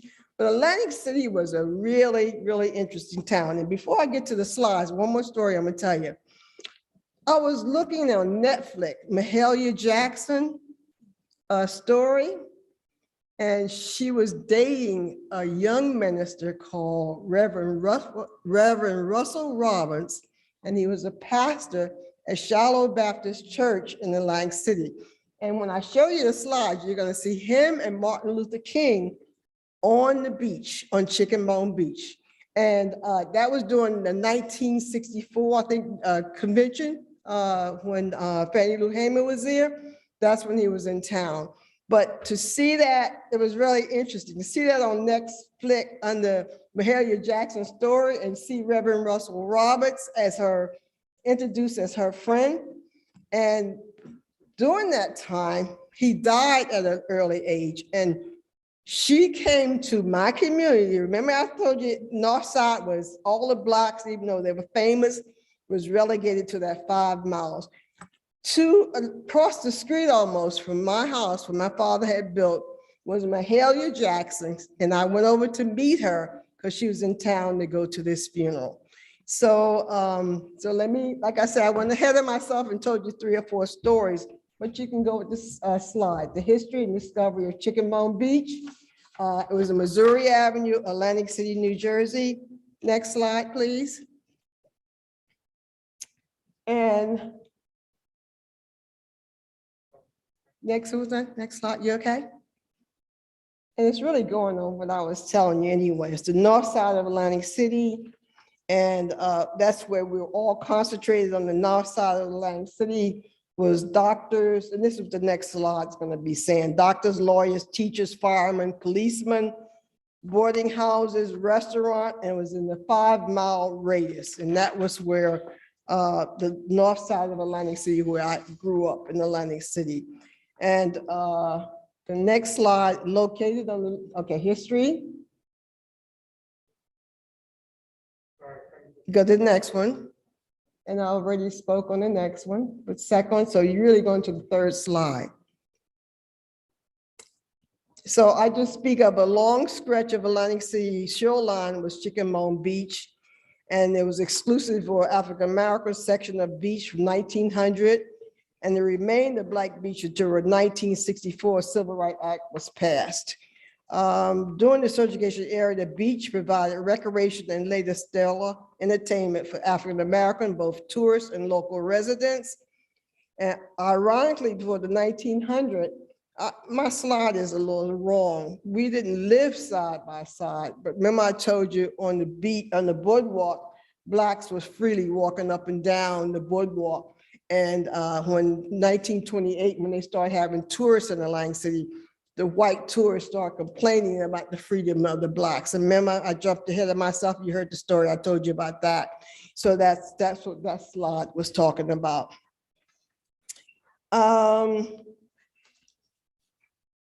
Is he? Oh, he's going now. But I can continue. But I'll tell you a couple more stories also. Remember I told you in 1997, it was made historically named by the city. Well, I think it was a little later than that, and I don't have the date here, but Bagada came, the casino started. We had voted for the casinos, and casinos came in town. And one of the casinos was Bagada. And I just so happened a local female politicians had introduced me to the Bagada vice president as they was getting ready to build. And they came to me because they decided to take that stretch of the beach and put their cabanas on to announce that the casino was coming in town. And they contacted me to let me know that they were going to be on that stretch of beach. And they also gave me over $1,000 to create a sign, a beautiful sign in front of the beach. All right, so that was done by Bagada. And the convention center at the time came to me and they wanted to put signs up and down the boardwalk on different locations. And we were going to announce that particular project. So in the meanwhile, the mayor decided he wanted to get on the act too. So he decided to put different symbols, like New York Avenue, he put an apple. And believe it or not, on Missouri Avenue, he put a picture of a statue of, he said it was Mark Twain, but guess what Mark Twain looked like? Colonel Sanders in a white suit. All right, that's exactly what he looked like. So in the meanwhile, the convention center and I was going to announce this sign, and I called them up and said, I can't publicly go to that beach and announce that sign with Colonel Sanders, you know, laid on the beach, right? So she started laughing. She said, I understand. She said, I understand. We're not going to talk about anything. We're just going to cancel all of it. So remember I told you my mentor was a Jewish lady. Her father was a photographer in Atlantic City and she lived in New York. First, I went to the mayor's office and said, you know, you can't put something that looked like Colonel Sanders on Chicken Bone Beach. It's defensive. So he said, no, but you understand, Mark Twain is from Missouri. That's the perfect thing for him to be there. So I called my girlfriend again. She says, Henrietta, again, do not say anything about Mark Twain because there's different controversy on Mark Twain. Some people think that he was ahead of his time because the characters that he had, even though they were mixed, black and white, were friends, even though the language was derogatory, but they still felt like he was talking about an integrated friendship. So there's pros and cons, even though it's been taken out of school. So don't you dare say anything about that statue. So I said, well, you know what? He will not take it down and we're not going to advertise our new sign. So what he did was, she said, okay, I get back to you. She said, I'm getting ready to have, my husband and I are going to have dinner with a Columbia University professor, and I get back to you. Within 2 days, that statue was gone. So she's really, really a good friend. She's the type of friend that, and she has put pictures in hotels all over the world. She called me and said, what do you think this picture? She said, I want to make sure whatever type of picture I put in the hotel, it does not offend any race. So she was just that conscious about what she was doing as a historian. And she had things all the way in Miami and New York. She did things for the Cuban community. She went to China, not to China, she went to Cuba and did some things for that community. So every historian I have met is more diverse in their thinking and in their attitude, So I have had the pleasure, and that's the type of historian and people that I have met. So I have people all colors, size, and shapes recognize what I was doing with Chickamauga Beach and have helped me. And that's how I've gotten as far as I have gotten. Okay, he got to the location now. So I'm ahead of myself again. I just tell you about in fact, that's really a misprint. The whites and blacks frequently was on the boardwalk side by side. And so I have to correct that, and I apologize, but it was the boardwalk. Because remember I told you we were on the north side, which is the 5-mile stretch. And that's where we grew up, was on the north side. And it was a rich, rich Black community. Okay, can you go to the next slide? Next slide, please. Okay, they're not there? Okay. And I think the next slide is telling you about the nickname of Chickamauga Beach, where it derived from, and people flocked to the beach with beach chairs, umbrellas, fried chicken, and they left the bones in the sand. Okay, that's it. That's the picture. That's just a small group. Just think it was Missouri to Mississippi Avenue, just that full of people. It was packed. We would go on the beach all day long. And when I became of an age, we would go home, take a nap, get dressed, and come out around 10, 11 o'clock at night, and then go to the clubs. And then 2 or 3 o'clock at nighttime, you would see people walking like it was daytime, all up and down Kentucky Avenue, where all the clubs were. I brought my friend with me. Her husband worked in Club Harlem, and I think she gave me a picture of her and one of the famous, she can sing, was singing on the stage in Club Harlem. But Atlantic City, I don't know if you ever had the opportunity to come to Atlantic City.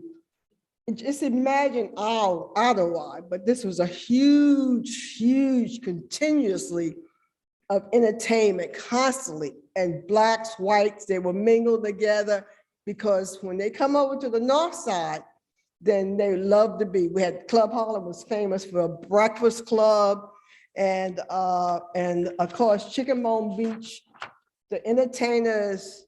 I have pictures. The next picture you're gonna see pictures of Sammy Davis Jr. There's pictures of Louis Armstrong, Stokely Carmichael. Like I said, if you name it, they were there. Sarah Vaughan, and I would love to own that picture of Sarah Vaughan.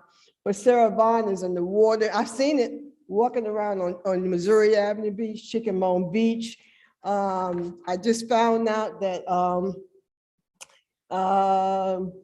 what's her name? Billie Holiday her piano player is from Atlantic City. So I have a beautiful picture of Billie Holiday in our institute, but I'll talk about institute as we get a little further on.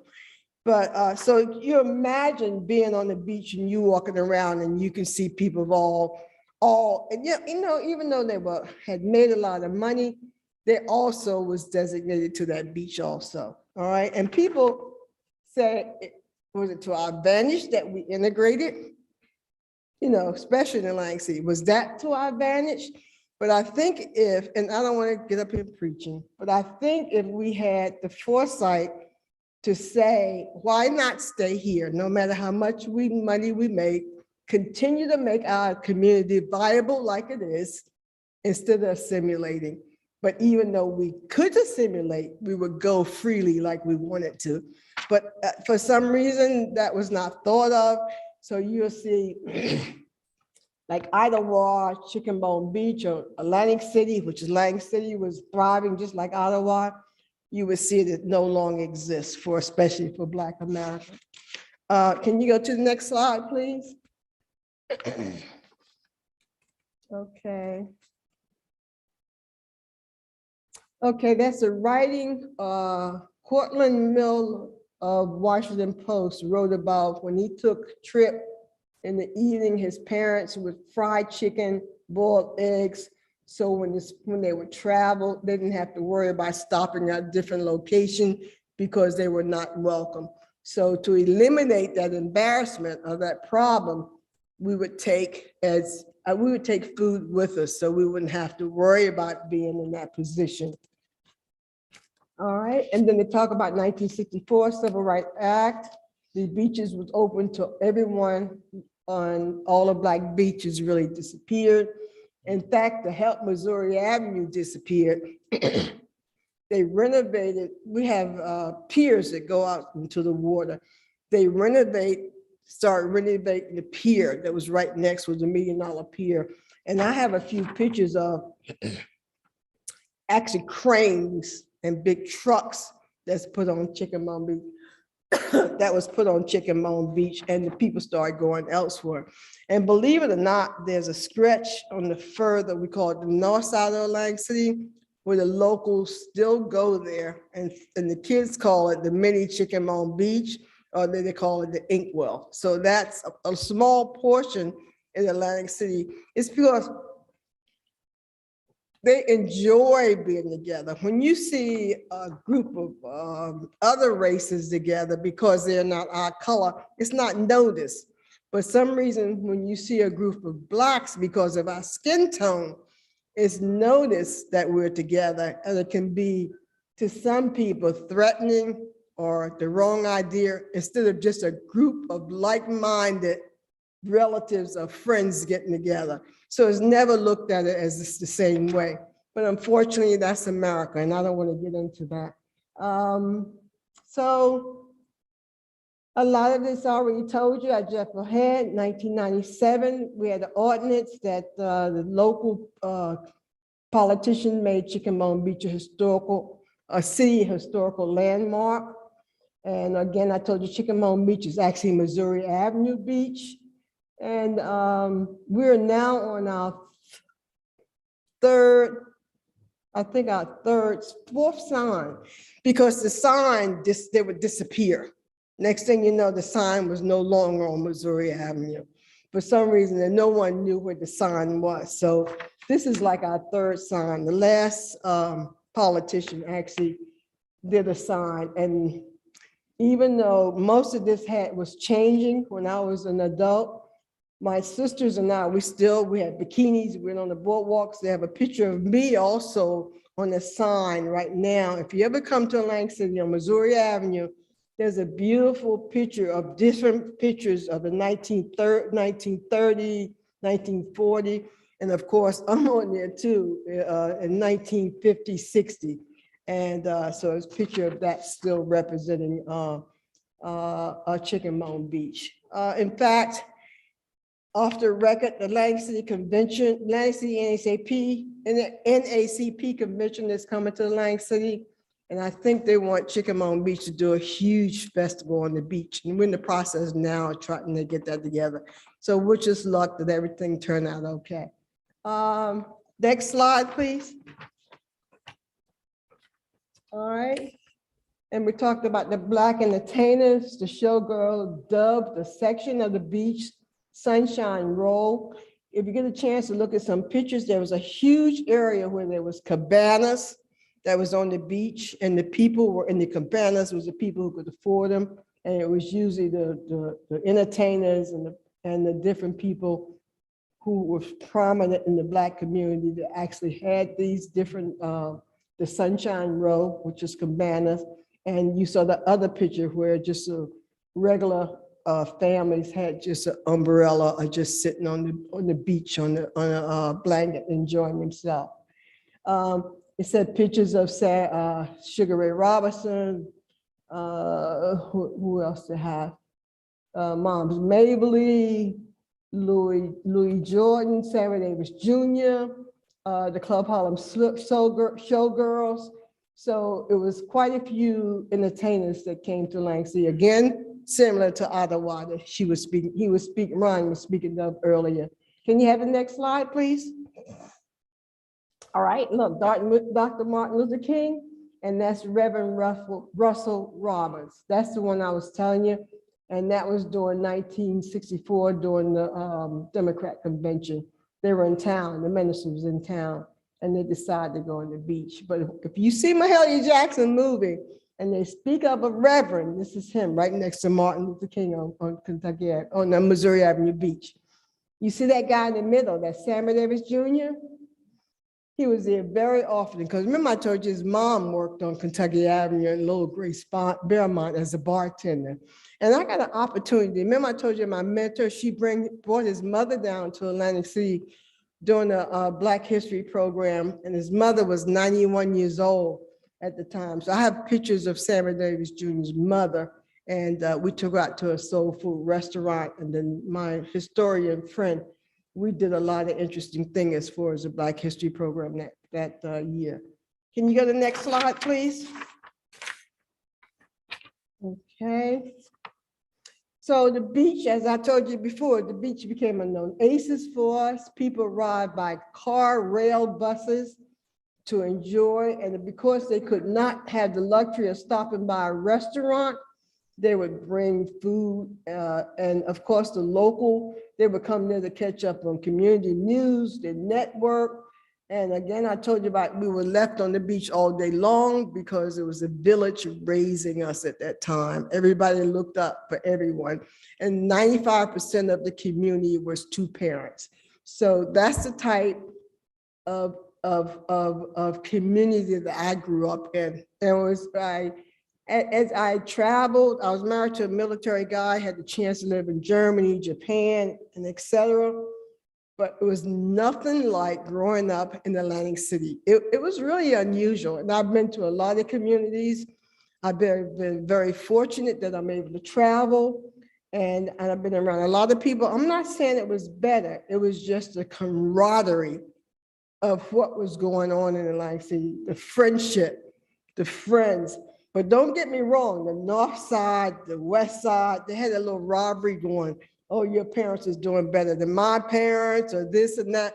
That was talked about, but it was still a friendship that you just couldn't, you don't see all the time. It was the whole 5-mile radius block of that type of friendship and camaraderie.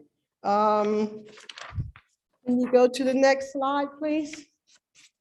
Okay, you see some of the beautiful kids sitting down enjoying Chickamauga Beach. In fact, I think that's the first wife of one of the local, he had about 4, Ed Chill, he had about 4 or 5 bars in Atlantic City. And the little kid here with the ears, his father was a prominent doctor on the north side of Atlantic City.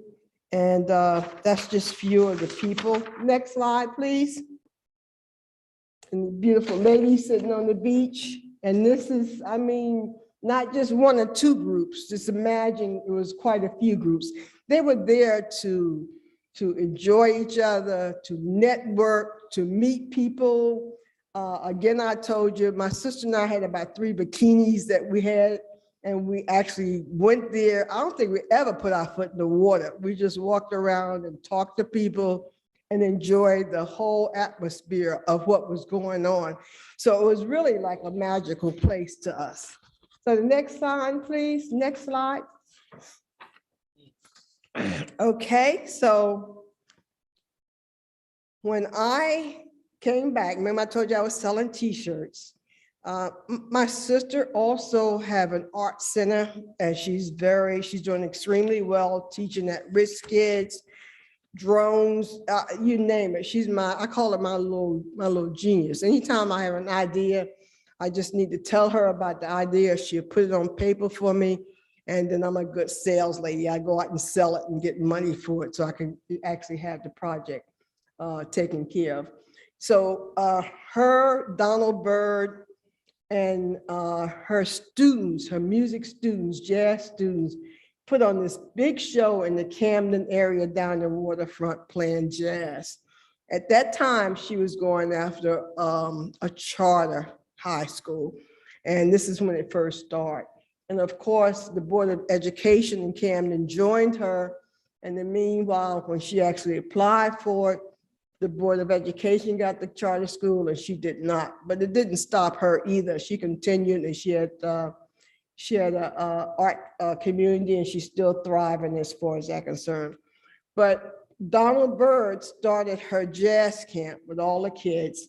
So when I went to see Donald Byrd and the kids playing jazz, I said, why don't you bring jazz to Atlantic City? So now I can talk about Chicken Bone Beach through jazz. And the reason why I chose jazz is because I love jazz music. Jazz attract a diverse group of people, which I love that, because I wanted to talk about Chicken Bone Beach and the Black community, what it used to be, to a diverse audience. So my sister said, I said, so why don't you bring that down to Atlantic City? So she wrote me a proposal. I went to City Hall, lucky enough to find this one politician that loved jazz too, and sent me to an art organization that gave me $10,000. I put a huge stage on Chicken Bone Beach, Missouri Avenue, and brought in raw airs. And you should see the people. I have pictures of people lying on the boardwalk and all on the beach. I had about 3,000 people enjoying raw airs that time. So in the meanwhile, the same mayor that I told you put Colonel Sanders on the beach came to me and said, why don't you move down to, I'm getting ready to redo in front of the convention center, Kennedy Plaza stage. Why don't you bring your jazz concert there? So I said, no, I want to stay on Chicken Bone Beach. So, and I remember I wasn't negative about what he did to me, but I just wanted to represent Chicken Bone Beach. So in the meanwhile, that went so well, I put in another proposal for a 10-week series of jazz. So I went to, we now have the casinos in Atlantic City. So the CRDA, I went to CRDA and I said, you put entertainment on the boardwalk. Why don't you give me some money to put in a jazz series? I should see how well my Raw Airs concert did. So they said, okay. So they gave me $150,000. I put on 2000, now this is 2001, because 2000, I just had Raw Airs. 2001, the mayor still trying to get me to his new location. I said no. But my first artist was Gloria Lynn. She's a New Jersey artist. I don't know if you know, she is magnificent. I'm so sorry she died, because she was going to be my voice teacher, but she died. She wanted the 7-foot grand piano, all right, on the stage. So at the time I had Jacobs Music who were giving me a piano. They said, Ms. Shelton, you're out of your mind. We would not put a 7-foot grand piano. You gotta let me know my time is up. I'm sorry. It said, you would not let you put a 7-foot grand piano on the beach. I said, but the stage is really high. They said, we don't care. The sand is gonna blow into that. So they said, no. we will not sponsor a 7-foot grand piano.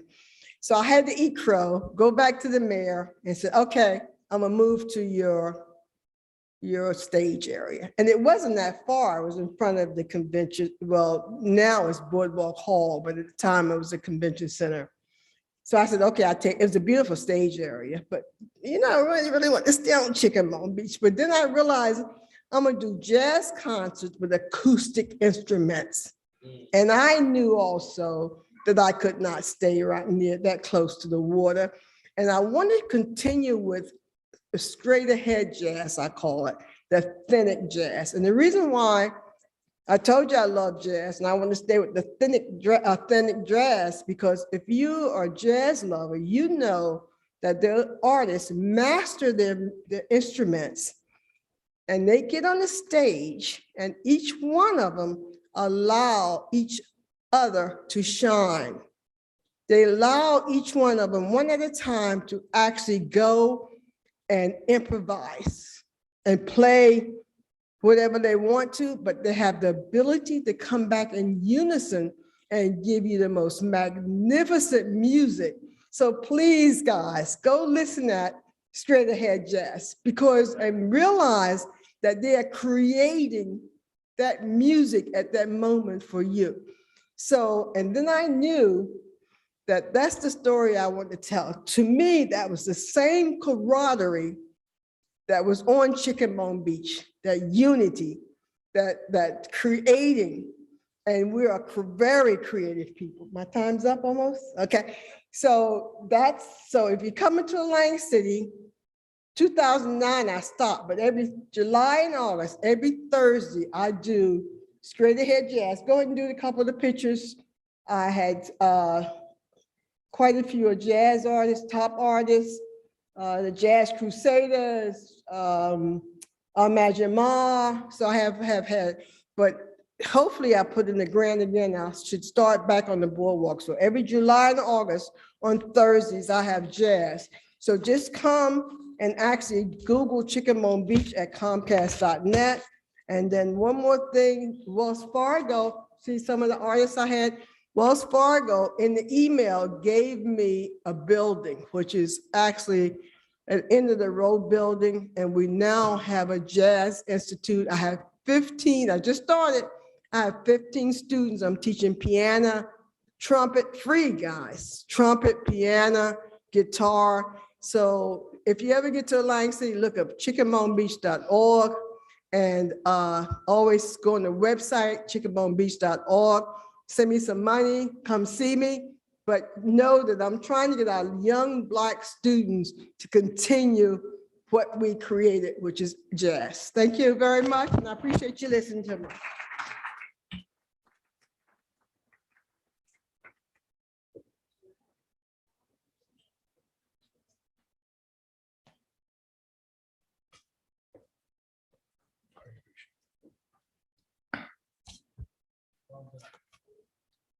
Let's give her another round of applause, please. Thank you so much. And we're glad you were able to get here on the flight. So we're glad you finally made it in. And I think we've got all our speakers in safe and sound. So that's a blessing as well.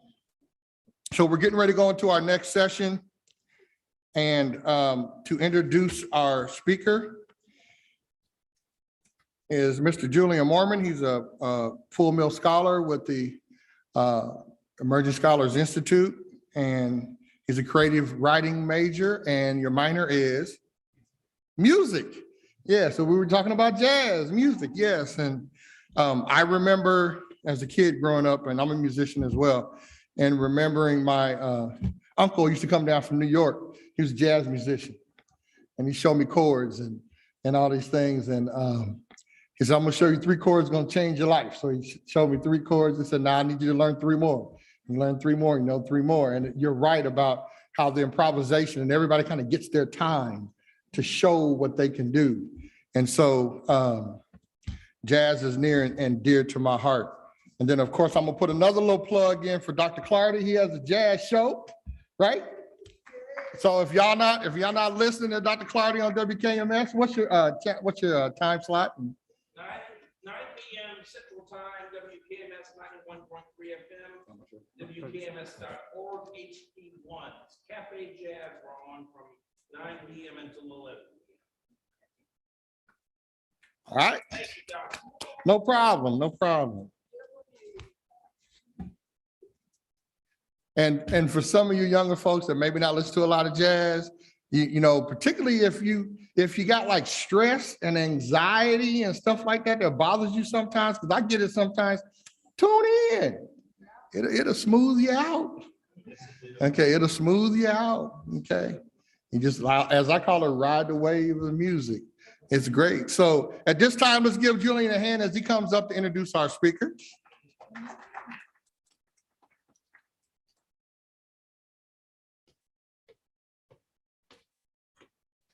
Hello, I would like to introduce Dr. William O. O'Brien. He is a professor of environmental studies and chair of natural sciences and mathematics at the Wilkes Honors College of Florida Atlantic University. His book, Landscapes of Exclusion, State Parks and Jim Crow in American South, University of Massachusetts Press and Library of American Landscape History 2016, received the John Birkenough Jackson Book Prize from the Foundation for Landscape Studies and the Award of Merit for the American Association for State and Local History.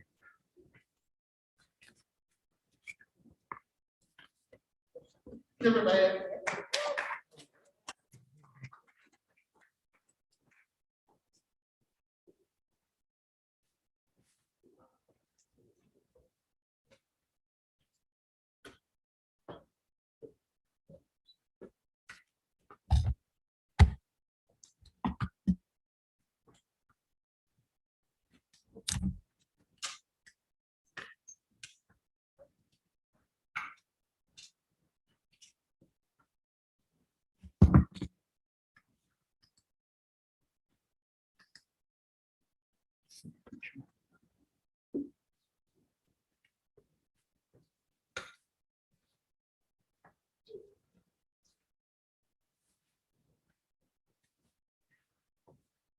Let's give Deontay another hand. All right.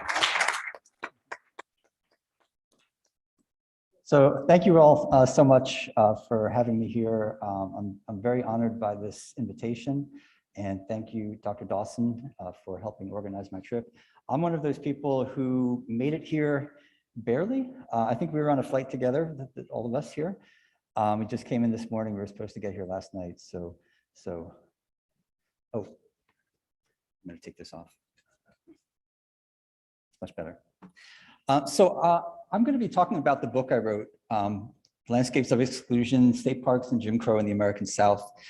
The book came out a while back. It just came out in paperback. And it's a little bit different than some of the presentations we've heard. This is about the struggle to get access to public parks.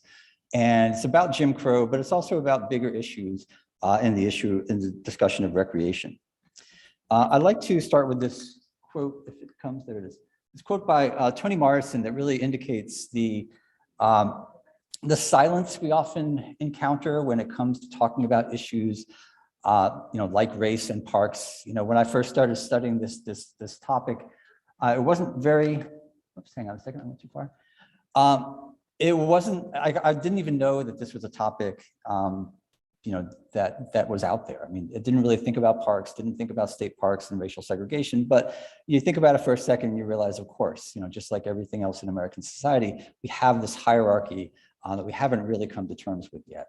And the Toni Morrison quote, "The American dream is innocence and clean slates in the future," really indicates that kind of silence, that, the dominant society in the United States, we don't want to look back, we don't want to try to come to terms with the fraught racial past that we've gone through in history. We want to look forward. We want to forget about things, and it's kind of our job to prevent that from happening. So this slide here, this is the arch at the north gate of Yellowstone National Park in Wyoming, and this monument was created back in 1903, and it was dedicated by President Teddy Roosevelt. And part of his speech he gave that day, he used this phrase, "for the benefit and enjoyment of the people." And that was kind of the theme of national parks, that they would be there for everybody to enjoy. And of course, we know in history, we know at an event like this, that the people, who are the people we're talking about, it's very clear that we're not talking about all the people. And the story that I'm going to tell is really about how a large number of people were fully excluded and then gradually admitted into this kind of ability to get access to state parks. So Yellowstone is a national park, but my book is about state parks. And part of the reason for that is that state parks became a really, really important feature of American park development. We think about, the great outdoors, we think about Yellowstone, we think about Yosemite, the big national parks. But the idea back in the early days, back in the 1920s, was that state parks would be the kind of democratizing type of public park. There's a slogan, this guy here, Stephen Mather, he was the first director of the National Park Service back in the early 1900s. And he decided that state parks were actually even more important than national parks. And the slogan that came out of a conference he created was that they should create a state park every 100 miles. In other words, every citizen in every state should have access to a public park where they could go, they could relax, they could rejuvenate, they could get that kind of mental revitalization that we associate with going to the great outdoors. And one of the other quotes that came out of this conference in 1926 was that the National Conference on State Parks stands for the creation of rational development of state parks and the recreational use of state forests, which provide health-giving playgrounds for each and every man, woman, and child. And right away in 1926, they didn't really mean each and every man, woman, and child. And we know, when we talk about white supremacy, we talk about Jim Crow in particular, the point was to demonstrate inequality. The point was to deprive African Americans of the benefits of citizenship, to show this inequality, to create the hierarchy and to maintain it. So when we think about white supremacy as an institution, maintaining that hierarchy is part and parcel of the enterprise. And back in 1926, it probably was just a thoughtless comment. It was not even really kind of considered to be even possible that these parks would be extended to African Americans, not just in the South, but really around the country. All right, so I'm going to tell you about basically the book, the narrative of the book. I'm going to talk a lot about park design because that notion of inequality is built into the park systems. And you can actually see to this very day the remnants of this inequality that we don't really account for. The Toni Morrison quote that we tend to look to the future. We don't want to look into the past. We don't want to think about these things. You don't get a whole lot of interpretation at the parks. You don't see signs that say, hey, this used to be the segregated section for African Americans. You don't really get much of that at all. And so what we're trying to do, and I think a conference like this is really trying to reclaim this kind of idea and to really kind of promote the idea. And I know Cherokee State Park is the shining example of attempting to do this, to bring out this history and to make it public and to make us remember, because that's so crucial. So the book basically goes through a historical trajectory that I'll kind of trace through fairly rapidly here. The first part is really the complete exclusion of African Americans, that 1920s theme that, yeah, it's for all, but we really don't mean all. The New Deal era, the 1930s though, the Great Depression, the National Park Service really decided after a while, I mean, it wasn't immediate, but after a little while decided that maybe they should try to expand access to try to get some spaces in parks available to African Americans in the South. And they were successful, not successful. You'll see some maps and we'll kind of show how it worked. It was kind of a very, give with one hand, take with the other sort of situation with the New Deal. And then one of the ironies is that the expansion of state park facilities for African Americans came after the New Deal, after World War II, and before the court decision in Brown versus Board of Education. There was basically a kind of a region-wide kind of panic among state park officials that the courts are going to overturn segregation and that we really needed to kind of show that we're trying to do the separate but equal thing seriously in order to maintain our segregated status in the park. So it's really an attempt to protect segregation by adding more facilities for African Americans. And then after 1954, Brown was a watershed decision, as we all know. It also affected park segregation with a subsequent decision. But basically, the state slow walked the desegregation of public parks for a really long time, kind of like with schools. They were told, you don't have to do it right away. Do it when you get around to it. And that's sort of, they took the ball and they ran with it. And that's sort of what happened.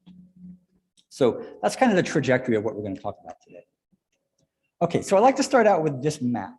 This is a contemporary map of a state park called Greenwood State Park in South Carolina, near Greenwood. And this is from like 2012. And this is what I was talking about before. The remnants are there. Anybody can see them. You may not know what they mean, but if you go to this park, this is what you kind of encounter. I don't know, what do you see here? What do you think I'm trying to get at when I show you this map? If you're thinking about segregated design, how would you kind of interpret this? Which section was the section for white people? The one on the right. Lots of stuff, all kinds of amenities, lots of access to the waterfront, camping areas, kind of all this other stuff. And then you get this separate entrance over here, maybe a mile or two away. And then you get this relatively smaller area where maybe you have a few things, picnic tables, maybe a boat launch, and a few other small amenities. But the inequality that was created back in 1940 when this park was open is still imprinted on the landscape today. We can still see it. It's just no one knows because no one talks about it and there's no one interpreting it. And so, maybe they will now. Maybe now that we're talking about these things, maybe things have changed already and I haven't seen it yet. But this is just a good example of that. And we'll talk about some other examples. This is probably my favorite photo of the era in terms of demonstrating exactly the situation. This is a photograph from a state park called Tyler State Park in Texas, in Tyler, Texas. And what do you think you see here? Where's the white section? Right in front of us, right? You got the big platform, the diving platform. You got, I don't even, was that a water slide? I'm not even sure what all that stuff is, but they got a lot of stuff in that section of the park, right? Where do you think the African-American section is in this photo? Way on the other side. And that's one of the things we're going to see is like part of the segregated design is creating separation, creating a situation where the two racial groups can't come into contact with each other. So on the other side of the lake, you see the African-American section. Do you see a water slide over there? No. Do you see any kind of amenities over there? No. There's really nothing there except for maybe some picnic tables and just sort of almost like an afterthought of, okay, we're going to provide this, but we're not going to give you much. Again, enforcing that notion of inequality as kind of an on-purpose thing. All right, so design features, the kind of things we'll see over and over again. You might think like in an era of segregation that, okay, so there, parks are segregated. So you go to a park, there's a white area and there's an area for African-Americans. That was not normally the case. Normally it was a white section.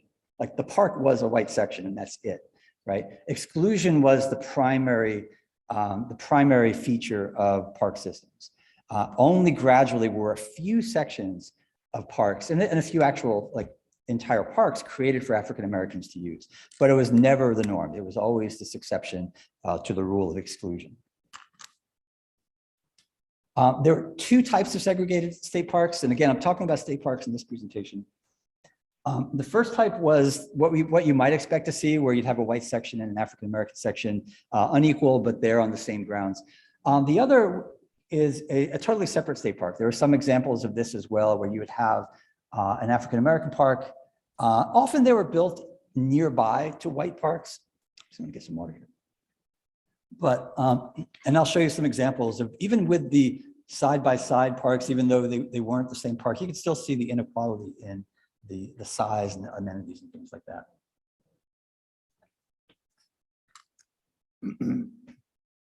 All right.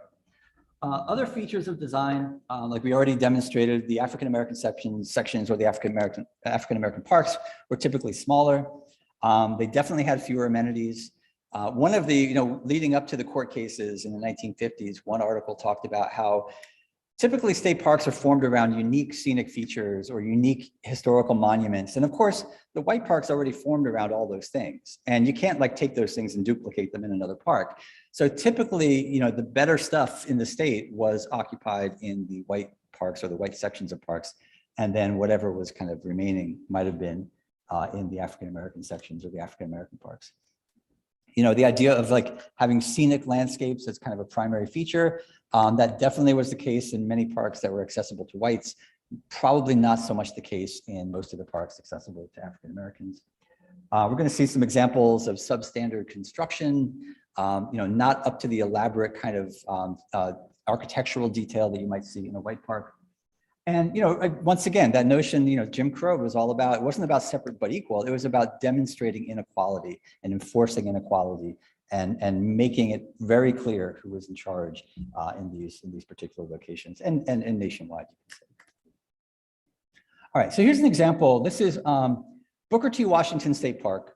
Booker T. Washington was a reasonably popular name for state parks created in this era. If you know much about the history, you might have a sense of why that might be the case. But Booker T. Washington State Park is in Tennessee, near Chattanooga, and it's on the shores of Chickamauga Lake. And you can see right there, it occupies 350 acres. It's a really nice park. I visited all the parks I talked about in the book, and even more than all the parks I talked about in the book. But it's a really, really nice park. But it's not as nice as nearby Harrison Bay State Park, which was the white state park that was kind of constructed in conjunction. They were constructed kind of at the same time. In terms of the amenities, it's kind of a grander scale replication of that Greenwood State Park example that I mentioned before, where the smaller, the less go to African Americans, and the more and the big go to the white visitors. And there's also, like the rationale for creating these unequal sections. Why are we justifying as park planners giving the African Americans just a picnic area, or maybe a baseball field, or some sort of, not camping, not hiking, just something kind of you go there for a day and you go home sort of thing, like day use facilities. And this was the stereotype, right? I mean, it's the kind of that old kind of, cerebral versus physical kind of stereotype put to work, like literally resulting in outcomes that show that this stereotype it can be imprinted on the landscape, literally. And so, you see this all the time where the provision of just picnic areas for African Americans was justified because, they don't need that big picturesque vision of some sort of, landscape. All they need is the picnic area so they can, be social. And so those stereotypes were hard at work trying to kind of put into place these sorts of parks. Let's see. Other features of segregation. We already saw the idea of a separate entrance road, which you see a lot. A buffer zone like the lake we saw in the Texas example. A big tract of forest so that park goers won't necessarily kind of meet each other in between. You have these barriers that create this distance and separation to ensure the segregation sticks. And also the more insidious one is this last one, putting parks in separate watersheds. There's accounts in South Carolina in particular when they're trying to find, they're under pressure to find parks for African Americans as the court cases were coming in the 1950s. So they were looking around and they always had to do a check, they said, of the water flow. They wanted to make sure that the water coming from a lake didn't flow through a white community, because you'd have, African American swimmers up in the lake and the white community wouldn't want to. It goes back to the issue, that we just talked about in the previous presentation about water and racial mixing and all that. So you see that, that was a literal planning decision to put this idea into practice. So here's an example of using forest. This is the same park I showed you with the map before. This is a Google image. And you can see this, still, the lonely road going to the small area versus the highly developed kind of area of the park. But this big tract of forest and sort of the embayments of the river in between, preventing, back in the Jim Crow area, and anyway, of any kind of mixing of populations between those two parks. This is an example in Alabama. You can see this is Wheeler State Park. And it's on the TVA Lake, it's on the Tennessee River. And you can see the recreational area for African Americans up there, really far away from the rest of the park, which is really, really well developed. It was already previously well developed because there was a development before that. But figuring out where you could put the African American section, and there's really not much there at the time. and it's just emblematic of this discussion that I'm talking about here. I think we'll get back to that park. And this is what I was just talking about before. I mentioned this. The park for African Americans should be located on a body of water which is not upstream from another body of water which is used by white people. This means that generally the water should be near the mouths of streams. And this is coming straight from the South Carolina Forestry Commission in 1948 in their search for war parks. All right, so this brings us to the next era. So this brings us like kind of to where things started to move forward in terms of white communities thinking about maybe we should provide some sort of accommodation for African Americans. The National Park Service, you might be surprised, was really, really important, an important part of state park development during this era. In fact, they were really in charge of state park development on a nationwide scale. Not so much after World War II, but before World War II, definitely. So definitely. And the Civilian Conservation Corps, the CCC, they actually built a lot of the facilities.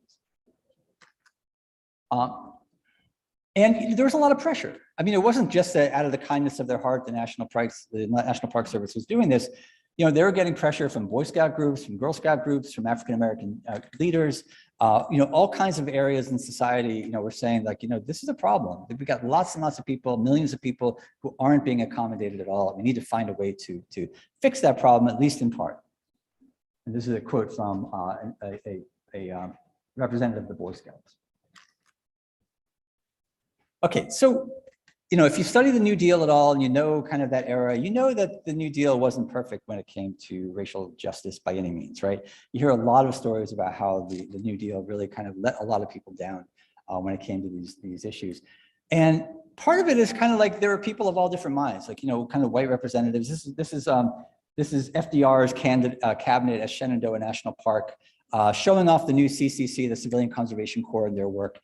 And you can see right here in this photo, the guy with the thought bubble here, Harold Ickes, was actually a president of the Chicago chapter of the NAACP.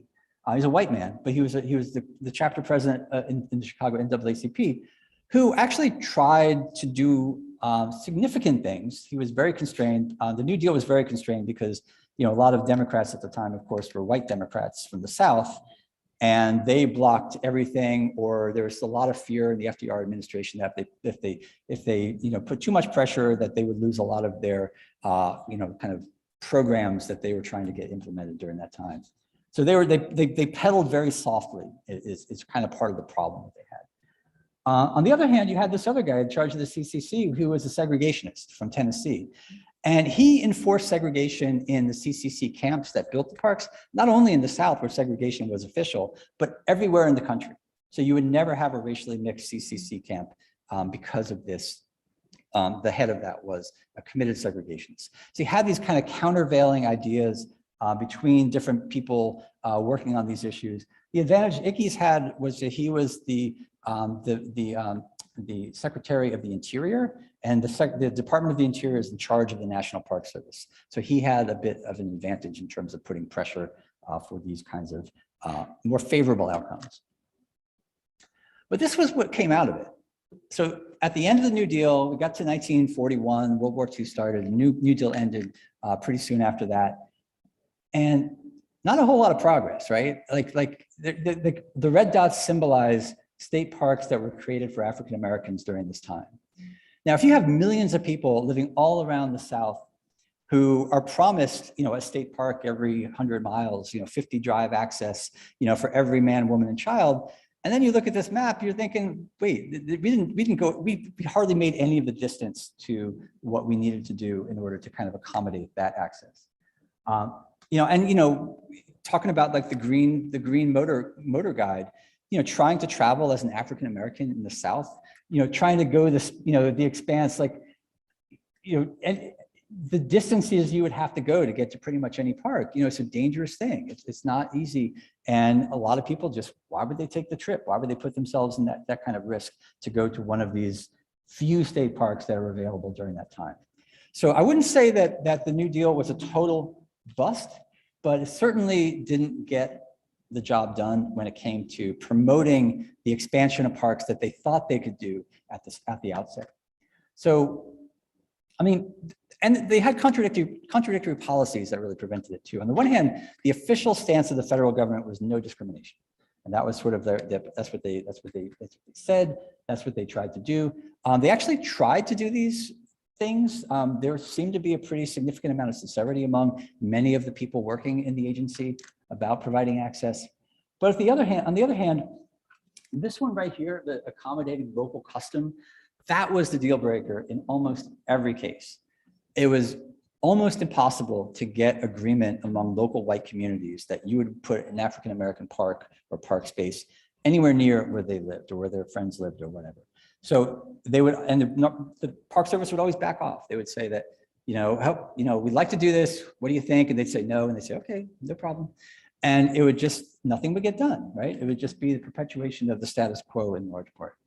That inequality by design that we just talked about, that statement about the gregarious versus kind of contemplative, that was actually a federal park planner talking about that. So, white planners with the stereotypes in their heads, putting these things on paper and putting them into implementation was a big problem. And then also, the idea was that, well, we don't think Black people are going to use these parks anyway. So why should we put out the money to build them? Maybe we should make sure that there's going to be use before we even approve them.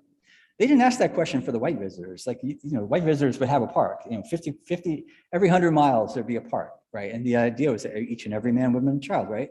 But for African-Americans, it was like they had to pass the test. And often they couldn't pass the test because it was just like, how do you approve those kinds of things? So lots of obstacles in the way, despite good intentions. And so again, little actually ends up happening. And you can see the frustration. I don't know if you can see the very top there, but basically this person up there, Fred Johnston, is really frustrated. He's like, we've been trying to do this. We've been trying to implement these parks for African-Americans, and the white people in the communities just won't let it happen. They take those parks over for them. If they see the facilities look too good, they're like, we want that. We don't want that to go to the African-American users. And there are actual cases that you can see in the record that we'll see a couple of examples. And then this is Conrad Worth, who's a really famous, really effective national park director eventually. He was in charge of state park planning in the 1930s. And then his idea was that, we gotta make this accommodation. We're not gonna get anything done if we don't accommodate the wishes of the Southern communities, meaning the Southern white communities. And therefore, again, very little gets really done. All right, here's an example from Oklahoma, Lake Murray State Park, the biggest park in Oklahoma, constructed during this era. And this actually successfully had an African-American section built within it. It was supposed to be, I don't know if I have I don't think I do. You can see that at the north part, there's that peninsula that juts down. There were 2 camps for youth camps, campgrounds that were built. One was for white kids, the other was for Black kids. And they were basically equal. Like they had really nice architecture. We'll see an example, the rustic style that we think about when we think about national parks and the log kind of rafters and all those kinds of things. And the white people in the community said, that's really nice. Maybe we shouldn't give one of those to the African Americans. Maybe we should just keep both to ourselves. And that ended up what happened. So they basically allocated both of those camps to the white campers. And a few years went by before they actually built a camp for the African-American community. So this is a big park, right? It's a huge park. You can see all the stuff going all around there, camping areas, all kinds of really, really great architecture from the New Deal era. How much of that space do you think was occupied by the African-American section? You can see it on the map, but it's so small, you have to look hard. So this is it right here. This little kind of peninsula jutting out. It was the new youth camp number 3. And that's it. And there was even a separate entrance kind of that got you to that location, which is like a hallmark of this era. All the rest of it was off limits to African Americans. One nice thing about this park, I'd say like Cherokee is definitely number 1 when it comes to renovation and preservation and kind of taking charge of kind of bringing these things back. This park did a pretty good job too. They have a really good restoration effort. And so you can see pictorially the difference. Like this is a cabin for, in one of the white camps up in the north part of the park.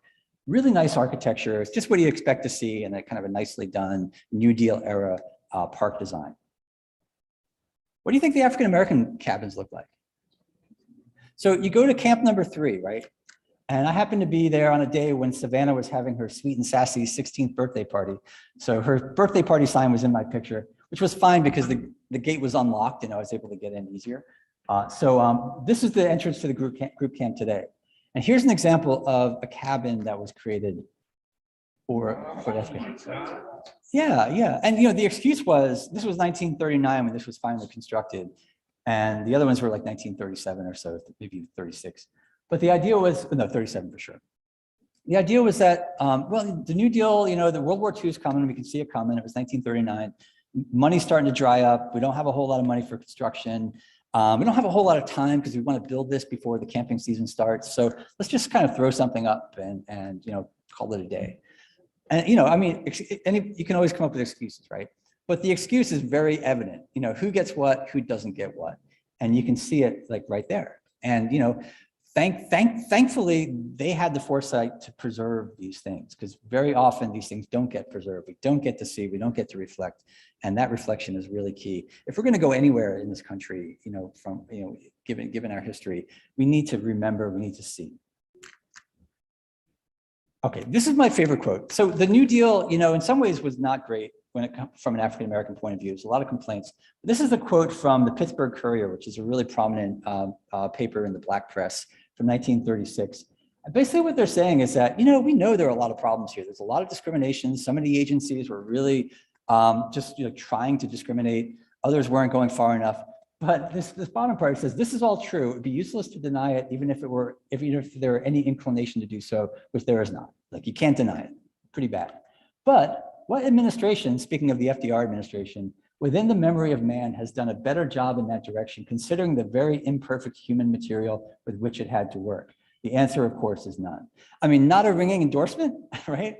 But it's like, not a total failure. There's something there that we can grab onto, maybe a seed of progress that we can work on, but certainly a pretty honest assessment, I think, and I think a pretty reasonable assessment. The very imperfect human material are the park planners, for example, who are using stereotype to plan their parks or are doing water checks to make sure that, so that's imperfect human material that they're talking about. But they did get a few parks. Okay, so the next step is really, in some ways, kind of the most amazing part of the story, or I don't know, there's a lot of it that's pretty amazing. But the whole idea of separate but equal was that you should have like equal facilities that are separate, and that if you had one space, in your mind, if you thought, what does separate but equal mean for state parks? It would mean that every park that's there would have an equal, even if separate, kind of space for white and black, and it would just be every single park would be like that. And obviously, it was nothing like that. It was not even close to that. And the states, it soon became pretty clear this is a big problem that the states were going to face. Because you think about like schools, there are schools, they're really bad schools in terms of like conditions and things like that, but schools were everywhere. Parks weren't anywhere. This was like a new thing that states hadn't really considered. And it was referred to in one article as the Achilles heel of Jim Crow. Recreation was really the Achilles heel because there was no provision that you could really speak of. So this is Robert McKay, who is a famous like kind of law person. The Attica prison riots, the McKay Commission he was the guy. But back before that, he was he wrote an article about parks. And he said that the actual fact is that the differences are more pronounced in this field than in any other in which distinctions on race persist. And this is an acknowledgement. This is the Mississippi State Board of Park Supervisors saying that we better do something about this. Otherwise, we're going to lose it all. Like, if we want to maintain segregation, we got to try to do something to show we're at least trying to pursue separate but equal. And of course, the task was impossible because they were so far behind the curve. The courts were moving in the opposite direction at that point. And so they had no hope, but they were trying, right? Whatever that might mean. Okay, so states started to do things. Like a lot of states, they constructed their first state park for African Americans or facility for African Americans after World War II, around the time when the lawsuits started coming. This is one of the early examples. This is Little Talbot Island State Park.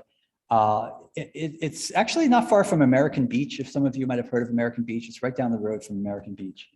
And they tried, this is like an interesting example because they actually tried to equalize the white beach and what they call here the colored beach, putting in the same facilities in both locations to try to say, here we are, this is equality, you know, we're taking a step. That was one of the few examples that you could kind of even say that. But even then, it was just like, you know, it was beachfront picnic tables for both, you know, that type of thing. But this is what the map looked like by 1963.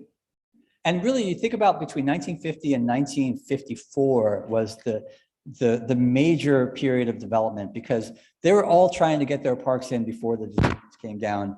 Brown versus Board came first and other decisions after that. But you can see a lot more, right? A lot more red dots. But all the gray dots are all the white parks. So still not even coming close to what you might consider to be a separate but quote unquote equal kind of condition. And in fact, look at Texas. I mean, what are you even going to say about that?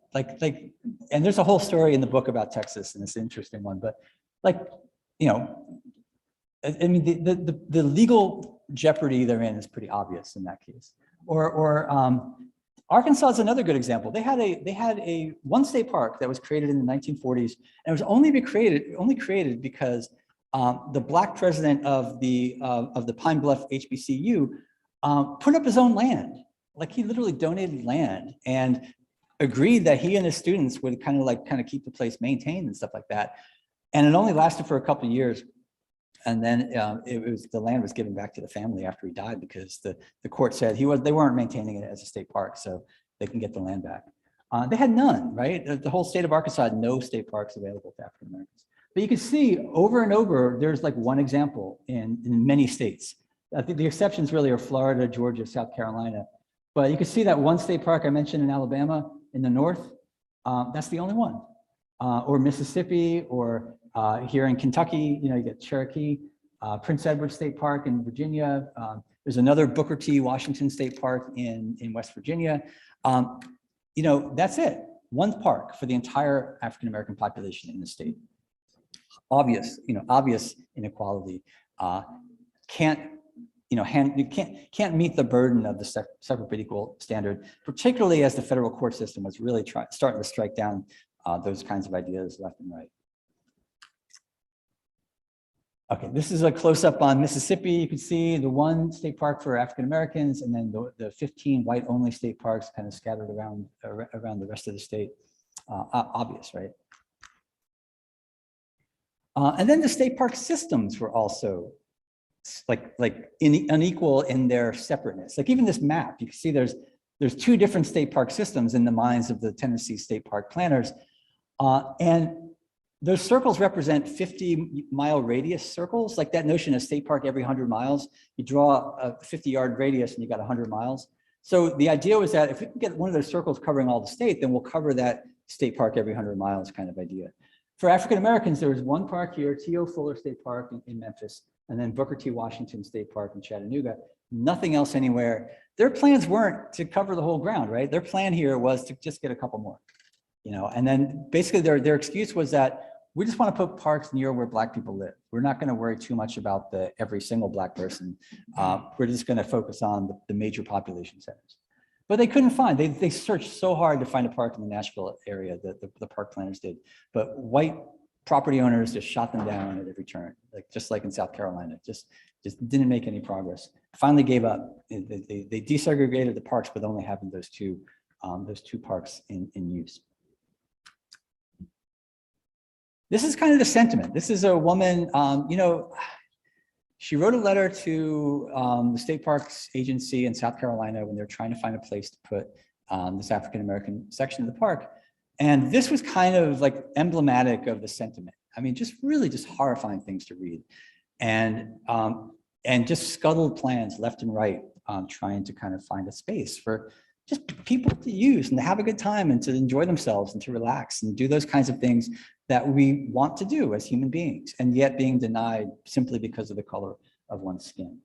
And so this is a woman, I'm sure she felt very self-righteous and you know, kind of indignant But her words are immortalized now, right? In the South Carolina archives, we can all go read them. We can put them on a board here to look at, and so it just reminds you that this is a difficult thing.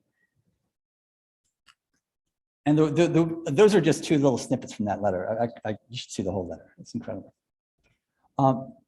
So, the park agencies came out of that time period between World War II and Brown versus Board decision, making some progress. It's kind of ironic because they really got to work trying to make some parks.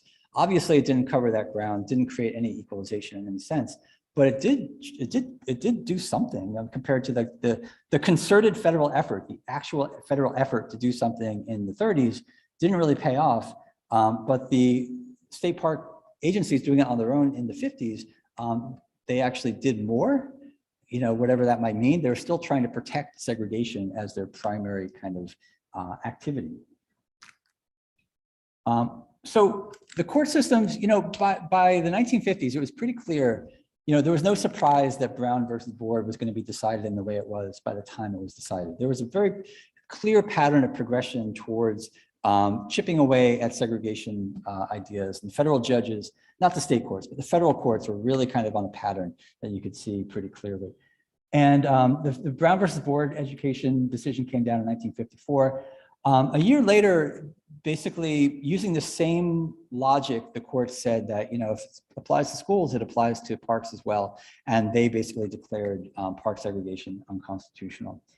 But just like with Brown versus Board, Brown versus Board had that Brown 2 decision, which is like, how fast do we have to get this done? Well, with all deliberate speed, meaning whenever you feel like it, maybe take 10 years, maybe 15, work it out, do what's best for your state, and then you can desegregate your schools.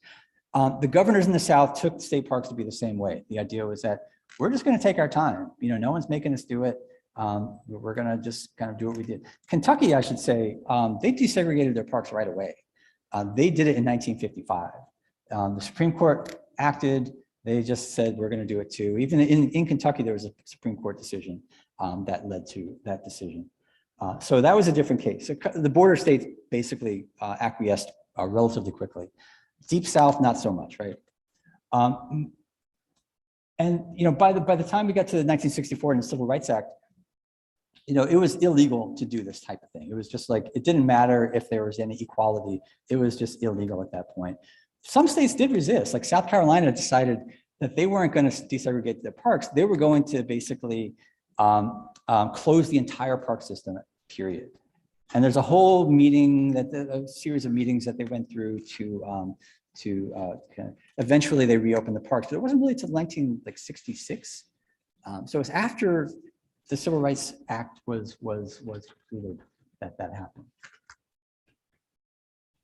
Let me just kind of, when we get to the 1960s, we start to see civil disobedience come into the scene. This is from Roy Wilkins from the NAACP. Basically calling on families like, moms, dads, and kids to go occupy the beaches, go do sit-ins, go do wait-ins, make your point heard, because you're tax-paying citizens, right? You're paying taxes and you're not getting the benefit of what you're paying for, and that's just not right. And so that's what a big part of this struggle is all about. I'm just going to take a couple more seconds, and it just gets us to where we are right now. Like, how do we remember these things, or why do we remember these things? And I think it's really important to remember these things. Like I said before, if we're going to get past, if it's possible to get past what we have done as a nation and what's kind of happened here in this country, it really takes a lot of effort and it takes knowledge. And if you're just sweeping things under the rug, and if you're just like, clean slates in the future, then, what are you basing your progress on? What are you basing your kind of extra efforts on? So I think these stories are really, really important. I'm so happy that I'm part of this discussion. And I'm going to stop there because I know we have another presenter coming up. But I just wanted to thank you all very much.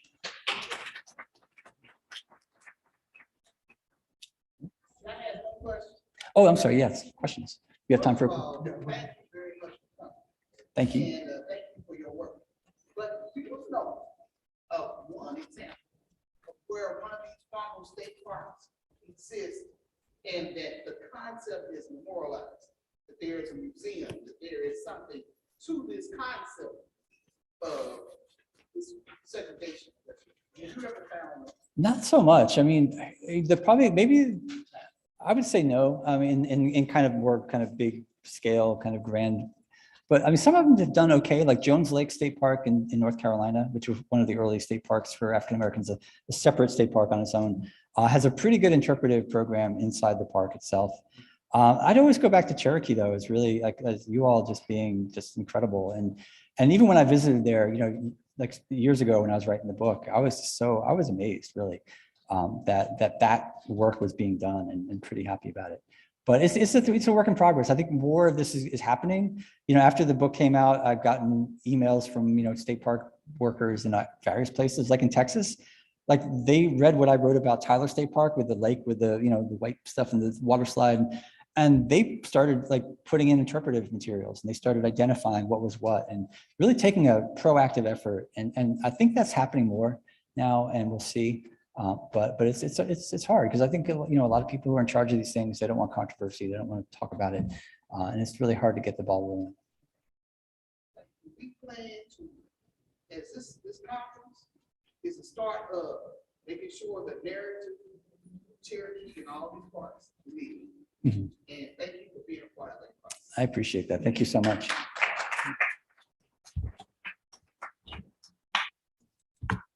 Leave this here.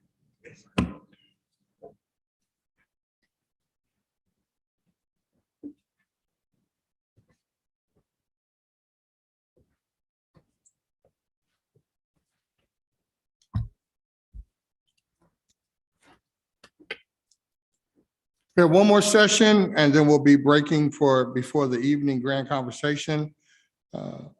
Just a note for the students that are in ESI that are here, we do have copies of their books that you will be able to have. Our next session is on California Dreaming. And Marquise Merriweather is going to introduce the next speaker. Marquise is a chemistry major, Emerging Scholars Institute Diversity Scholar, and also your president of Black Student Council. So let's give Marquise a hand as he comes up.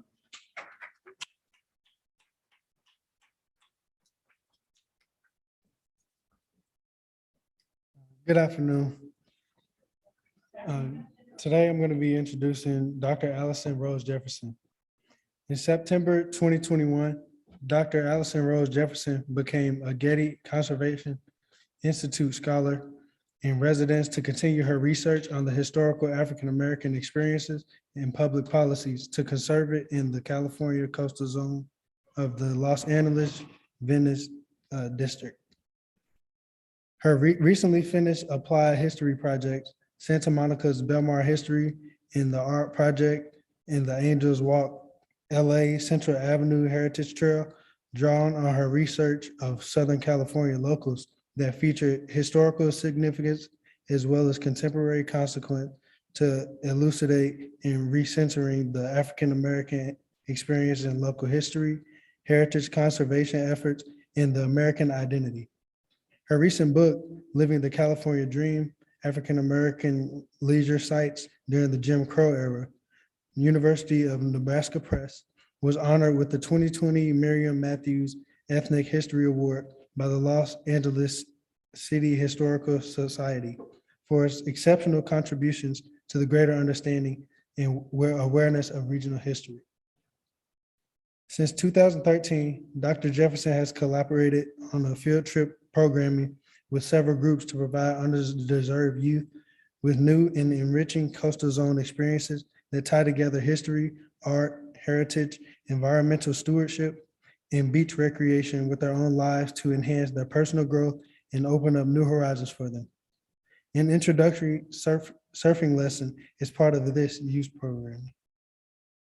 Dr. Jefferson and other contributors were honored with the 2021 Cultural Resource Award for the Belmar History and Art Project's commemoration of the early African-American neighborhoods of Santa Monica and the contribution of to the city of Santa Monica Conservancy.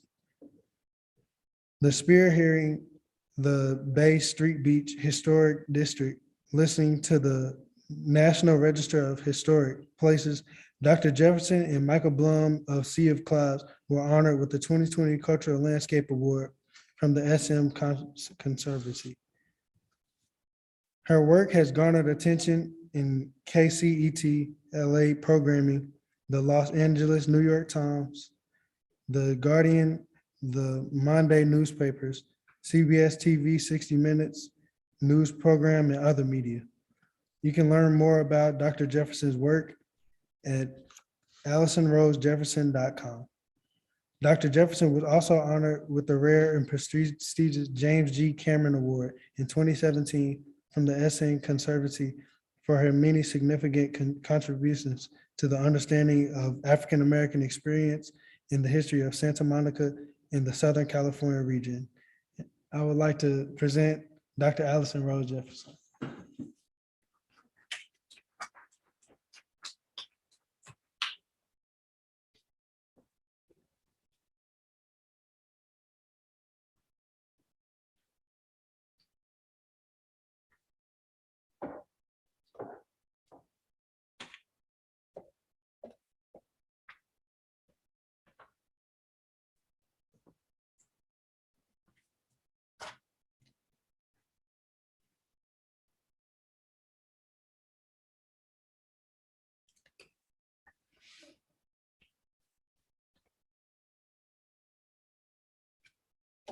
Well, thank you all so much for inviting me to come to participate in this wonderful program to talk about African American history in a way that people don't normally think about African American history, and that is in the great outdoors and in terms of looking at leisure as something that was very important in terms of the long freedom rights struggle.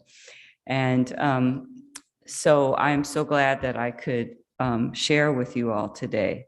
So our tech person, I just want to understand this clicker.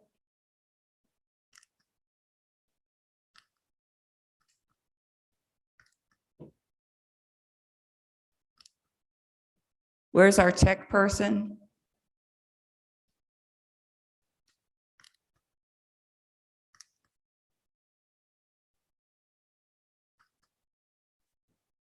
Okay, so I don't know how to use this.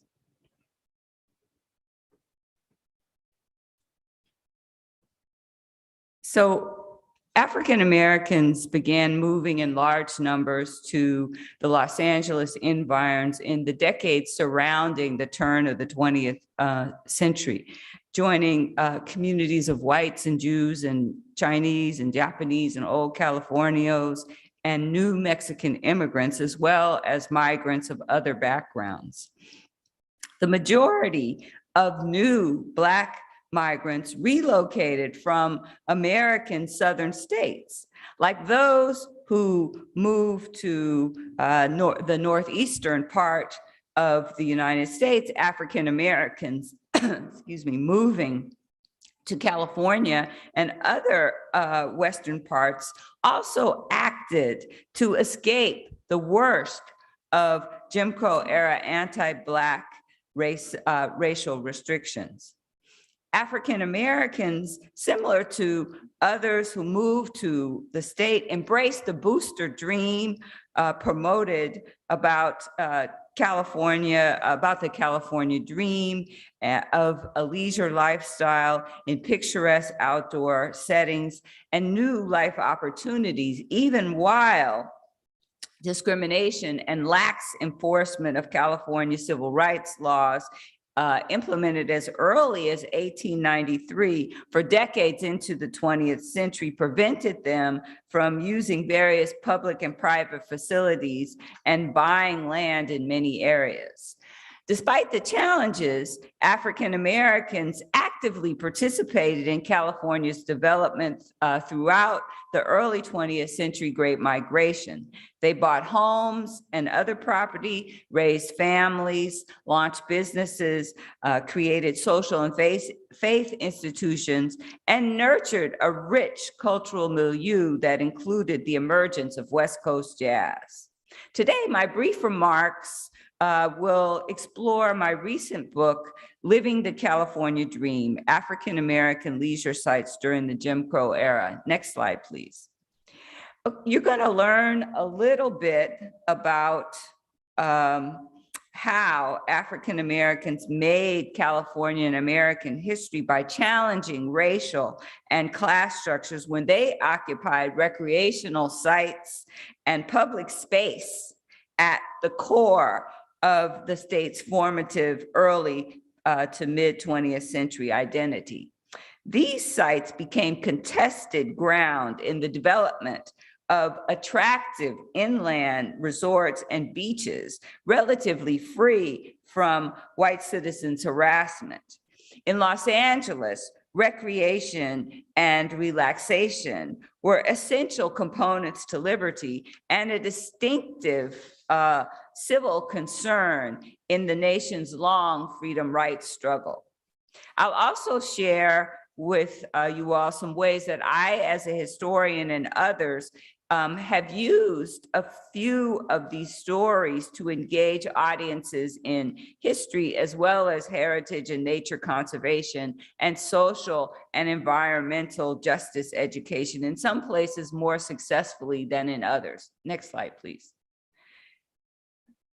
I offer a view of ignored and erased extraordinary community builders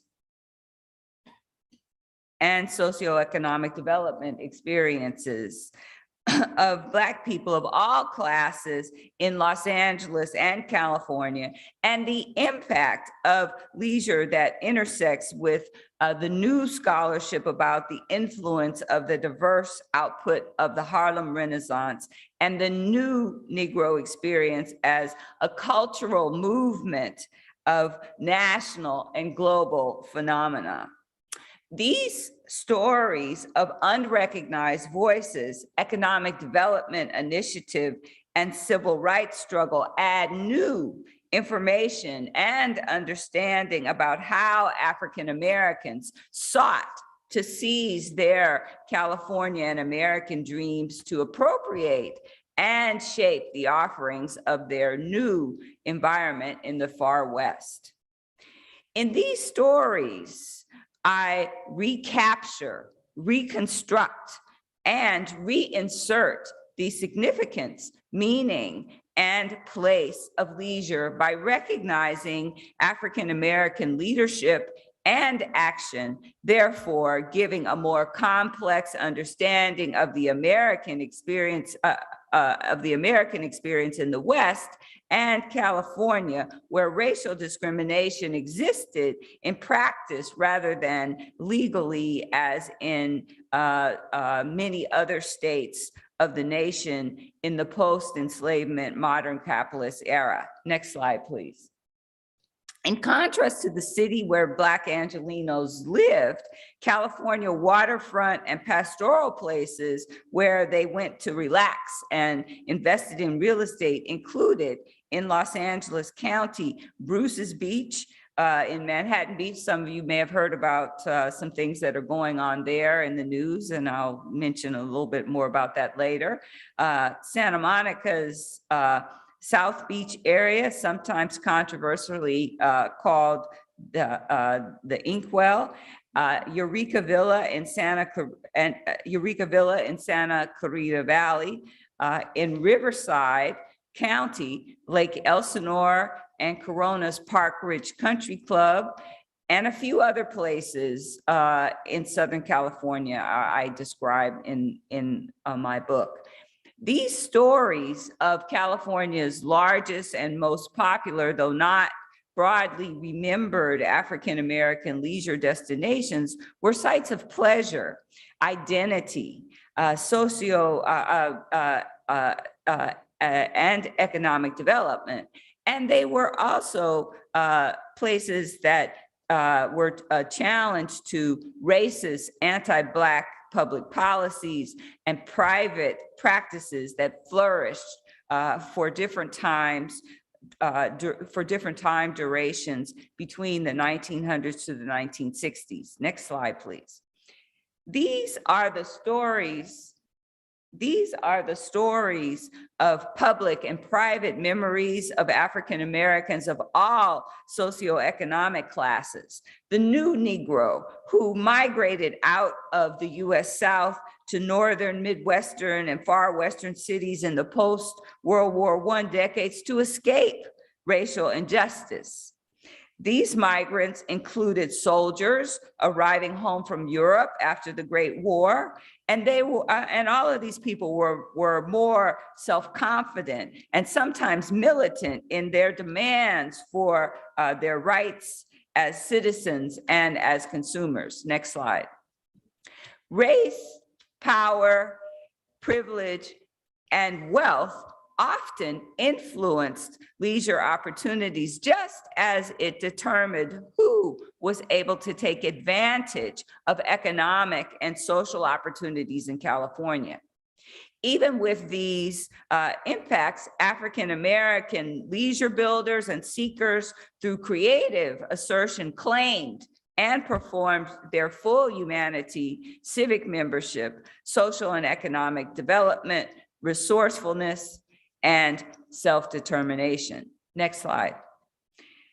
This history is layered with stories about group and individual circumstances and chronicles about migration patterns, socioeconomic status, cultural practices, and education and employment opportunities, as well as social power. These multifaceted intersecting experiences and stories that took place in private and public spaces are inseparable from one another in their composition and reflection of the structural racial exclusion and class exploitation imposed on African Americans and other people of color. Next slide, please. In their pursuit of emotional and physical rejuvenation, and there was this unwillingness to accept exclusion. And Black Angelenos, like their counterparts in other parts of the country, developed separate leisure spaces against the oppressive racial subjugation of the era and to promote a renewed sense of racial pride, cultural self-expression, economic independence, and progressive politics that were the embodiment of the new Negro determined to achieve a fuller participation in American society. These experiences and memories of these leisure spaces and destinations and the attention they gained in public memory and newspapers of the era offered African Americans new and broader visions of themselves, a new identity, and a new collective sense of freedom, contributing to cultural and intellectual efforts that define the new Negro. In California, African Americans' ambitions and initiatives for leisure space also radically claimed, challenged, and promoted the state's identity in the consumption of leisure as a lifestyle that would spread across the country to develop a new suburban middle-class culture and forceful marker of American citizenship and identity generally. Next slide, please. Black Angelenos challenged the era's white supremacist conventions about social space as they asserted self-determination to participate in popular leisure and resort cultural, social, and economic trends that were considered modern by the 1920s. In the ex-urban communities, African Americans bought property so they could control their enjoyment of these activities and contest white racism. Particularly, they were challenging white people's prejudice and power in the labeling of African Americans as laborers and as inferior. Next slide, please. Common and divergent patterns of many African-American leisure retreats in California and across the US are important to reconstruct and preserve for the memory and heritage of these sites and proper understanding of them as places of commerce, social networks, community, identity, contestation, and civil rights struggle. Each site has its own history of development of leisure of a specific sort in social, political, and economic particulars, as well as racialized issues of time and place. One of the earliest places that African Americans went for rejuvenation and recreation was Lake Elsinore in Riverside County, a somewhat successful residential and leisure destination for the general population and African Americans through the middle decades of the 20th century. This was one of the farthest inland of the African American leisure spaces, and the vagaries of the lake conditions and changing leisure tastes and race relation dynamics over the years impacted African American entrepreneurs' resort business opportunities and success. The African American presence has been left out of local history narratives and landmark designation programming. These omissions this omission obstructs our understanding of the full shared collective history of the range of community builders and their impact and contribution to the development of the region. Corona's Park Ridge Country Club, also in Riverside County, was a private elite club and leisure space originally built for a white-only clientele. A group of very ambitious African-American businessmen, and I forgot to mention the Lake Elsinore group earlier in terms of that ambitious group of people. You saw their names on the screen, but I forgot to say a little bit about them. But these businessmen were Journey White, physician Eugene C. Nelson, and Clarence R. Bailey. And they purchased this club to operate as an interracial space and an attempt at Black community suburbanization and elite recreation in 1927. The local elite and other white racist citizens strongly contested the African-American reconstruction of this Corona community venture. The Black businessmen's efforts to make the venture a success have been left out of the local history narrative, thereby again limiting our understanding of the Corona community's historical actors and evolution. Eureka Villa, later known as Valverde, in the Santa Clarita Valley area of northern Los Angeles County, was initially an African-American planned resort community development project with white American partners that began in 1924. An early leader of this project was Black Angelino real estate impresario and booster Sidney P. Dones. Public money contributed to the development of a park and swimming pool, and multiple marketing efforts by boosters, both Black and white, helped to sustain interest of African-American consumers in using the Hidden Canyon area until the crumbling of racial apartheid, the racial apartheid era in the 1960s.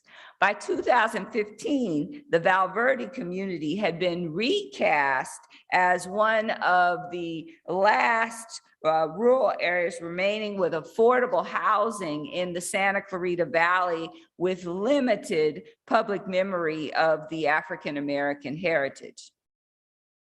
Bruce's Beach in Manhattan Beach, which some of you may have been hearing about on the news or reading about, was a Pacific Rim it's in the Pacific Rim community of Manhattan Beach, which is in southwestern Los Angeles County.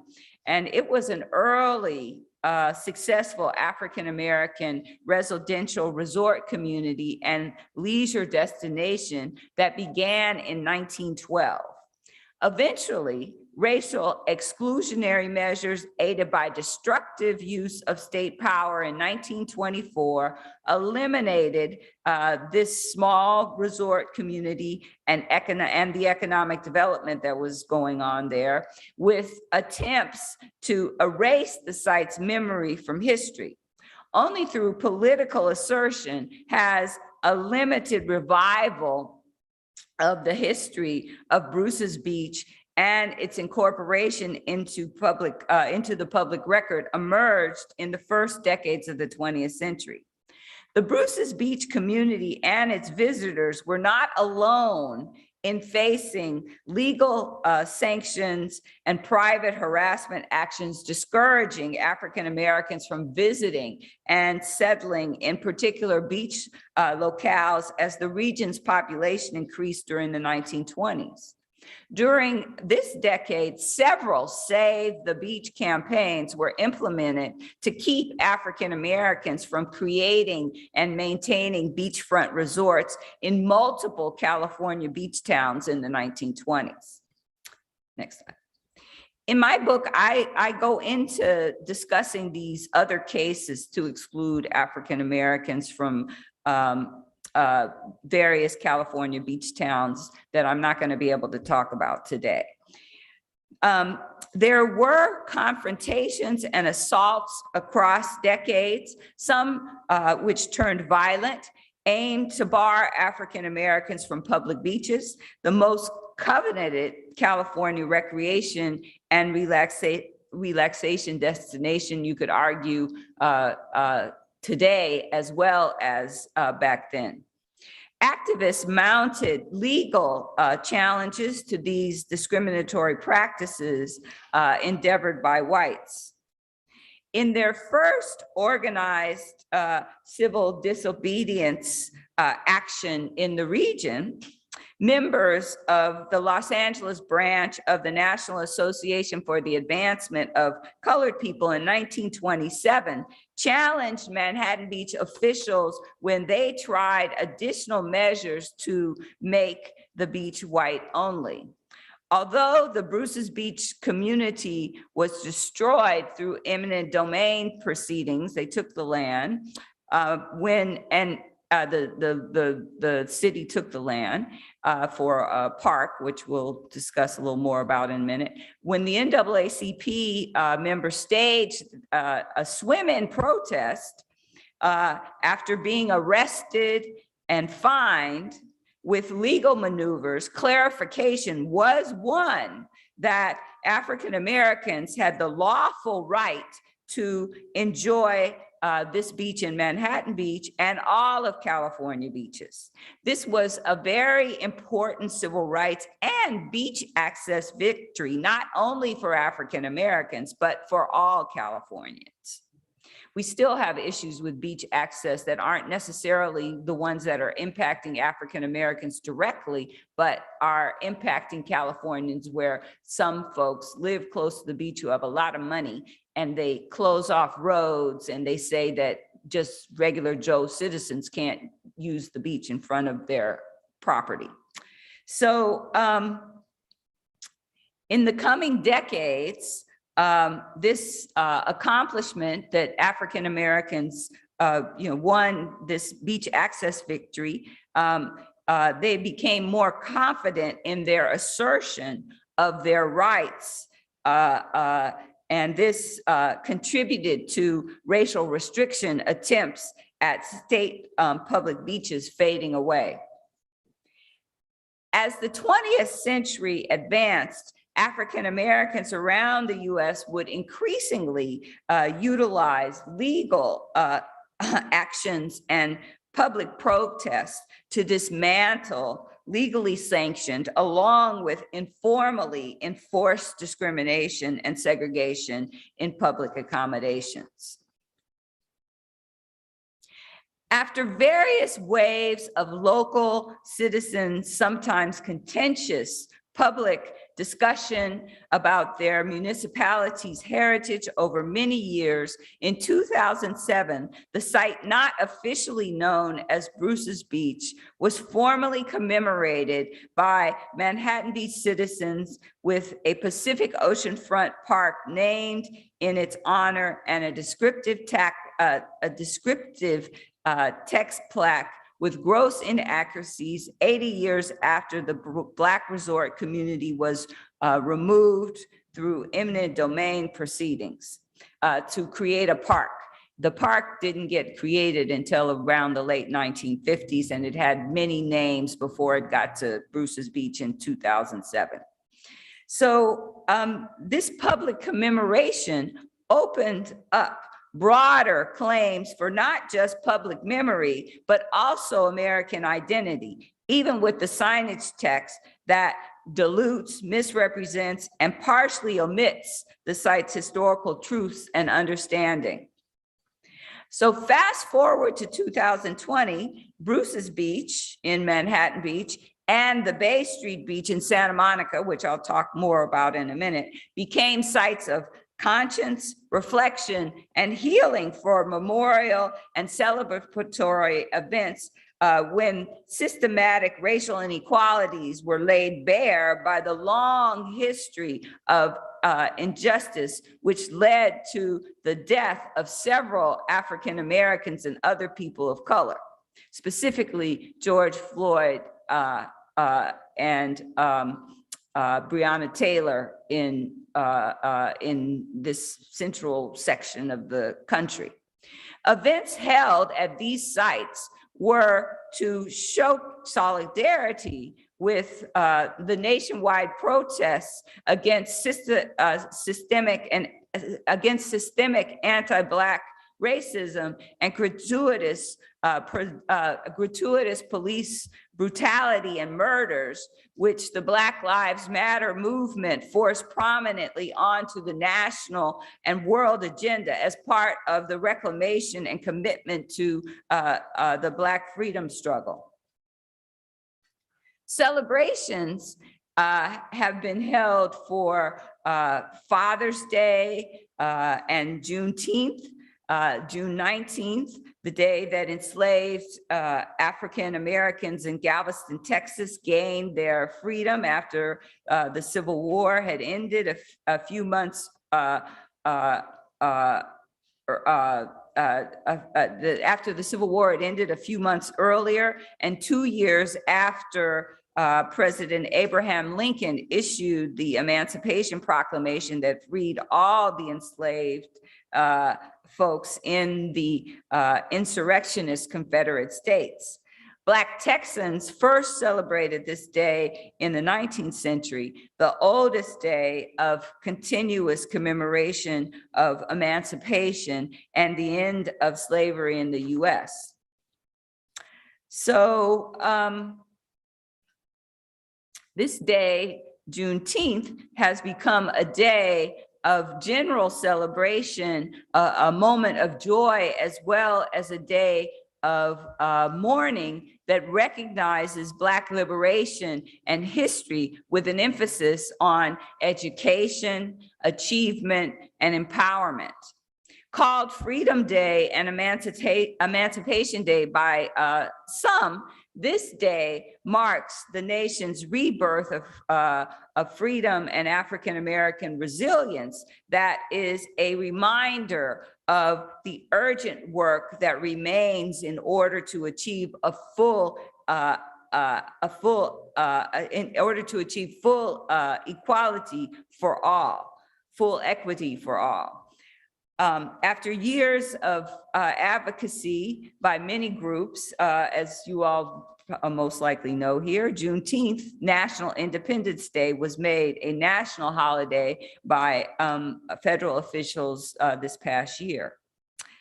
It's important for this park and for the Bay Street Beach that in terms of public memory, that I am highlighting this for you all today. Next slide. moving back to our local situation, joining the current and joining the current national and global movement around social justice initiatives and racial reckoning, the Manhattan Beach Politi has proposed a plan to tell the Bruce's Beach story in a fuller fashion on the park signage and develop other related public education programming. The Manhattan Beach City Council acknowledged and condemned their predecessors' racist land grab to force the Bruce and other Black families out of the area, but they stopped short of formally apologizing. During this time period, the idea of the Bruce family land being returned to their descendants reemerged with a more heightened sense of urgency. California State and Los Angeles County officials jumped in and passed legislation to allow for the return of beachfront property owned by Los Angeles County to the descendants of Charles and Willa Bruce, from whom it was wrongfully taken in the 1920s. And I want to say that the actual land return has not happened yet. It is in process. This is an extraordinary example of what reparations could look like in California and across the nation in some situations. Some have said this would be the first time that land would be returned to an African-American family as a way to make amends for various discriminatory policies in California and possibly the nation. What Los Angeles County and state leaders are doing opens up new ways of thinking about how to redress the legacy of social injustices done to African Americans that have not been fully explored in the past. This Restitution Act of giving the land back to the Bruce descendants could provide opportunities for potential accumulated generational wealth that was lost. It will provide some psychological healing for the loss of opportunity for the family descendants and for the African-American community generally. These are good moves. And, you know, it's a wonderful thing, but we must think more deeply about the events of 100 years ago and their legacy. This restitution will not provide tangible benefits to the purged African Americans of all classes who could not continue to think about developing a life or pleasures in Manhattan Beach. And they lost out on a vibrant socioeconomic cultural space where today in this community, they make up less than 0.5% of the city's population of 35,000. For broader social justice to occur, our elected officials need to implement innovative public programming, which encourages African-American cultural, socioeconomic attainment opportunities like real estate development opportunities, like sports in terms of being able to be part of beach volleyball and surfing and other things like that in Manhattan Beach and at other beaches, other California beaches and beyond.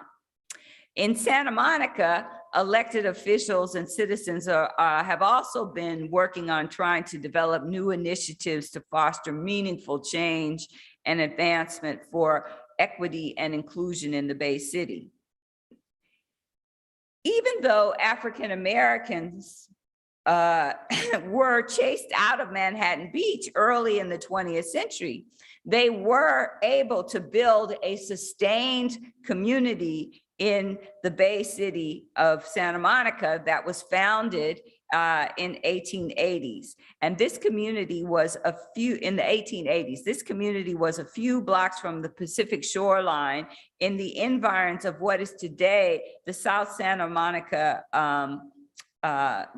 beach neighborhood area around the Civic Center and Phillips Chapel Christian Methodist Episcopal Church, which was the first African-American church established in the city.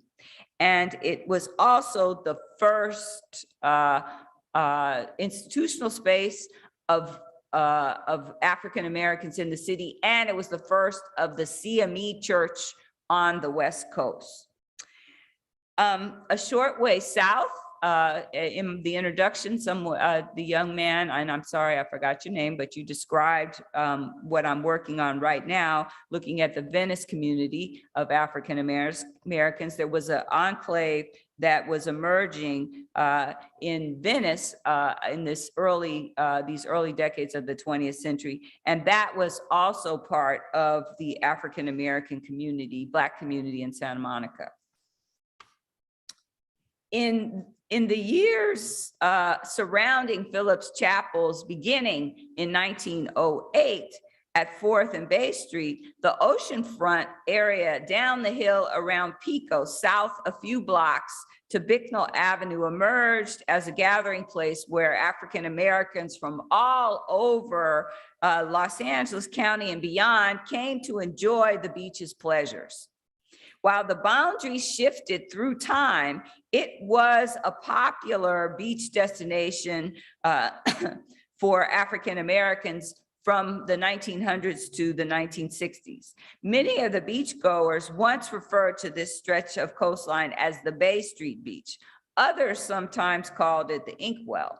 The latter name, we heard earlier, one definition about it, was most certainly derogatory and first used by whites, referencing the skin color of the Black beachgoers and it rubbing off into the water. Some African Americans reclaimed this name and used it as a badge of pride, as we learned earlier. And some who went to these, and some who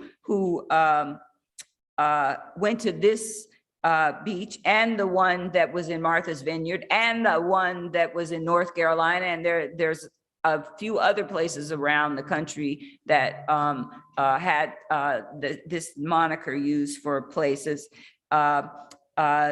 Some people don't like the name used, and even in contemporary times, they would prefer that you don't use this name, the Inkwell. Next slide.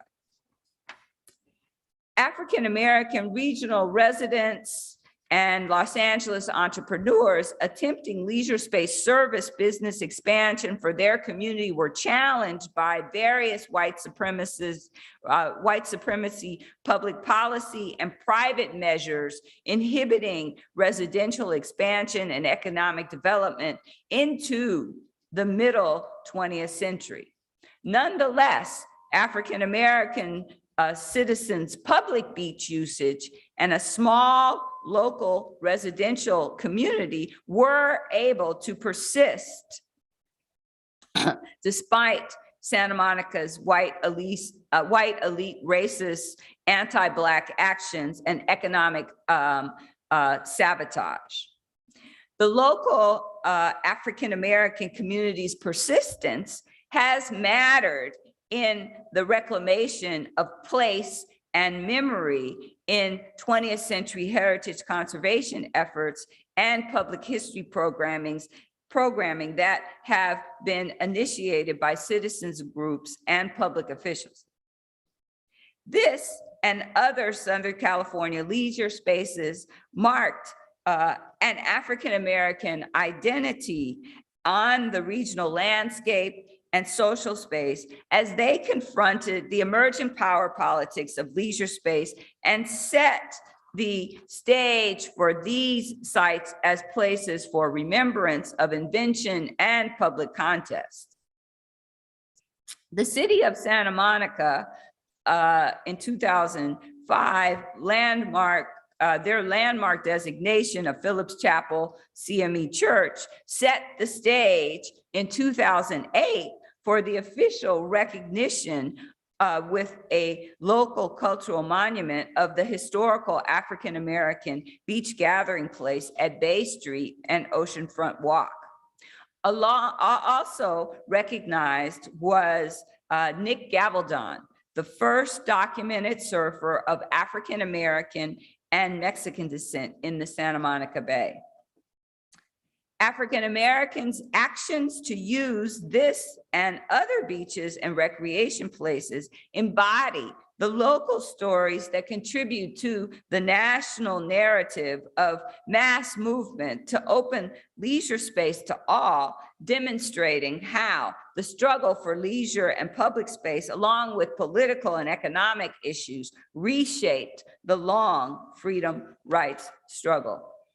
So in June 2019, the beach area was made the Bay Street Beach Historic District for a listing on the National Register of Historic Places for its significance in the African-American experience in U.S. history.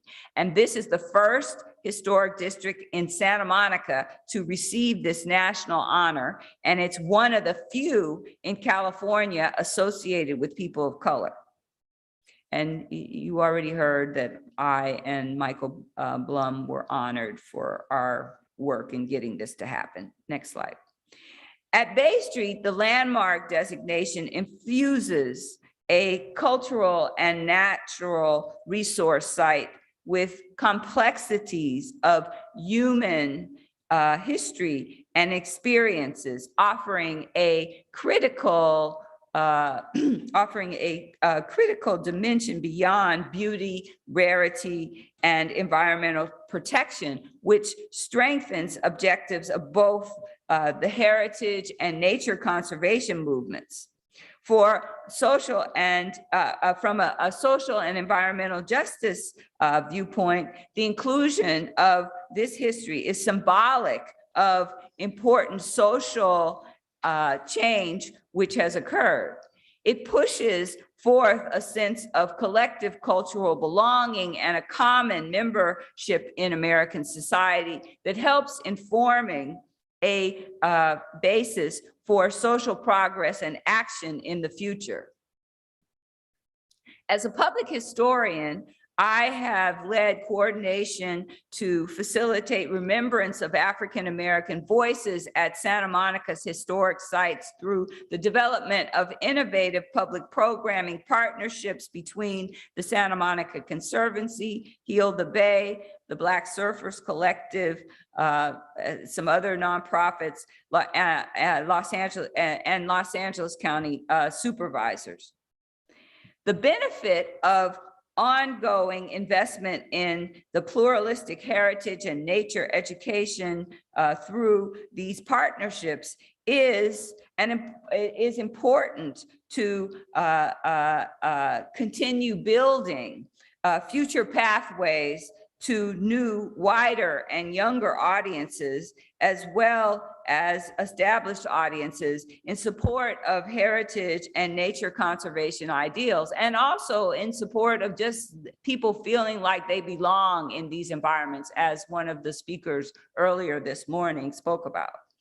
This programming, such as Nick Gavaldon Day, International Coastal Cleanup Day, field trips for youngsters from inland areas, and the new Belmar History Plus Art Project actively connects diverse publics to more complex, culturally inclusive stories of our collective national history, heritage conservation issues, beach wildlife, appreciation and watershed stewardship, as well as aspirations to environmental justice policies involving beach access issues and social action, intersecting with some fun in the water. As part of the California Coastal Commission's newly implemented social newly implemented social and environmental justice policy mandate, the city of Santa Monica was asked to develop an education and interpretation program to teach the public about the history of African Americans who lived, worked, and visited the South Beach neighborhoods prior to the wave of urban renewal projects that displaced their communities before 1960s as part of a new park that's called Belmar, the historic Belmar Park. And and so this was part of this new construction plan.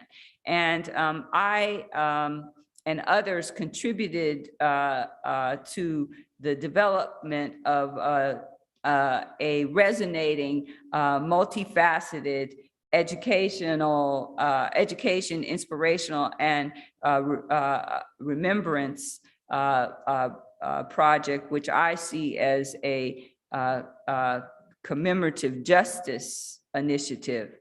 And it's called the Belmar History Plus Art Project.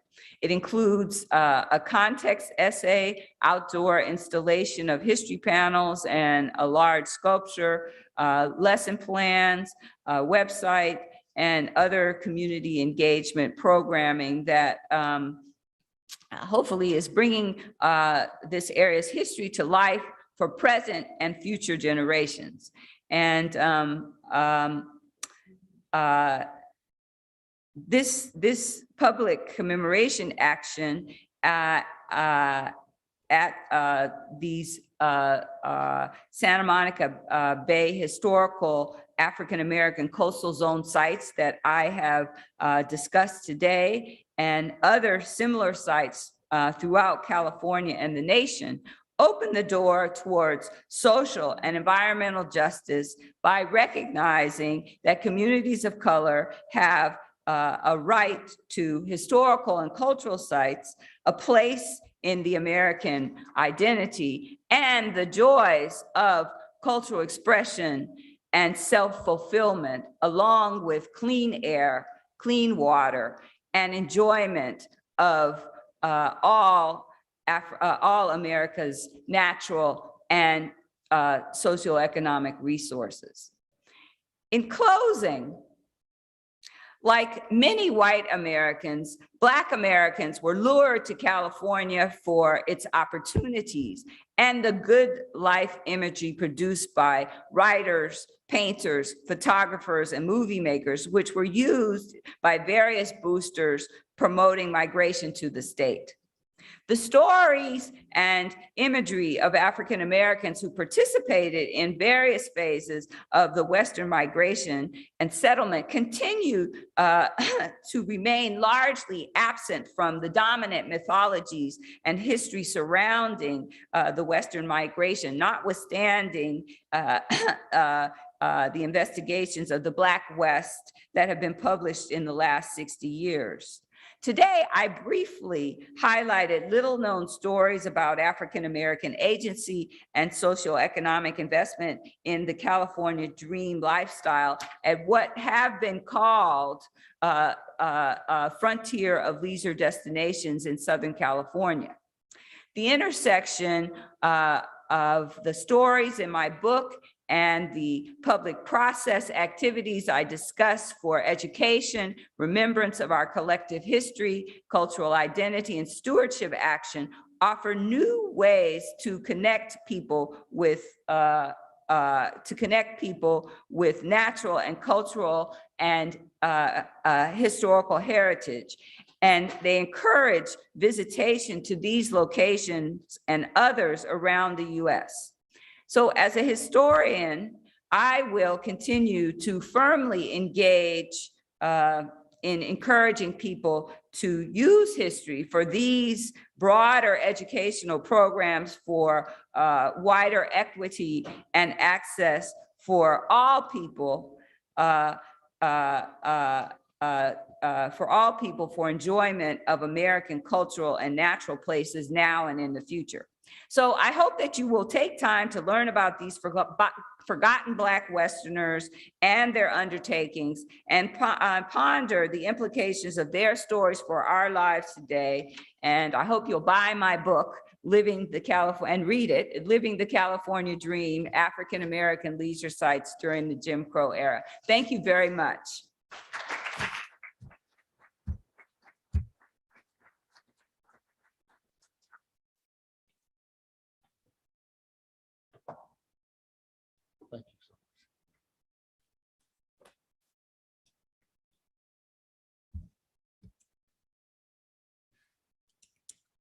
Let's give Dr. Jefferson another round of applause.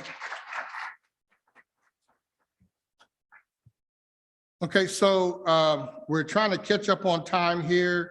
Right now, what we've got scheduled, so everybody knows, we're going to have a brief wrap-up session with Dr. Tanya Price, and then it'll be dinner on your own, and we'll be starting back at 6:30 for the grand conversation. That'll be at 6:30 sharp for the grand conversation. So we're going to ask Dr. Price to come up at this time, and I think, no, we're not going to do that? Did I say 6 o'clock? No, 6:30 is when we're doing the grand conversation. She's going to do that then? Okay, well, that's great then. So in that case, we'll see everybody back at 6:30. Okay, and then we'll have the grand conversation then. All right, thanks, guys. Mr. Marquise, yes.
Hi, I'm Phil. It's hard to make a good impression on video, which is why we made It's like Instant Weekend Update, a simple way to be interesting on camera. Works with Zoom and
One that has attended at least one session. We got a little feedback here.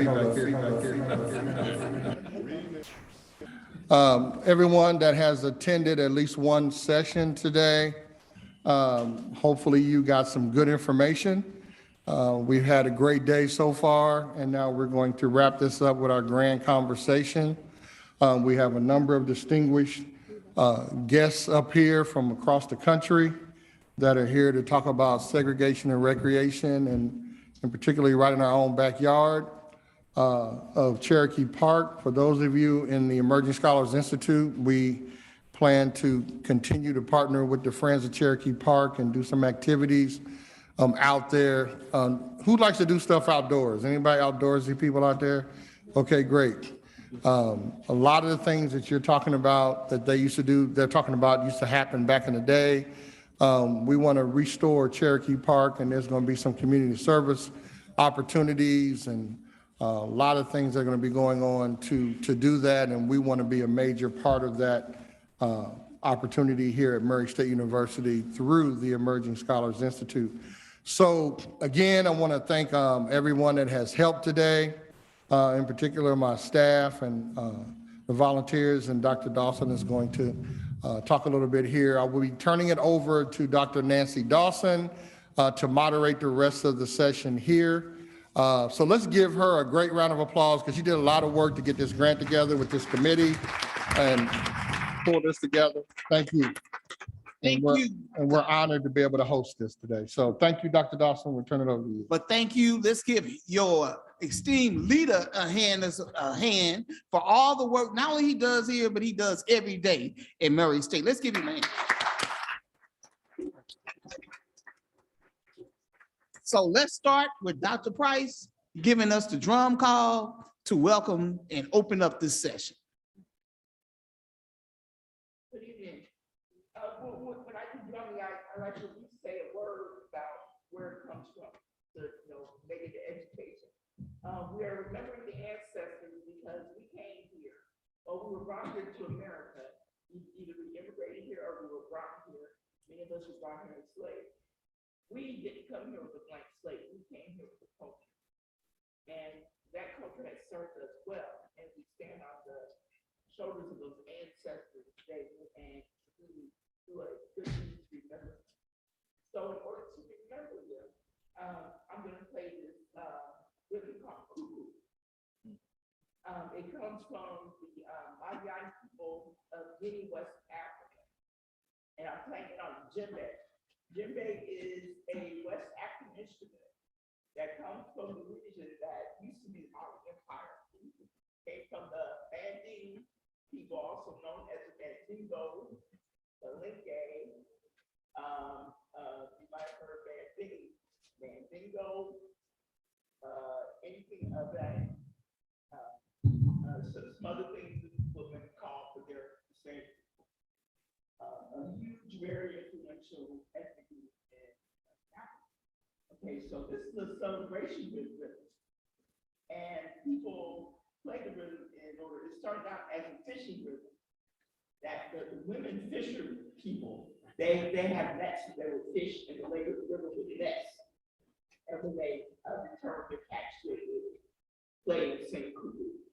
And then it progressed and became a celebration rhythm to do it for all occasions. And there have been occasions I've gone to, like a synagogue, and there are people from all around the world. Yes? Can I add something to it? Sure. Like I'm from Senegal, got here last Sunday. But those also we use it also to communicate when someone gets to the deal. We use it to communicate without saying words. Also, when somebody gets married, we use it without saying words.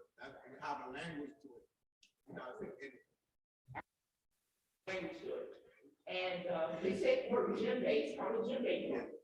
And it comes from the phrase, people say it comes from the phrase, Ante J, Ante J, and Barbara, spoken in Harlem. And it means coming together in peace. Okay, so that's what it represents. Okay, so here we go. And some of my friends up here, we have shakers. You're welcome to shake the shakers.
these places to relax and all. It was always music and entertainment.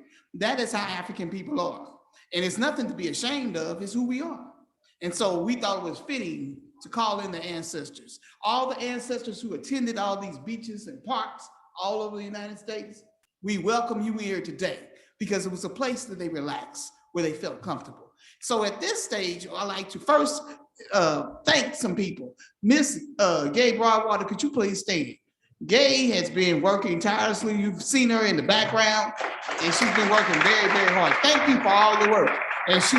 And also Miss Joanna. Where is Joanna Green? She's outside working. So we are, the Friends of Cherokee is a group of volunteers. We are dedicated to preserving Cherokee, and I'll talk a little bit about that. Miss Suttles, could you please stand?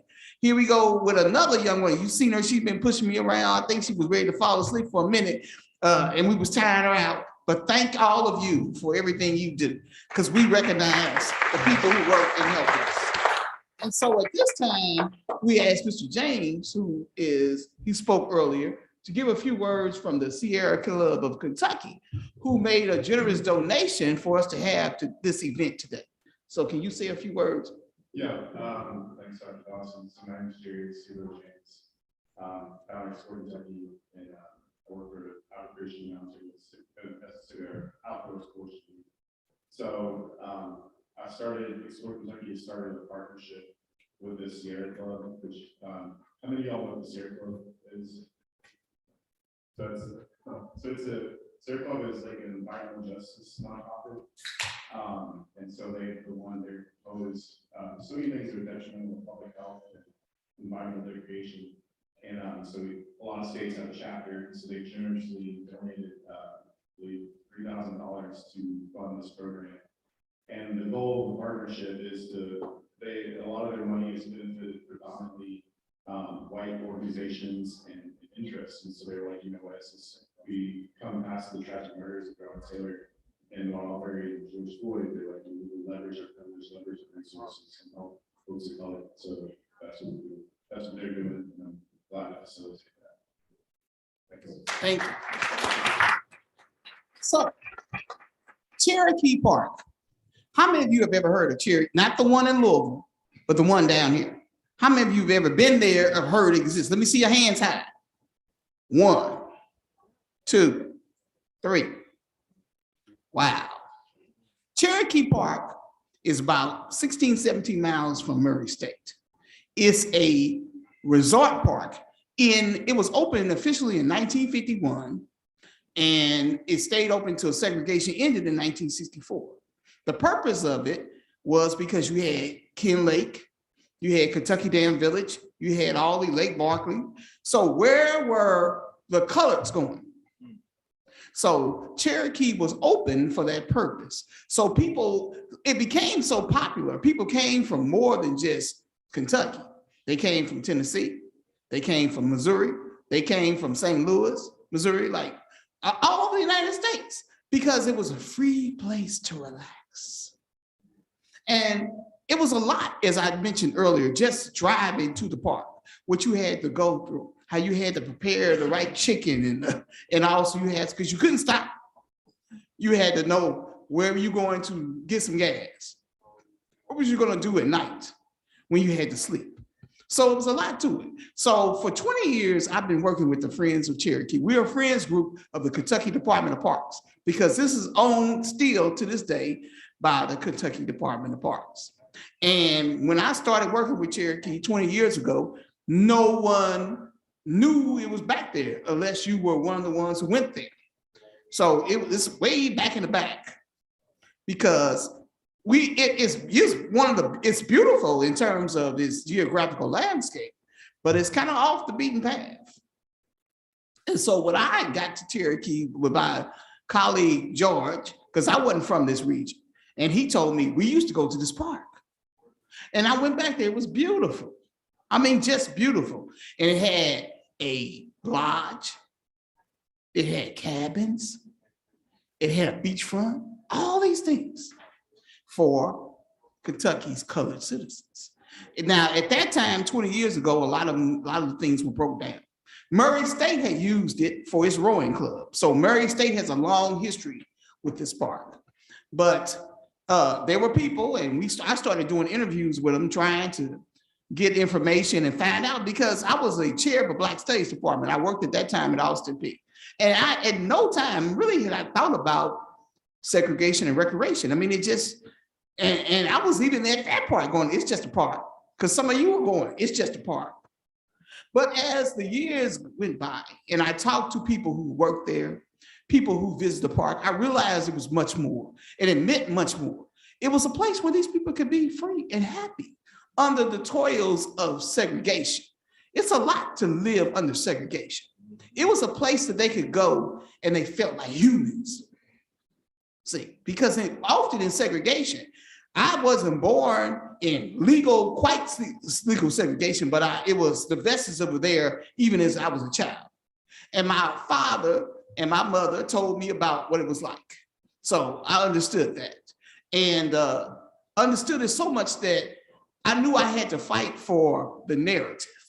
Because as I mentioned earlier this morning, now the fight is not necessarily about the right to vote or the right to get rights. It's about the right to even tell your own story, to control the narrative.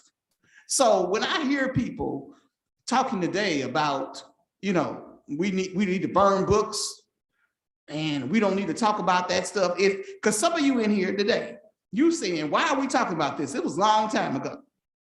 We're talking about it because it's important. And if you don't know your past, you're deemed to repeat it and live what we went through. And so we're here today to tell you so that you don't have to go through those things. So hopefully you take what we're saying tonight as serious, because it is. It's not just an old park. It's our history, and it's just down the street from you, about 17 miles. And I guarantee you some of the early people who went to Murray State, some of the African Americans went to this park. So it's the story, the narrative that you must hold on to. So at this time, what we're going to do in order to get through everybody, today, all of these people have had discussions about their places and spaces. And we're going from California to New Jersey. And you see that the stories, those of you who have been here several times, tend to overlap. So we're going to start with asking everyone on the panel first to introduce yourself again, because there's a lot of people in here who wasn't here earlier, and to tell us a little bit about the presentation that you gave earlier, and then I will open it up for questions. We'll start over here with Dr. Blair. Thank you, Dr. Dawson, and my colleagues and friends and panelists, and thank all of you for being here tonight. I am Brian Clardy. I'm an associate professor of history at Murray State University and the Wednesday night host of Cafe Jazz on WKMS 91.3 FM. By training, I am a diplomatic and political historian by training, and I've taught courses on those subjects here at Murray State. So some of you are probably wondering, why am I talking about segregation? Because at the end of the day, when we're talking about segregation as a legal construct, segregation as a legal construct was meant to marginalize us. As a political construct, it was meant to take our power away. And the courses I teach in diplomatic history, American history, all of it's American history, are about people who took their power back, who took their agency back. Even though segregation was meant to marginalize people of color, you see at Cherokee Park, at Chicken Bone Beach, in California, in each of these public spaces, you saw a people determined not to be humiliated. Even though they were considered other by the dominant culture, they asserted their somebodyness in these spaces against prejudice, against racism, against oppression. And so, yeah, I can go home tonight and turn on the stories about Ukraine, because the people there in Ukraine are being humiliated, marginalized, and murdered. So were we. So I see those stories as very much linked. And so what I did this morning is I provided a historic overview of segregation and public accommodations, starting with Plessy versus Ferguson, which gave legal sanction to that, and the ways in which in Western Kentucky, segregation was not only the law of the land ensconced in the culture, but a people all throughout the Purchase region who took their power back. And I think you're going to hear that all up and down this panel tonight. And it's sort of a cautionary tale to each of you. We're living in perilous times. We're living in times where certain politicians, for whatever reason, don't want these stories told. My question is, who's benefiting from it? Not you. We're here to help you take your power back and keep it.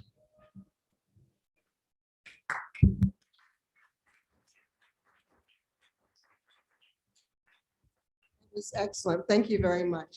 I think most of you received my brochure that a lot of you did. Well, Chickamauga Beach is a derogatory name, of course, but I always look at it as, why is it named Chickamauga Beach? Well, I'm from Atlantic State, New Jersey, and that's where Missouri Avenue Beach was. And at first, it was a derogatory slant towards the beach when they were cleaning it up. And the reason why those bones was on that beach is because the African Americans who came for pleasure and leisure to enjoy the beach, like you heard Dr. Dawson said, they could not stop at certain restaurants and they could not eat at certain places. They couldn't get gas at certain places. So since they was going to be on the beach all day long, they brought food with them. And of course, chickens is substantial and it would last all day long in the sun. So when you see some of my pictures, go to my website, www.chickenbonebeach.org. When you see some of the beautiful pictures, you'll see that these people were beautiful people enjoying the time in the sun and the Atlantic Ocean. All right. So when they cleaned the beach, they found bones in the sand. So like I said, to be derogatory, they said Chickamauga Beach. But you know, I have witnessed as a Black individual, especially I was at the tail end of it, we always managed to change, I said lemon into lemonade. It was a place where we actually enjoyed each other. There's as many as 5,000 people on that beach just profiling. The women had on bikinis and bathing suits, never went in the water, just walked around and met people. And so it was a beautiful sight to see these people walking around and enjoying themselves. And I was raised in that. The parents who lived there didn't have to worry about babysitters because at that time it took a village to raise a child, and that's what we had in our community. We were from the north side and we didn't have 95% of our household was two parents. So the type of pride that we had in the community was fantastic. And I would witness that. I was a product of growing up in that era. And not only, it was also a small town, but it was also the end of the chicken soup.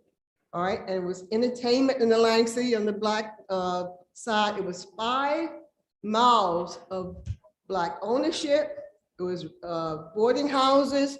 We had a board of trade of Black businessmen that actually brought Black businesses in town. They were politically astute and actually created a credit union. They loaned money with each other.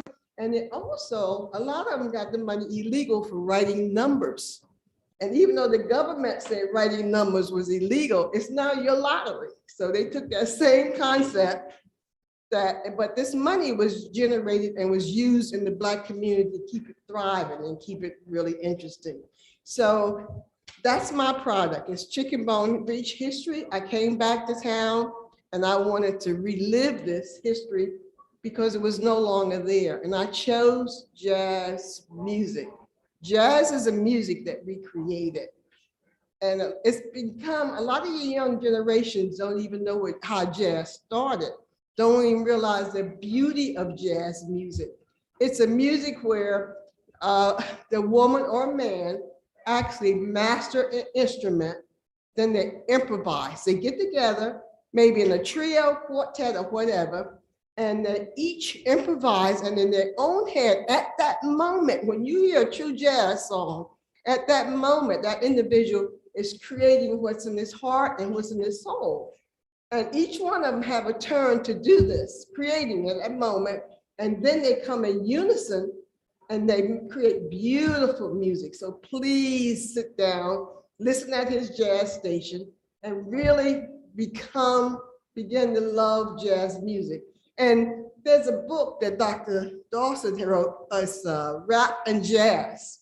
So if you guys get a chance, go on Amazon and pick that up. It's showing you how rap is a creative music as well as jazz a creative music that's done by African American. So please get a chance, get that book. It's very interesting. And just sit down and listen to jazz and understand that we created that music. And if you notice in my brochure, Wells Fargo gave me a house. We renovated and now we teach, and I think I'm just starting because of the pandemic. I think we have about 15 or 20 students. We have 5 online that we teach in piano.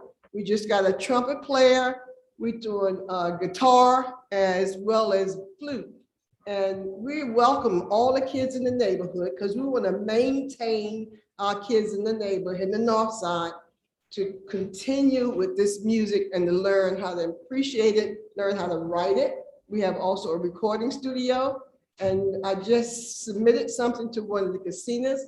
We're looking at maybe sound production, them helping us to have a sound production internship program. So we're trying to bring our students into, and art is a music that actually will create a different type of person growing up. It's a different type of pride you get when you learn an instrument, when you appreciate an instrument.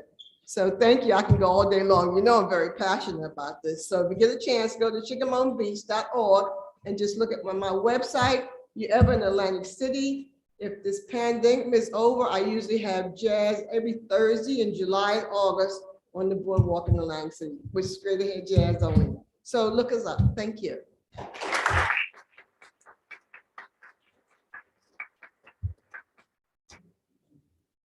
So my name is Jerry Sugo James. So I'm like call it everyman. So I know a lot of things, but I guess like my practice is more around outdoor recreation, planning, environmental education, and inclusion. So I call myself like a social artist, and so what my work dovetails in is, so I'll just kind of briefly tell you all about me. So I grew up as a military brat, this is what I talked about earlier. I grew up as a military brat, so I had a lot of privilege, a lot of access after recreation on the bases that we lived on, certainly Air Force as well.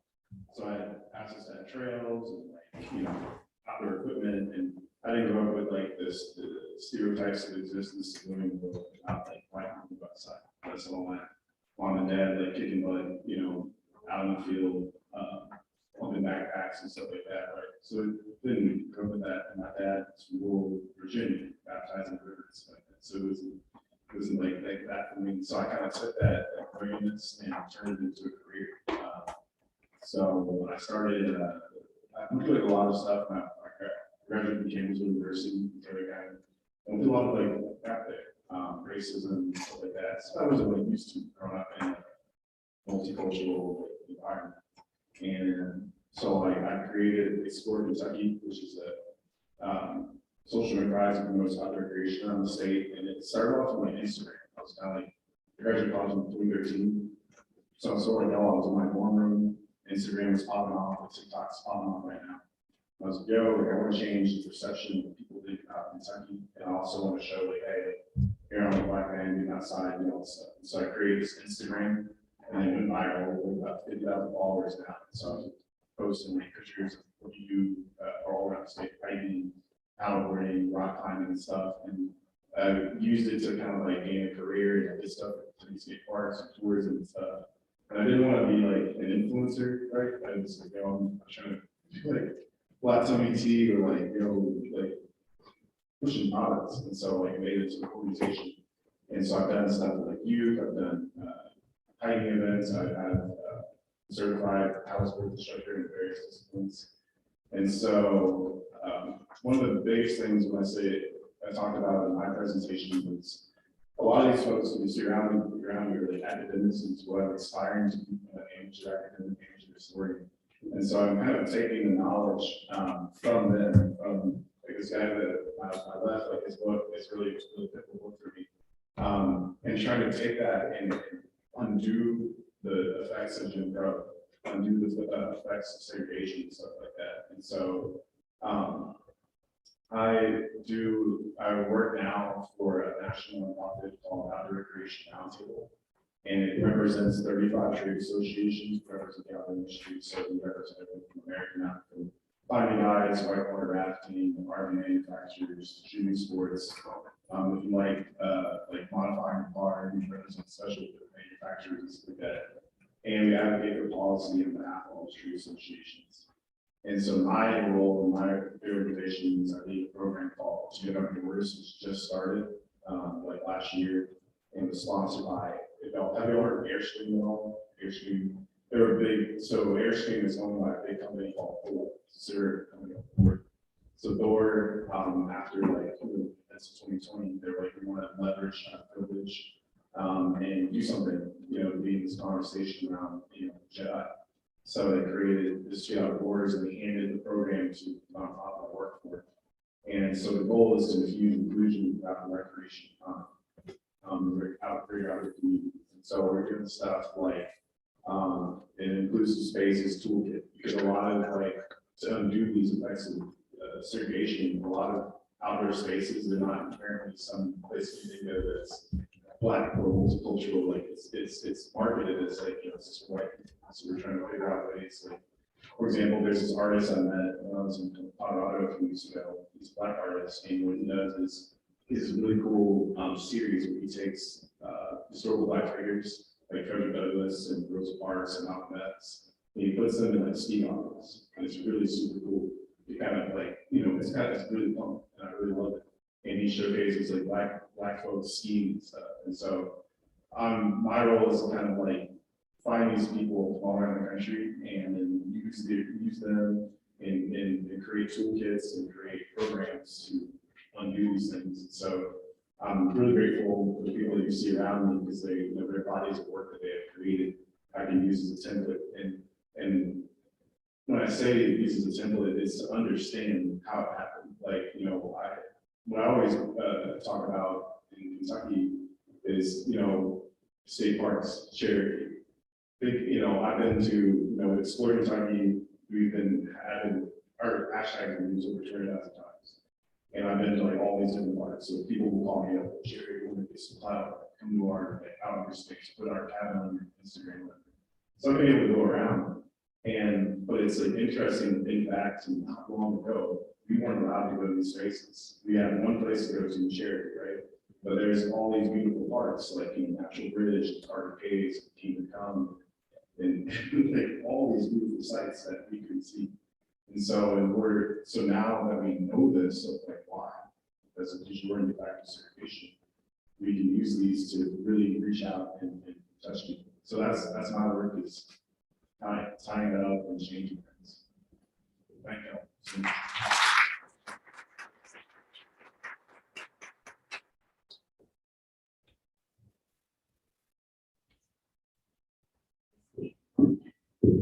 I'm gonna do him last. You too.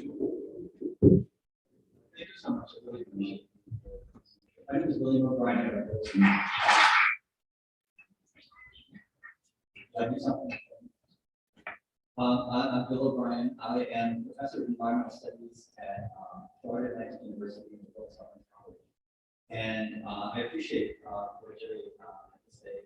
I wrote a book, and it's kind of a one-of-a-kind book. I can say a little bit about it. But I really wanted to first say some praise for Jerry and what he's involved with. Jerry's involved with a movement, so relatively recent movement about taking back our homes.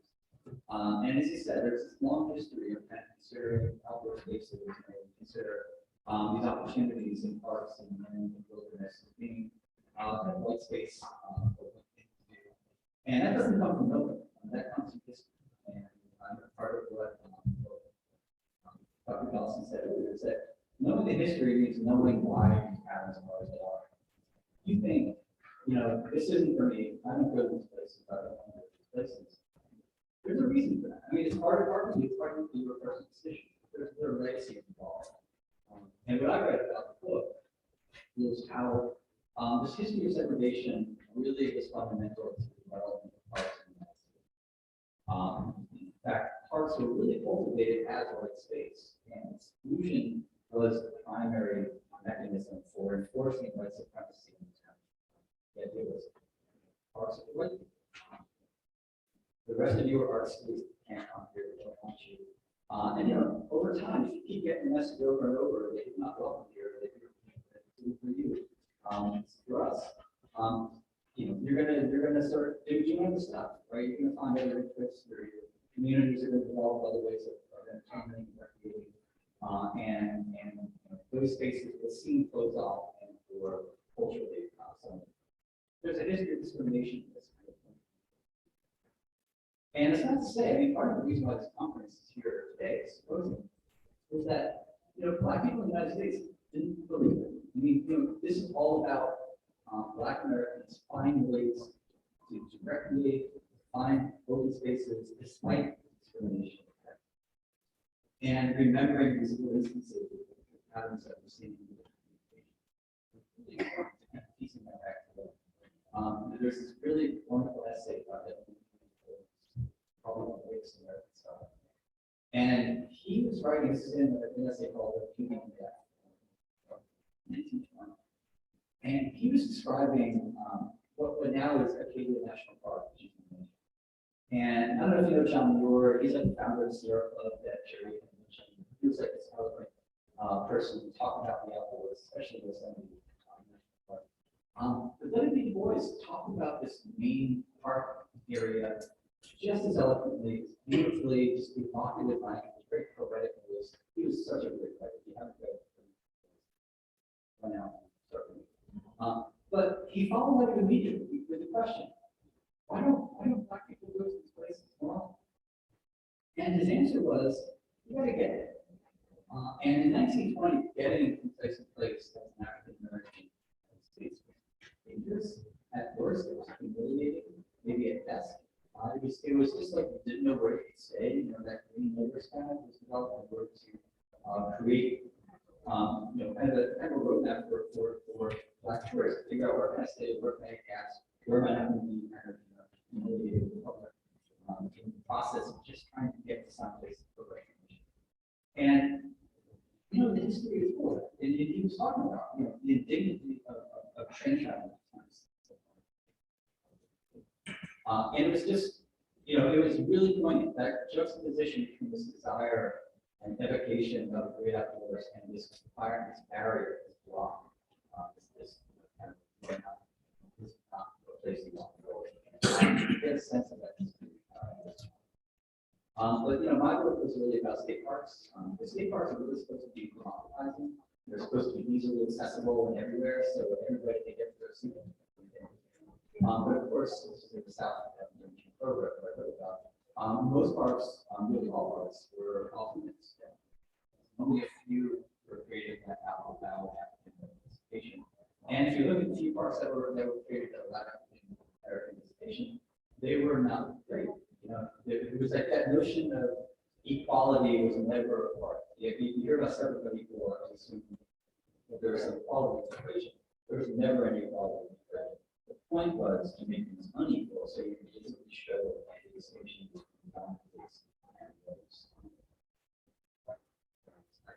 so, you know, it was part and parcel of the whole system.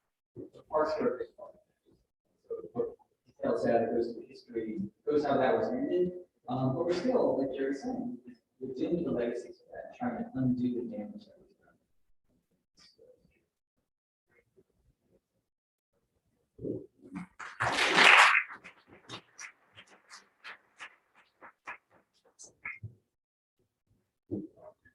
Hello, my name is Allison Rose Jefferson, and I am from Los Angeles, California. I'm a third generation Californian historian, heritage conservation consultant, and I today spoke about experiences that I highlight in my book, Living the California Dream, African American leisure sites during the Jim Crow era. And in this book, I have a collection of stories about different sites that African Americans developed from the 1900s to the 1960s to enjoy all of California's offerings at the beach and also inland. I look at places, I shared some stories about places in Santa Monica, places in the city of Manhattan Beach, Bruce's Beach, which some of you may have heard about in the news recently, if you didn't hear my talk earlier today. Lake Elsinore, country club in Corona, California, called the Park Ridge Country Club, and Val Verde, or Eureka Villa in northern LA County. And these were places of pleasure that African Americans developed as business opportunities and from a real estate standpoint and from the leisure standpoint. And they were places of community development. At the same time, they were places of contestation, because the folks there were using those places and developing them were at the site because they were having trouble going in some cases to other places of leisure and recreation in the outdoors. And so they developed their own, as in other places in the country, for instance, at Chicken Bone Beach, and then we're going to hear more about Idlewild a little later, so that they could have these human experiences without being harassed. A lot of people don't think about California, or for that matter, any place outside the South, as having issues of discrimination and segregation. Well, discrimination and segregation happen all over the United States. It wasn't by law in some places as it was in the South, but it still happens by practice in terms of white folks telling black folks, and in California telling Asian folks and telling people of Mexican American descent, we don't want you here. And it was about white supremacy in terms of reinforcing this idea of folks, of black people and other people of color as being unwelcome and also to humiliate them. So with these sites, although they did not last into the contemporary times for a variety of reasons, they were still important during their day, and we have to remember them so that we understand what took place at that point in time, and we can use those these stories about these places to continue the freedom rights struggle. It's not over. It's a continual battle that we will have to continue to work on. Just as some of you are probably aware, you've been paying attention to what's going on with these fights right now, with some legislative folks in a backlash to, we don't want African American history taught in school, and they're equating it with a legal theory of critical race theory, which has nothing to do with what most people experience in terms of their daily lives around African American history. African American history, discrimination, white supremacy, that's all part of American history. And we have to understand all of it so that we can figure out how to work around it so that everybody can have a human experience of, going out to various nature sites, of going to try for different kinds of jobs that they might not have tried for before because they have been excluded from them. And fulfilling what citizenship and democracy is all about in this country. And now we also have Dr. Stevens. Dr. Stevens is online. He couldn't get here because of the weather, but he's been determined that he's going to participate in this session. I know Dr. Stevens from way back, and he was talking about Idlewild long before many of us was talking about this issue and these issues of recreation and segregation. So we're going to ask Dr. Stevens to say a few words. Where is he at?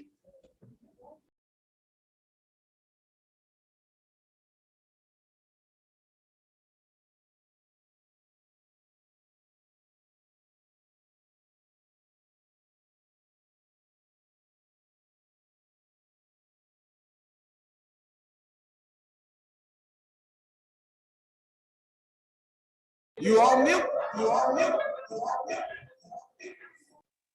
How's that? Can you hear me now?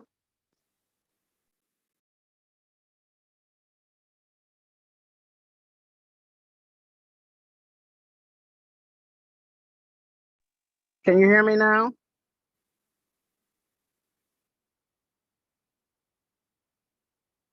Can you hear me now? Can you hear me now?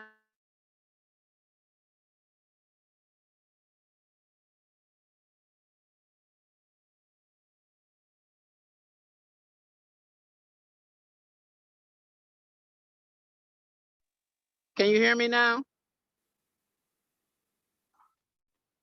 Can you hear me?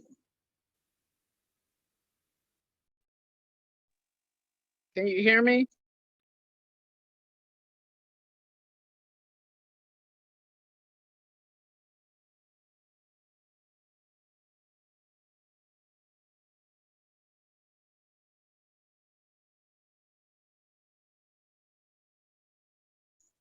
Can you hear me now? Great. Okay, so a lot of Americans don't even understand American history.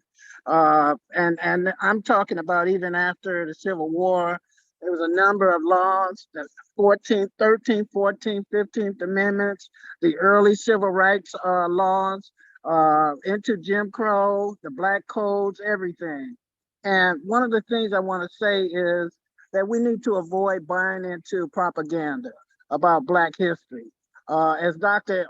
Jefferson pointed out, you know, there's an assault on American history right now, claiming that the teaching of true American history or Black history is critical race theory for some reason. This is another example of the denial of history. Black folks have gone through so much just to seek leisure, sanctuary, freedom. Excuse me, I'm in the airport, so you have to excuse me. 1 second.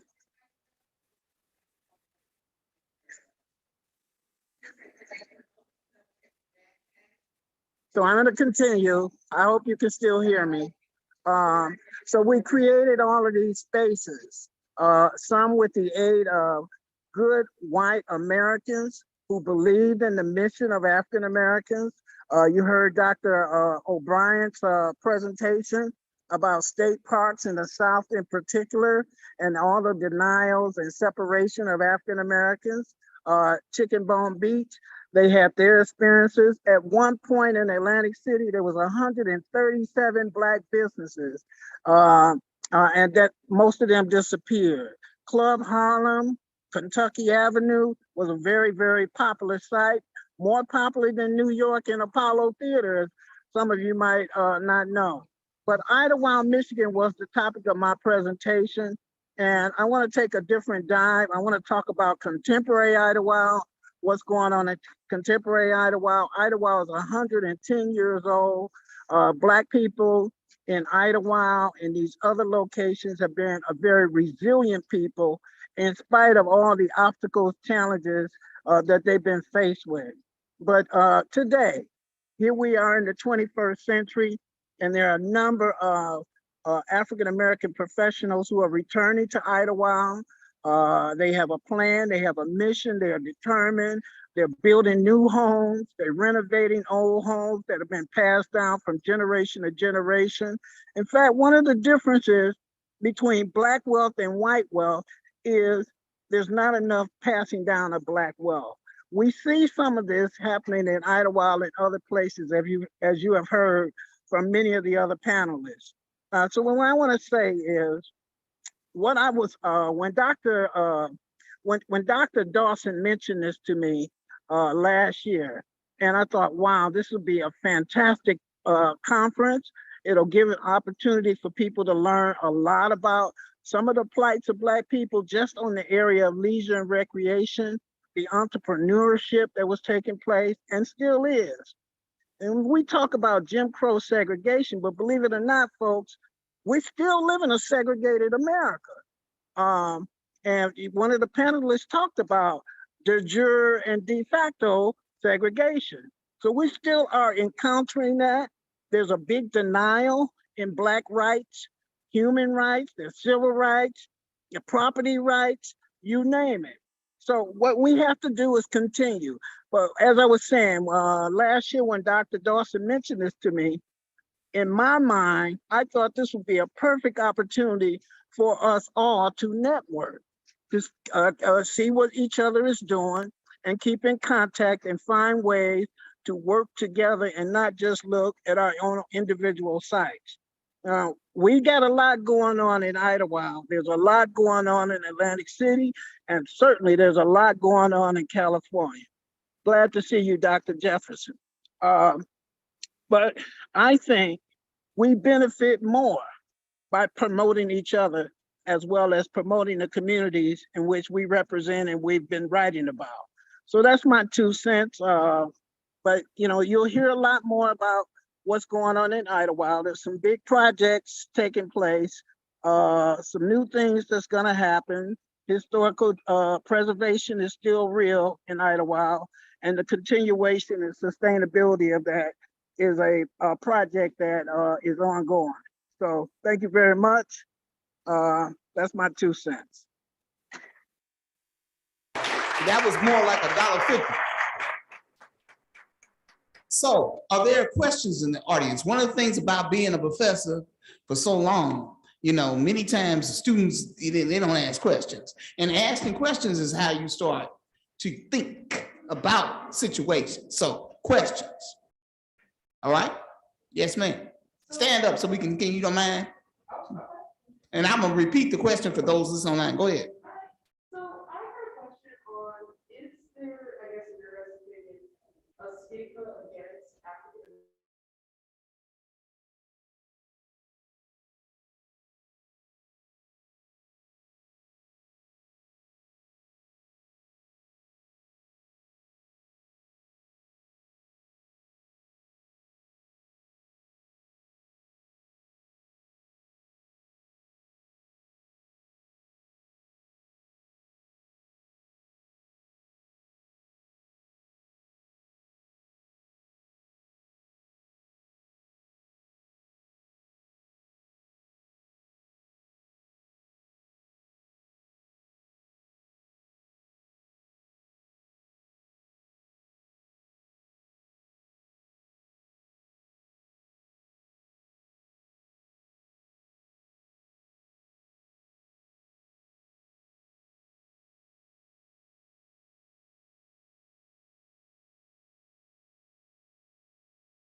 I think so a little bit, and I think it's like we talked about, Dr. Brian said, there is, because we have been excluded, historically, then we have, had to do other things, other forms of entertainment.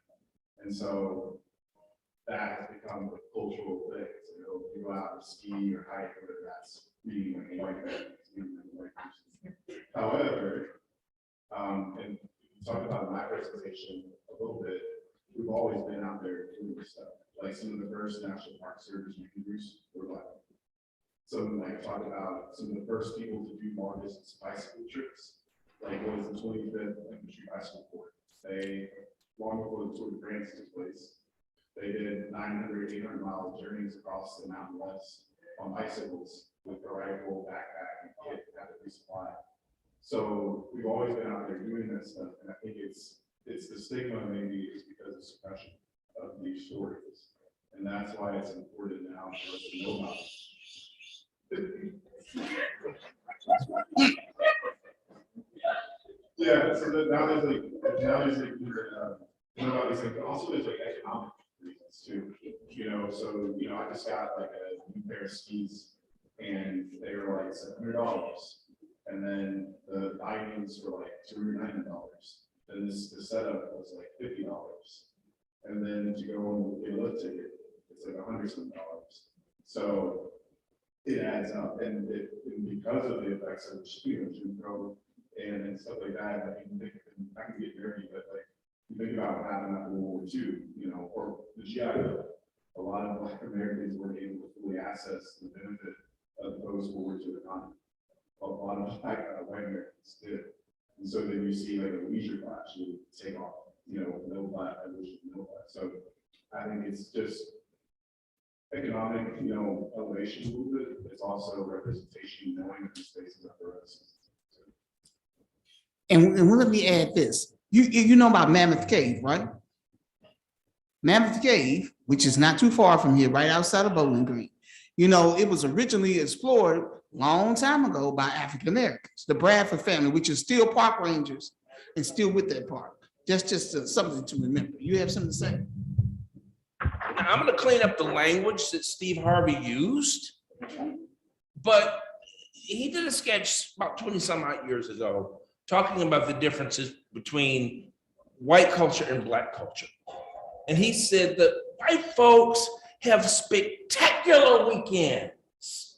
He said, somewhere this weekend, some white man is going to jump out of a plane and tie a kite to his back and go skydiving. And he said, that's something that us as Black folks, some of our scary would never do.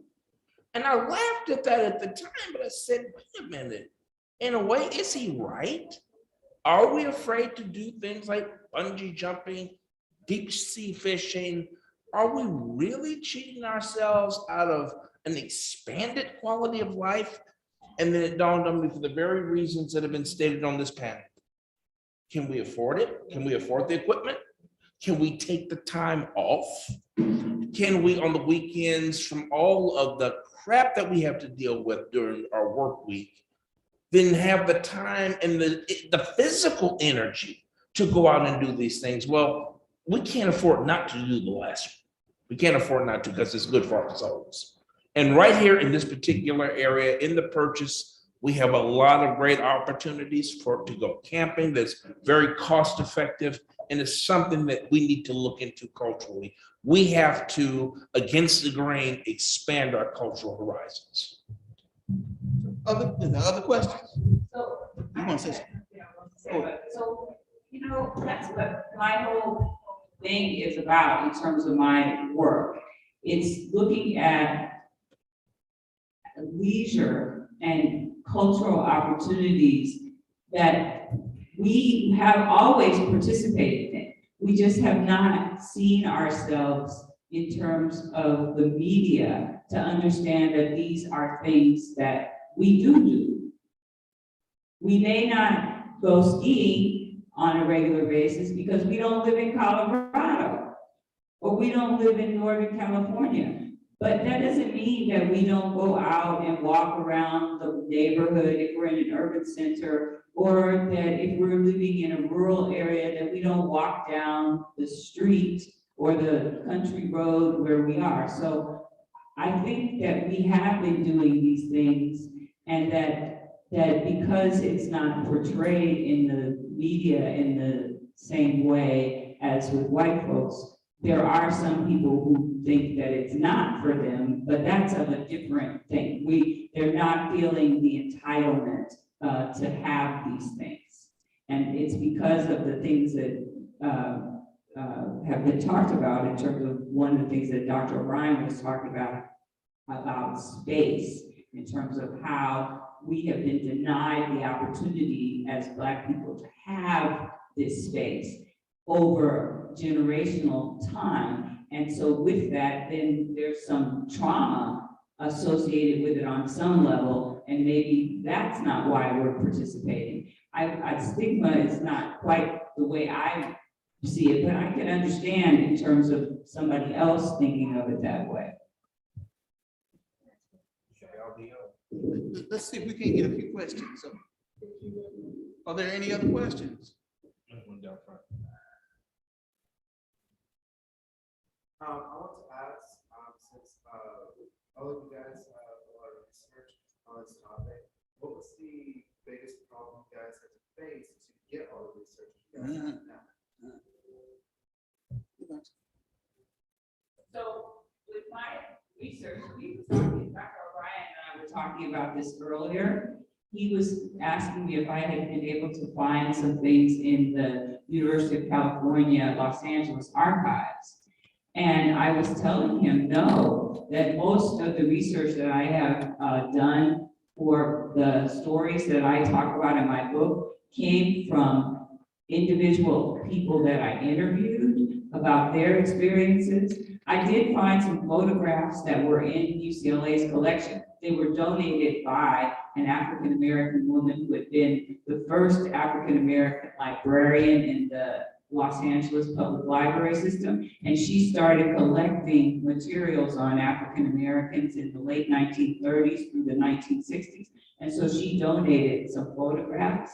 And then I found a lot of information in newspaper sources, in memorabilia that was like just kind of one-offs. So the research for these places, in many instances, is in a variety of different places that are not always institutions.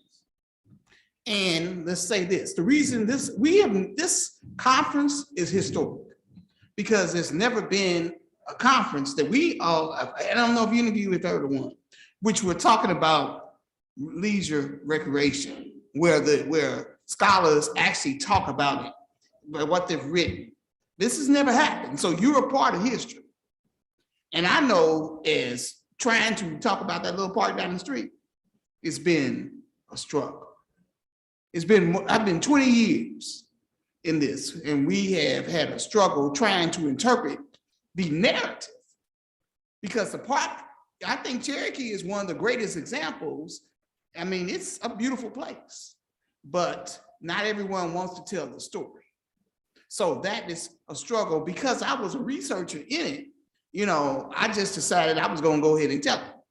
But it has been a struggle. That's why you don't know about it. It was only 2 or 3 who raised your hand who said you've ever heard about it. And so it's a struggle to tell the story. And, you know, as an African-American researcher trying to talk about a park, people thought, why? That's not significant. But it relates to a lot of other things. And one of the things I used to do research also on Black women and hair. A long time ago, before people were talking about it. And one of the things that we found is that many women wasn't swimming. Why? Does anybody have an idea why they weren't swimming? Because of their hair. Because they didn't want to get their hair messed up. Because if you were pressing your hair or doing something else, if you got out there swimming, it's going to destroy it. So not being involved in the great outdoors sometimes can affect your health. It's a lot to this. You know, the more you evolve in outdoors, the healthier you become. So it's a struggle. Any other questions? I was gonna address that as well. But you know, I mentioned that it was one of the time that was sort of archived itself the same way. It makes it sound like but really what I meant was that it's one of the time because no one had talked about this issue. Issue of park segregation, state parks in particular, were really the issue. And the challenge was I had to find all the information buried in state archives, buried in libraries, special collections, going through newspapers, some indexed, some not. I mean, it was traveling to every state that I covered, traveling to every park that we talked about. But just as a physical exercise, it was a undertaking. The importance is one to talk about. It kind of gets back to the issue. This kind of lost memory and this need to claim or reclaim collective memory in order to kind of situate our history more effectively. This kind of discussions. And then he had to read the narratives in a different way.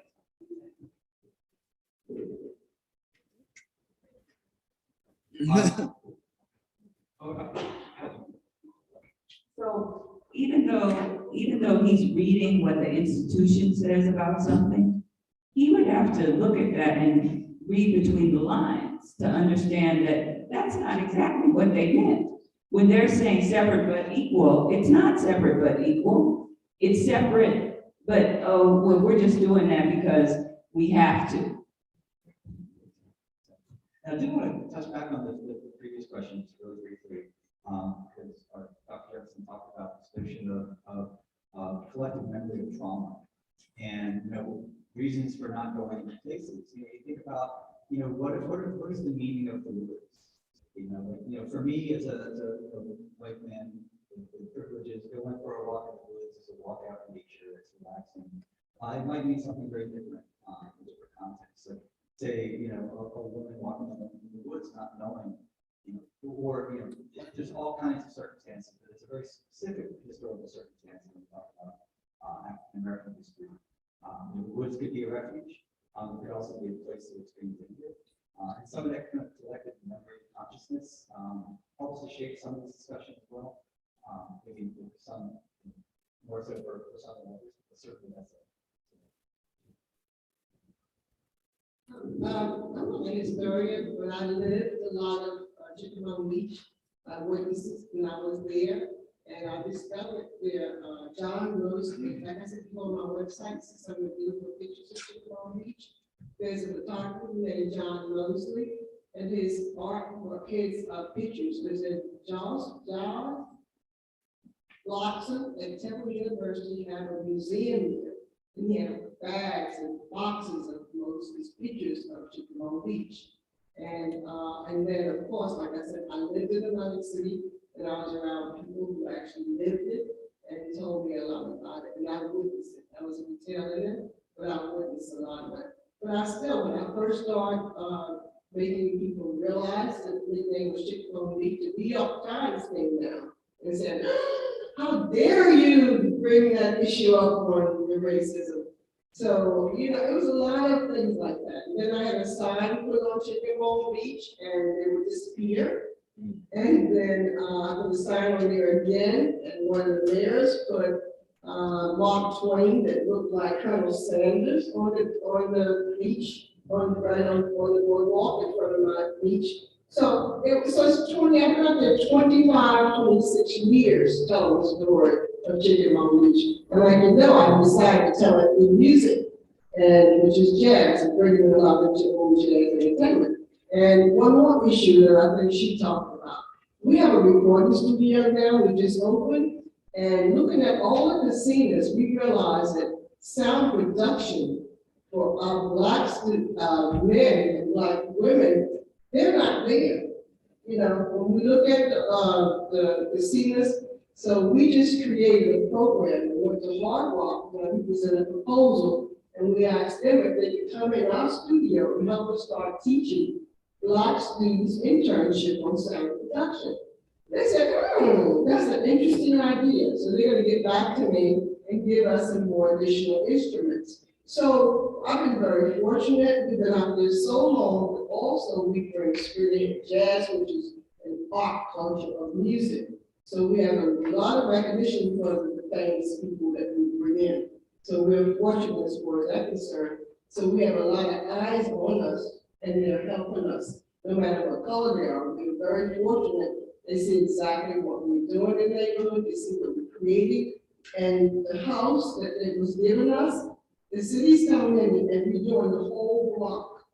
It's a pocket park there. They just gave it $400,000. They're gonna break ground in the springtime. The city just gave me a piece of land, which is 30 by 200.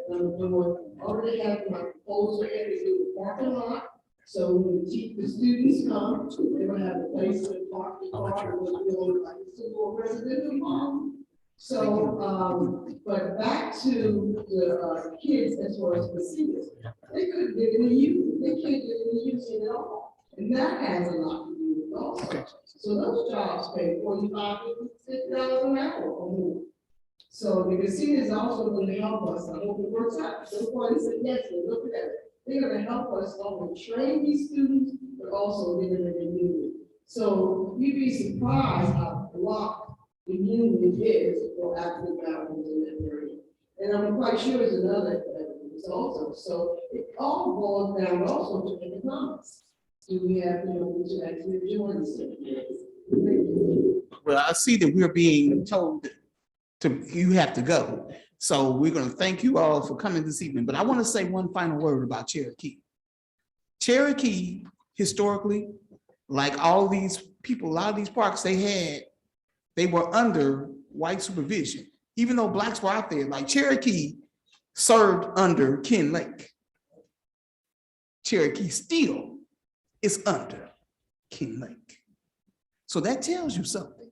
It's still a segregated park. And so one of the things where we members of the Friends of Cherokee are struggling with that. And so it's something to think about. We need volunteers. We need people to come out and help to tell the story and keep the narrative alive. Because if we're not careful, it'll just be Ken Lake. Dr. Dawson, there's one thing I'd like to mention, and that is this summer in August, Dr. Dawson is in the process of planning a retreat, a nature retreat at Cherokee Park. And as part of that, I'm planning to do a mini drum retreat. So just kind of keep that on your radar screen when you want to teach drumming. And if you like to learn some African drumming, dancing, and meditation and different things you can do with drumming, just keep that on the radar screen and watch for further developments, because we are planning some really great things to happen in Cherokee Park. Thank you. Let's give our panelists a round of applause.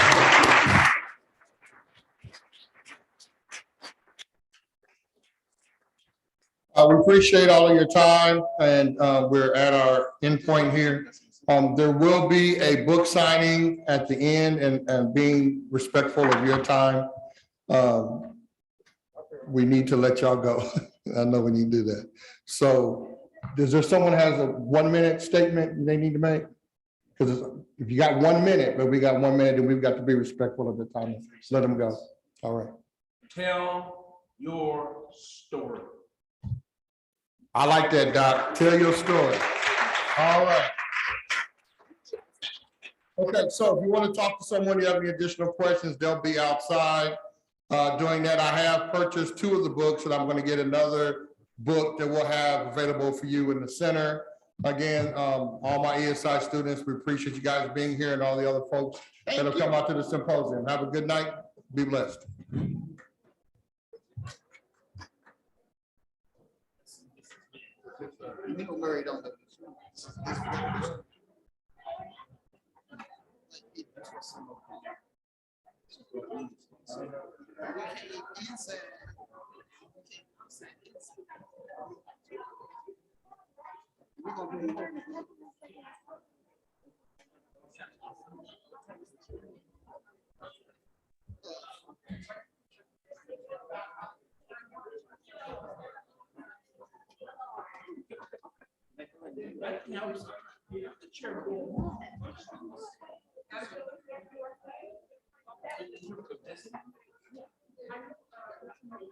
Yeah, absolutely.